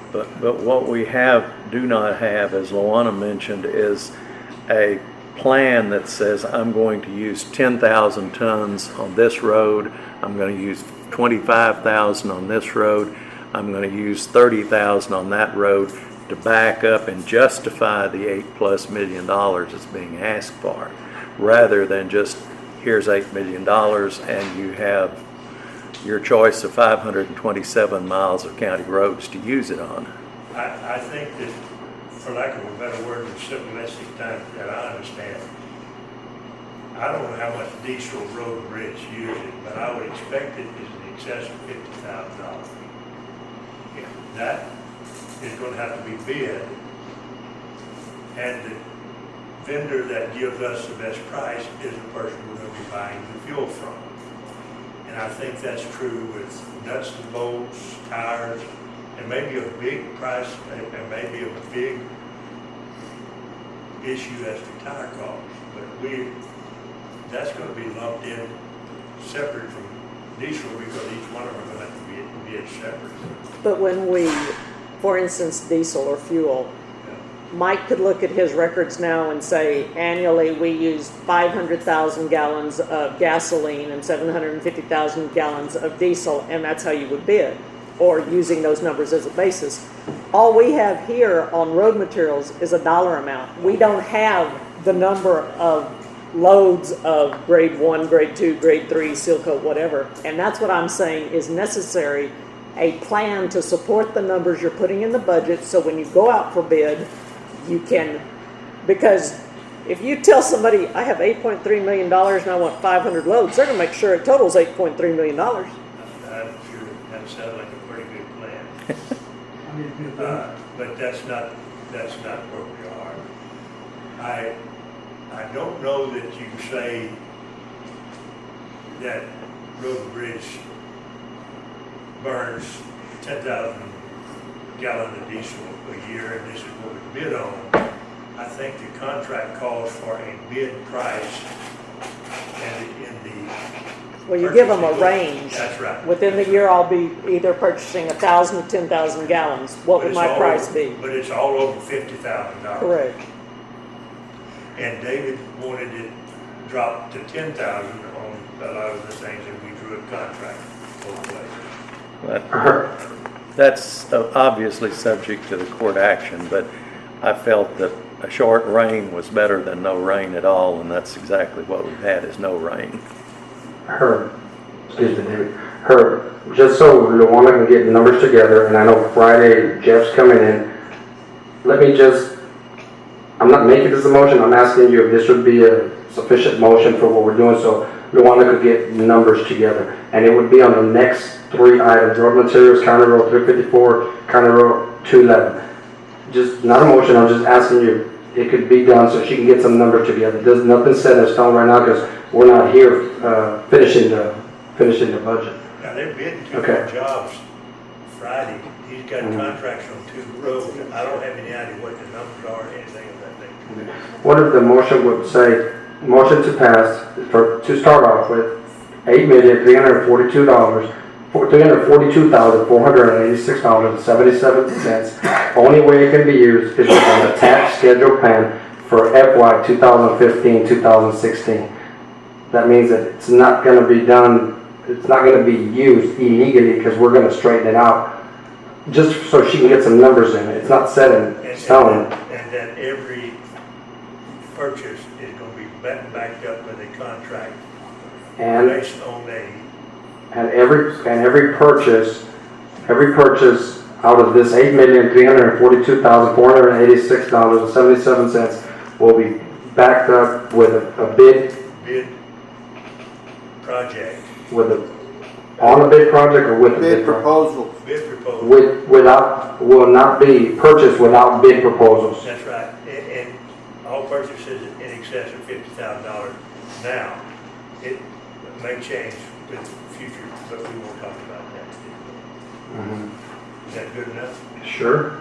Well, will that hold until something better comes along? I still think there needs to be a plan to support either by county road that's a plan to be hauled out per year, or a plan with X number of tons of this type of material, or this type. Because that's just a blanket out there for $8.3 million. He wouldn't be able to, Road and Bridge wouldn't be able to use it without an attached schedule plan for the. Well, I understand that, James, but how do you know that $8.3 million is a realistic number to budget? You don't know how many loads it's going to be. We have no plans, so we have no real figures. We just have a blanket, this is a probable amount. Well, where'd the 8 million come from? How'd you arrive at that number? Are you the TERS money and do more urgent budget? Okay, but we've already established our TERS monies is going down 56+%. Right, but I used a number for it. Because I took away, if you remember, I took away seal coat, and I took away the contractor's assistance program. That cut the TERS down to almost $4 million. So you didn't come up with that number specific to roads or material amount? I used what I had last year, I used the same numbers, but I added a million because I knew the MERS was coming down. What about County Road 354, Luana? You need those numbers, right? At least those numbers? I think there needs to be an estimate of what amount of material you're talking about per. 354. I mean, you need those numbers voted on, these next two, right, underneath? To punch in numbers, or can those wait too? To punch in any numbers? I think we need specific amounts of material anticipated per road, whether it's a blanket road material or whether it's County Road 354 and County Road 211 over cost. 354 will be bid to a contractor, we're not gonna do it. That's one of the roads that goes to subgrade, that's gonna have to be an engineered road, and it's going to get the subgrade, the base. So the numbers are in there. Right, the numbers are all in there for everything, and I took the numbers off of the 1747 estimates. Okay, so those numbers come straight off of the 1747, and so does the one on 211? Plus, I added in there 500,000 because of that drop off on the hill by Sammy's house. That real bad drop Yeah. off that all the trucks turn over. We need to do something in there. I figure that's almost a mile on each side. And you added how much? About 500,000. Which is illegal for us to do without a, No, all it is an estimate. It's just an estimate. We haven't done nothing. It hasn't been designed, it hasn't been nothing. All I do is take the numbers off the estimates that are already been handed to us a long time. well, they're still improper. It doesn't matter how long ago they were handed to us. Yeah, but what I'm saying is when the engineer draws up the plans, he's gonna give a cost estimate to set it out for bids. I'm just getting the number together. Okay, I understand what you're saying, Mike. I just understand that the way it's been being done seems to be illegal. Well, Our attorney has told us it's illegal. You want to wait on those three, Judge? I would wait on all of them. I'm not gonna vote for anything. But 211's already been bid. That one's already, it's out there. It's, Ferris got that one. That's already been a bid project, but we Well- haven't started it, so I had to carry the money over so we could pay for it next year, because if I would've done it, we wouldn't have the money in the budget to pay it. So Herb, since that one's already been bid, and it's just a carryover, is that a safe one to? We're just looking for a hole to hide in, and that's not gonna work. No, I mean, if that $2 million is set aside, or the 3.5 is set aside, then, hey, I don't need to carry it over my budget then. I mean, I You'll don't know. have I to don't- carry, it has to be carried over in the budget if it's not That's- spent this year. That's why I carried it over, because of that. Well, okay, You let's, want to move to equipment? to give a little bit of cover here. 211 has already been subjected to a competitive bidding process, correct? Yeah. So that shouldn't be an And we issue. awarded the bid. We have awarded the bid according to what it said. 354 is going to be contracted out and would be subject to a competitive bidding process. So that shouldn't be a big issue. Those two will comply with the law. Is that correct? I don't think so. Okay. Yes. Oh, I disagree totally. I don't think they'll comply with the law if they're not bid yet. Well, And you bid 211 one, 211 has been bid, 354 has not been. okay, and that's what they said. I'm not sure about the one that's been bid, I don't know, but the one that hasn't been bid, if it's bid and it's over $50,000, seems to be illegal. So if we don't put money in the budget for it, we can't bid it. I don't think that has anything to do with it. So we have to bid it and then put it in next year's budget. Is that how we have to do it? I don't think so. Well, is Ask it, her, she's here. I'm not the attorney. Mike, is 354 a this year project, or what I'm hearing you say is it's going into next year It's anyway? going into next year, it's not this year's project. Okay, so it would be And it's bid gonna- this year and paid, or possibly bid this year, paid next year. It won't even be bid this year. Won't even be bid this year. Next year, yes. Everything's next year on That's the 354 road? 354. What about the 3 roads ahead of that? Did you just Just skip give over those? 3 roads on your list. We have, okay, 165, Where are those, Mike? Oh, we're on the 47. Oh, okay. That's what I'm gonna say, 165, 262, and 339 are being done by road and bridge crews. 165 is already ready to get seal coated with this contractor that's come through. 262, we've got major flooding problems from the spillway of the tank. We're having to elevate the road on there, and then we're gonna go back to base, and we're gonna seal that road. And 339, that's the same scenario. That one, it's a short piece. You're running by Reynolds Trucking. We're gonna go ahead and get that one done, and then that takes care of that road. No. And we already got the culverts and the bridges set in that one, and it's ready. The 354 road's 500,000 miles, correct? 545. When you take 4.8 miles and you divide it, $2.6 million by 4.8 miles, you get 545,000 a mile. So that one gets totally rehabbed, and the other three that you just mentioned aren't really getting totally rehabbed. They're just getting. That's right, we can't afford to rehab all these roads. And we checked the subgrade in there, like we were telling you, we checked the subgrade and everything's good on it. We have all the rigs back there on 139, good example. That 339, we got all of the trucking from Reynolds Trucking Company goes through there. We got all the rigs in the backside. We got, Andy lives at the back. That road's holding up great. We don't have no problem with the base failures or anything. So what we're gonna do is we're gonna reshape it and everything, and we're gonna shoot it with primer. We're going 2 portions. But the 354 is 545,000 miles. And that's just an estimate. It could come out lower. It's just an estimate that I'm doing for budget purposes. What'd you say? 554,000.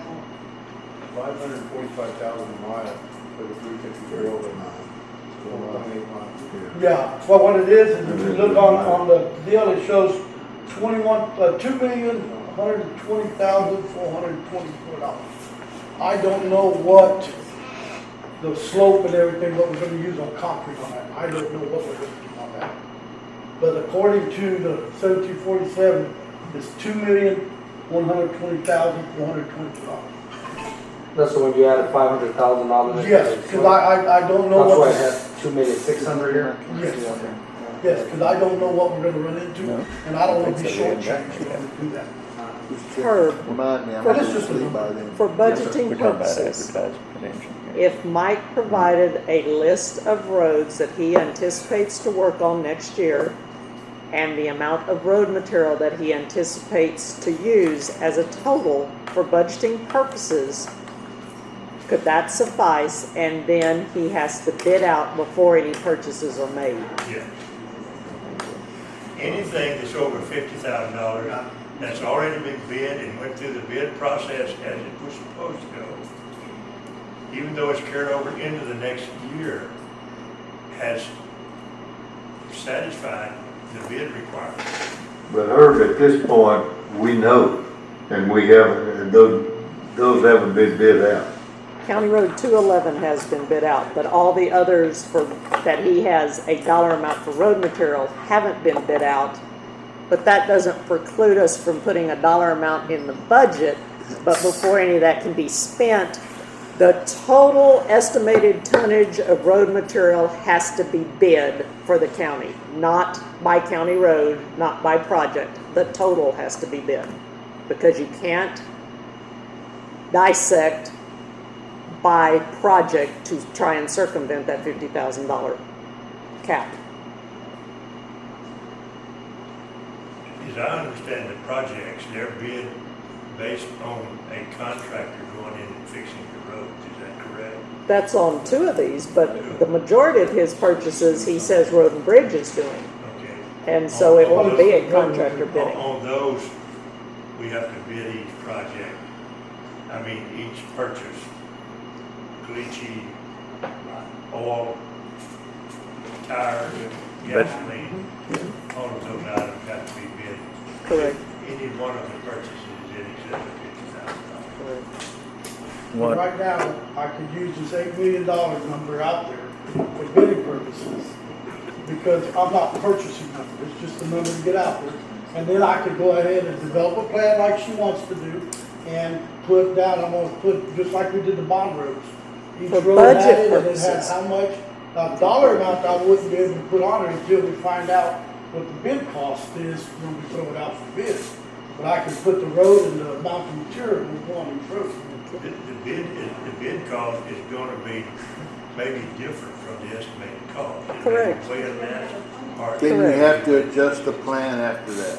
Yes. Right, but you have to have a plan. Yeah, You have to have your county roads identified and the anticipated material cost to go out for a bid. 5.8 miles of county road, 301, At 22 loads per mile. Those are bids on tons. You're saying? If you knew, I mean, it's just like, it's a broken record. If he knew and he told you what roads he was going to do in his department, then he could have an analysis on how much material he needed, and he could give you, instead of just picking the search number of 8 million, if he knew how many miles he was gonna seal coat, or how many miles he was gonna limestone, then he could give you a projected cost to go out for bid on, if he knew, and he was sitting back there making a plan, which he should have made before the budget. I did 100 miles with what I had last year, and then we had the 40 with what we did with the bond, so that's the numbers I use. This is for the budget That's how it purpose. goes out Last to year's bid. are relevant, These are they our need to see moving into the future. That's what we're doing, moving into the future. That's right. Specific. I got different roads that are gonna be presented, just like we always do. You get this The whole. specific roads that you're targeting, Every day. and they need to see that in order to do I the bet Carter would money. take the 5 on it. Mike, how much of this, $8 million is, gonna be used for material for maintenance, just general maintenance? You have no way of knowing how much, what roads you're gonna have to maintain. That's what I was just gonna ask you, what if there's a catastrophe, because there has been just a lot of floods and everything, how do you budget, like, the Well, material that you you have use to- in case there's a big flood or something? What makes it hard about this is because culverts come out of this money, Yep. trucking comes out of money as far as water, the roads. There's a whole bunch of things that come out of this budget that I'd have to say, okay, I'm gonna put 20 culverts in At this year. 600 tons. And that's it, I'm locked at 20 culverts, I $21 can't go beyond that because I don't know, and That's it's a 12 church relationship, I'm stuck with 20 culverts. No, you're So what not it is, I'm stuck gonna with end up 20 having to go culverts. outside my numbers.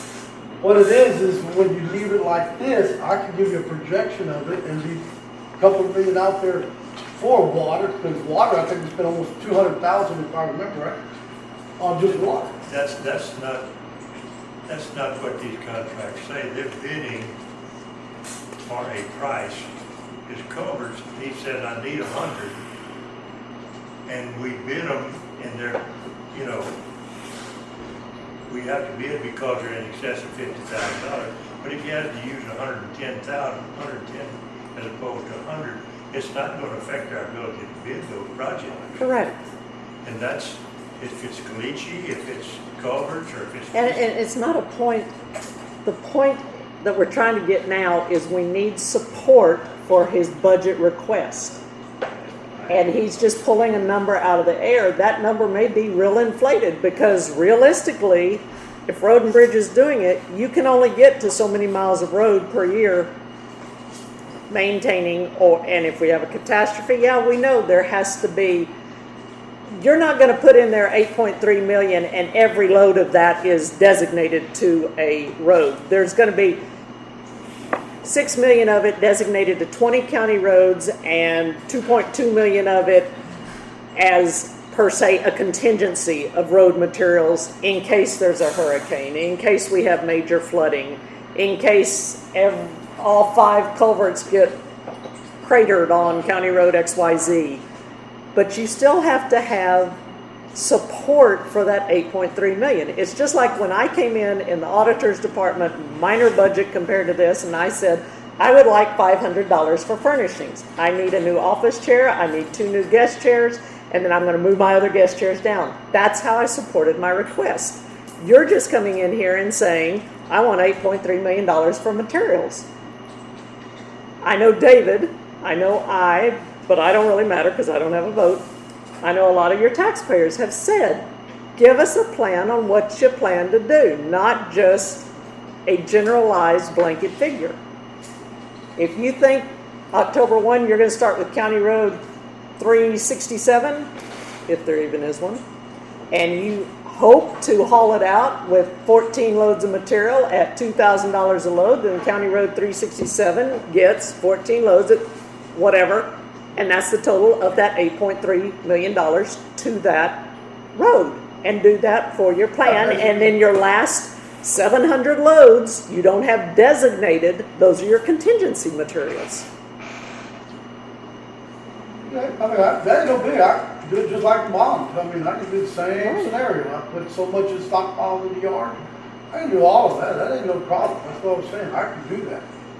Well, I know I've asked for it several times, and it's not happened. I know David's indicated that, I know the Halls have asked that. It's just, you need meat to support your menu. Yeah, I'll put it in there, just, I think, Kurt, I think you have the basis of a plan in your head. If you know, for example, County Road 211 is 7 miles long, and you know how much road base it takes to do that road, and that's on your list for next year, item number 1, County Road 211 needs 1,000 loads of road base. And go from there, and you turn that in, and when you got as many roads you think you're gonna do, county road and bridge is gonna do, and you turn that into the auditor, she's got, I think that's what she's asking for. You turn that into the court so you substantiate your request. that's what I said, that ain't no biggie, I can do that. I'll go out there, put an estimate together, 6,200 miles, and go. I Will think, you sit down and do it like, put it on paper? Sit down and put it on paper? if he wants money, We're just wasting time. uh, We're not gonna solve this problem this afternoon, you're right. and we're just wasting time. So what are we gonna do? Adjourn, I wanna, and all of us go and see if we can find a solution to this problem. I want, That's your job. I want make a motion that with next year's budget, we go out and advertise for a road engineer for Karnes County. Seconded. Okay, What, advertise for what? a road engineer. For Karnes County, A licensed professional civil engineer yeah. with experience. Does he have to be an Aggie? No, I'll take Okay. anybody. I'll leave vote for an Aggie if you find this a good one. I'll take somebody from Texas Tech. Whatever. So there's a motion and a second. There's a motion, is there a second? David seconded, okay. You're gonna advertise this position with a salary. I think a minimum salary of starting at $100,000. Man, I hate to see you do that personally. Well, I don't think it has to be that high, but it's your motion, not mine. anybody got another number? I'm gonna get one of the cheap. I think that's the number to start with, is what we do. All right, okay. Motion and a second to hire an engineer, civil engineer, Professional. Licensed professional. civil engineer. License, state of Texas stamp and everything. Okay, Branded. for Road and bridge, road and bridge and for what amount of money? $100,000 just at the minimum. Well, it'll be a minimum if you put a figure in. IRS don't wanna work, Okay. but I think $100,000 is gonna be a number to draw somebody's attention. Okay, any discussion? Court? If not, all in favor of the motion, signify by raising your right hand. All opposed, same sign. 3-2, 4, so the motion carries.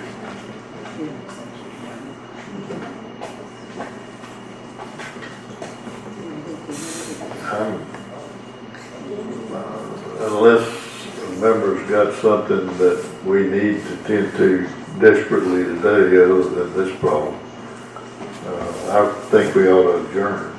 Well, does the commissioners need to come back with a list of roads we think we want somebody to work on and give That don't cost $50,000. No, That would be helpful. but I'm saying give somebody, I know I've got about 5 roads, I've got about 35 miles that I feel are concerned to me that we should do. I'm sure James has got roads, Pete's got roads, Dave, you've got some roads. And throw those roads out there with the mileage and then, let's try to come up with cost, just to get not to say that they're gonna be the ones, but at least you can start formulating a plan. Man, Shelby, man, just, the bid process that we're talking about is not mileage, it's the product that we're bidding. Per unit, yeah. Diesel I don't know, but fuel. what I'm saying is that way you'd have an idea how long for the plan, how long each road is, length times width times, you know. Plans, we don't have anything to do with it, it's just the product. Judge, what will we come back on in the morning? I'm not sure what we still need to do on the budget. We need to finish our budget work. Luana, Yes, please.